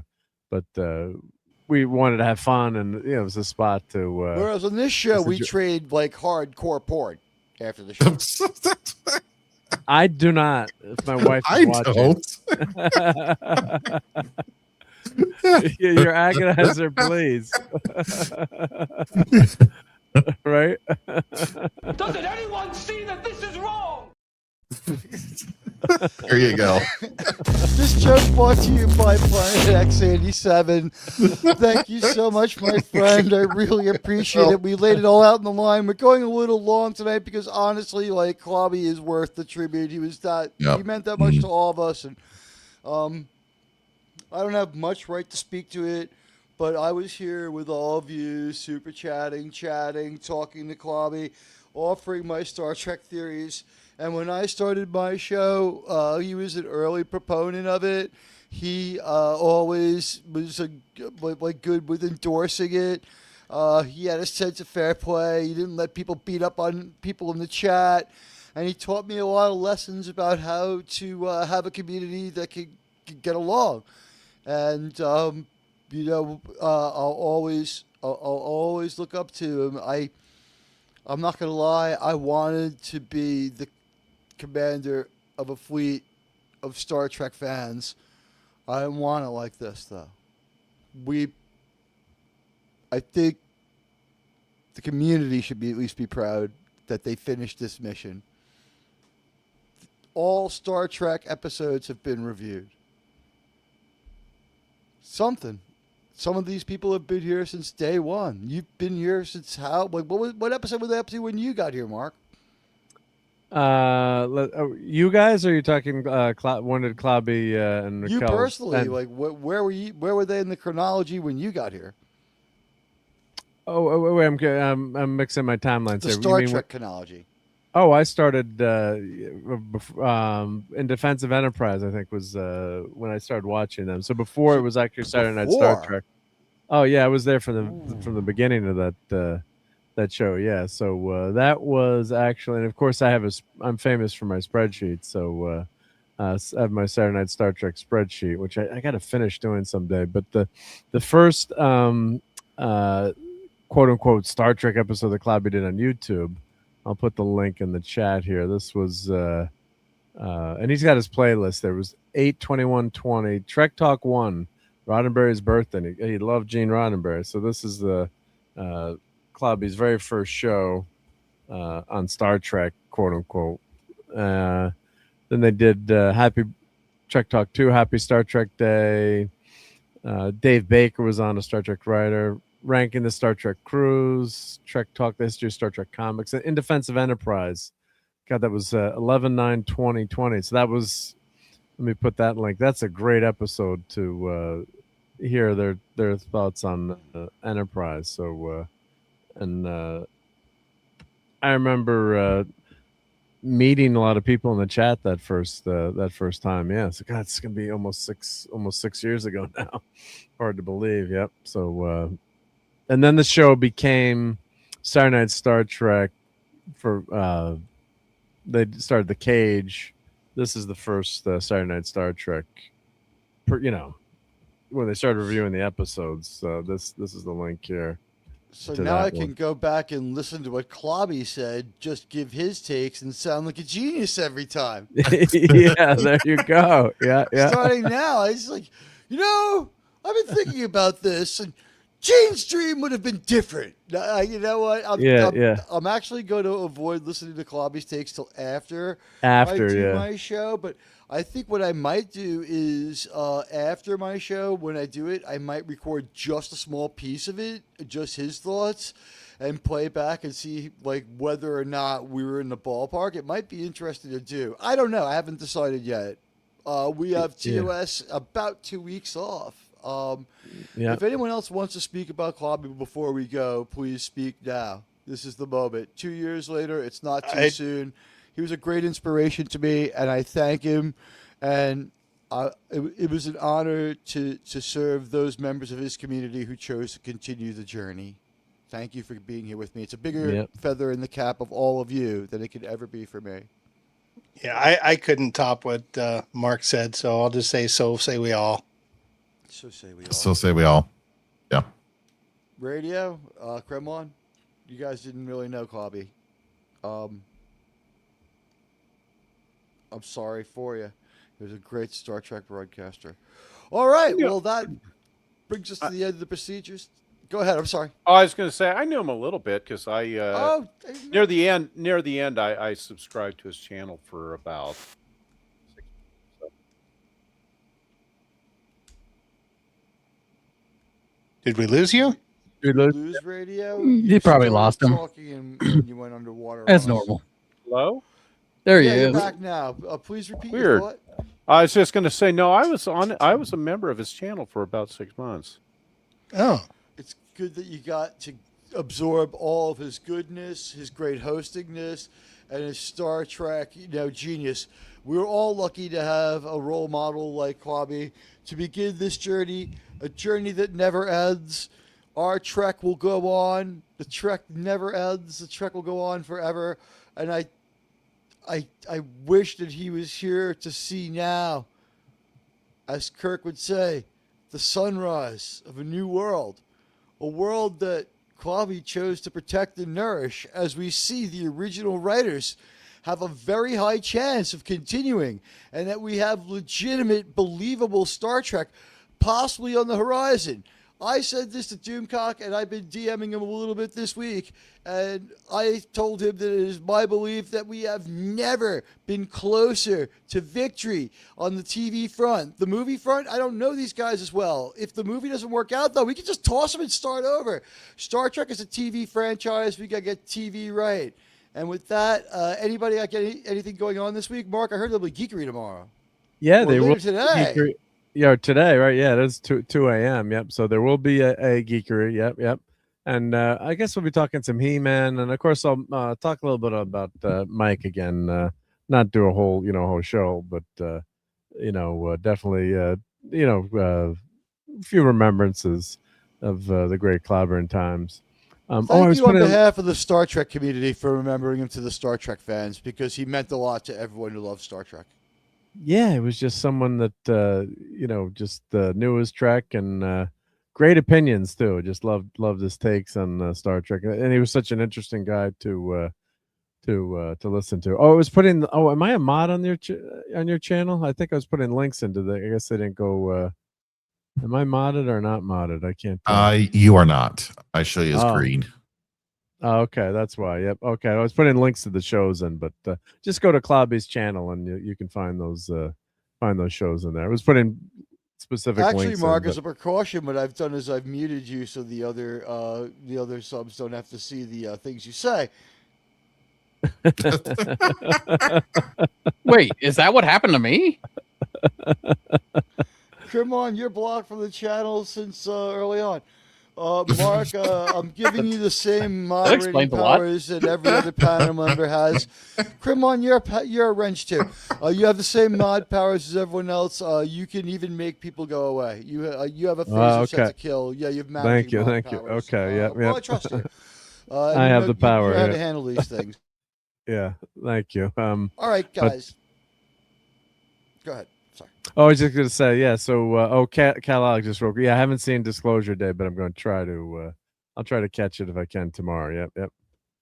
Ooh, I'd like good to luck. hear some more opinions on it. Every opinion I heard was terrible, though, and like I said, when I saw the trailer after hearing what the drinker had to say, it really does look like it was just pretentious, and it seems like, did Whitley Strieber write this? I mean, Communion was more convincing. It seemed like Communion. Oh, the Hollywood Reporter was on its knees to that movie. Oh my God! It sounds like a J.J. Abrams thing, like a, mystery box. Is that what it? I've been. No, you go watch some reviews of what Mr. H, Critical Drinker. Everyone hates it. Down $22 on it. Yeah. That's why I hate when people say, "Oh, go see it for yourself and decide." I don't have unlimited time and money. If five Sean people I trust tell me, wife and his stepson to see this fucking movie and buy them popcorn and soda and spend $110 so that he can say firsthand that because everyone else thought this movie sucked, he defiantly threw away like 20% of his week's pay so he could go out there and have boasting rights on X. What kind of an idiot if five people Yeah, if five people I trust tell me they went to a new restaurant and were served a plate of dog shit, I'm not going to go eat there. This is from a man who sure But what about if it was that? tasty dog Mandalorian shit? and You sure about that? Do you think the Mandalorian and Grogu just pushed you over the edge? Everybody's agreeing No. with you. Ted We're not. Sharp's We're not. there. We're not even. I don't think we're going to watch it for Krimon PCV. likes the movie for its representation. I thought Disclosure Day was about about Hollywood finally disclosing that they're completely creatively bankrupt. Disclosure Well, in Day's that- original In title that was respect, National. I guess it succeeded. So. Disclosure Day's actual day first title was National Coming Out Day, but it didn't test well. All right, everybody, we love you all. Thank you so much. Mark's got some geekery tomorrow night. What time are you starting? 10:30 Eastern time. Yep. All right. Same and, bat channel, same bat time. check out Mark tomorrow, and also Sean is building a model. What model are you building, Sean? I'm working on the Reliant. She's coming along really good, but I've probably got about 60 hours in it so far. Wow. So we've it's seen looking how good. beautiful some of the parts are. It's very intricate. The wiring for the weapons array was something. Oh, That wait, was wait till you something. see the inside of the saucer. No. Don't build it up. Don't build it upside down. Don't build it the original version. No, yeah.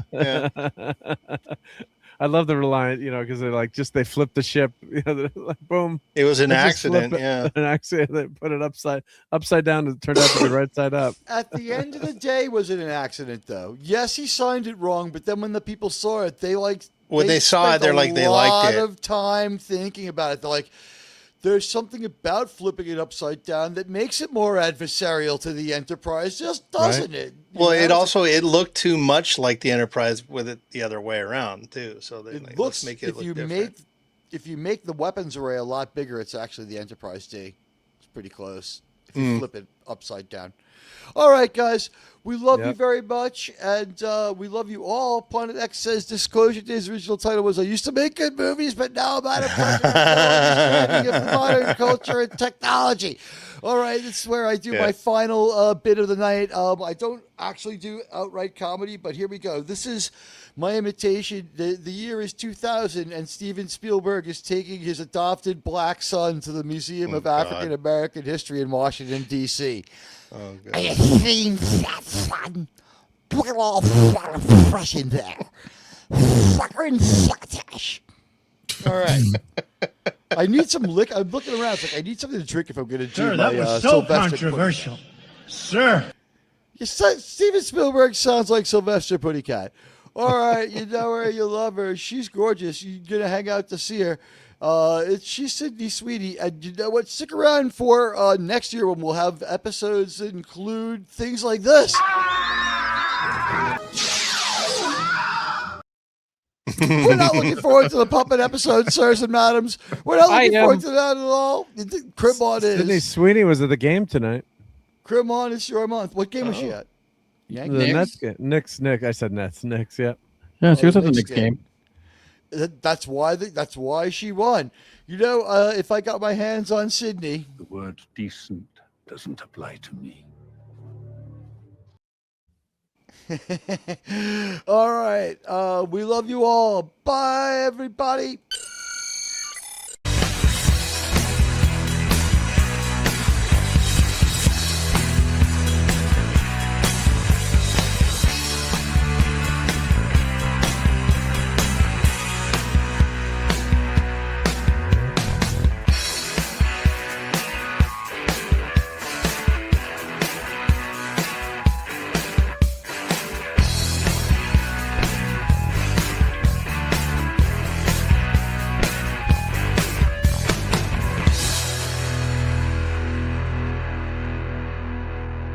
I just want to tell you both, good luck.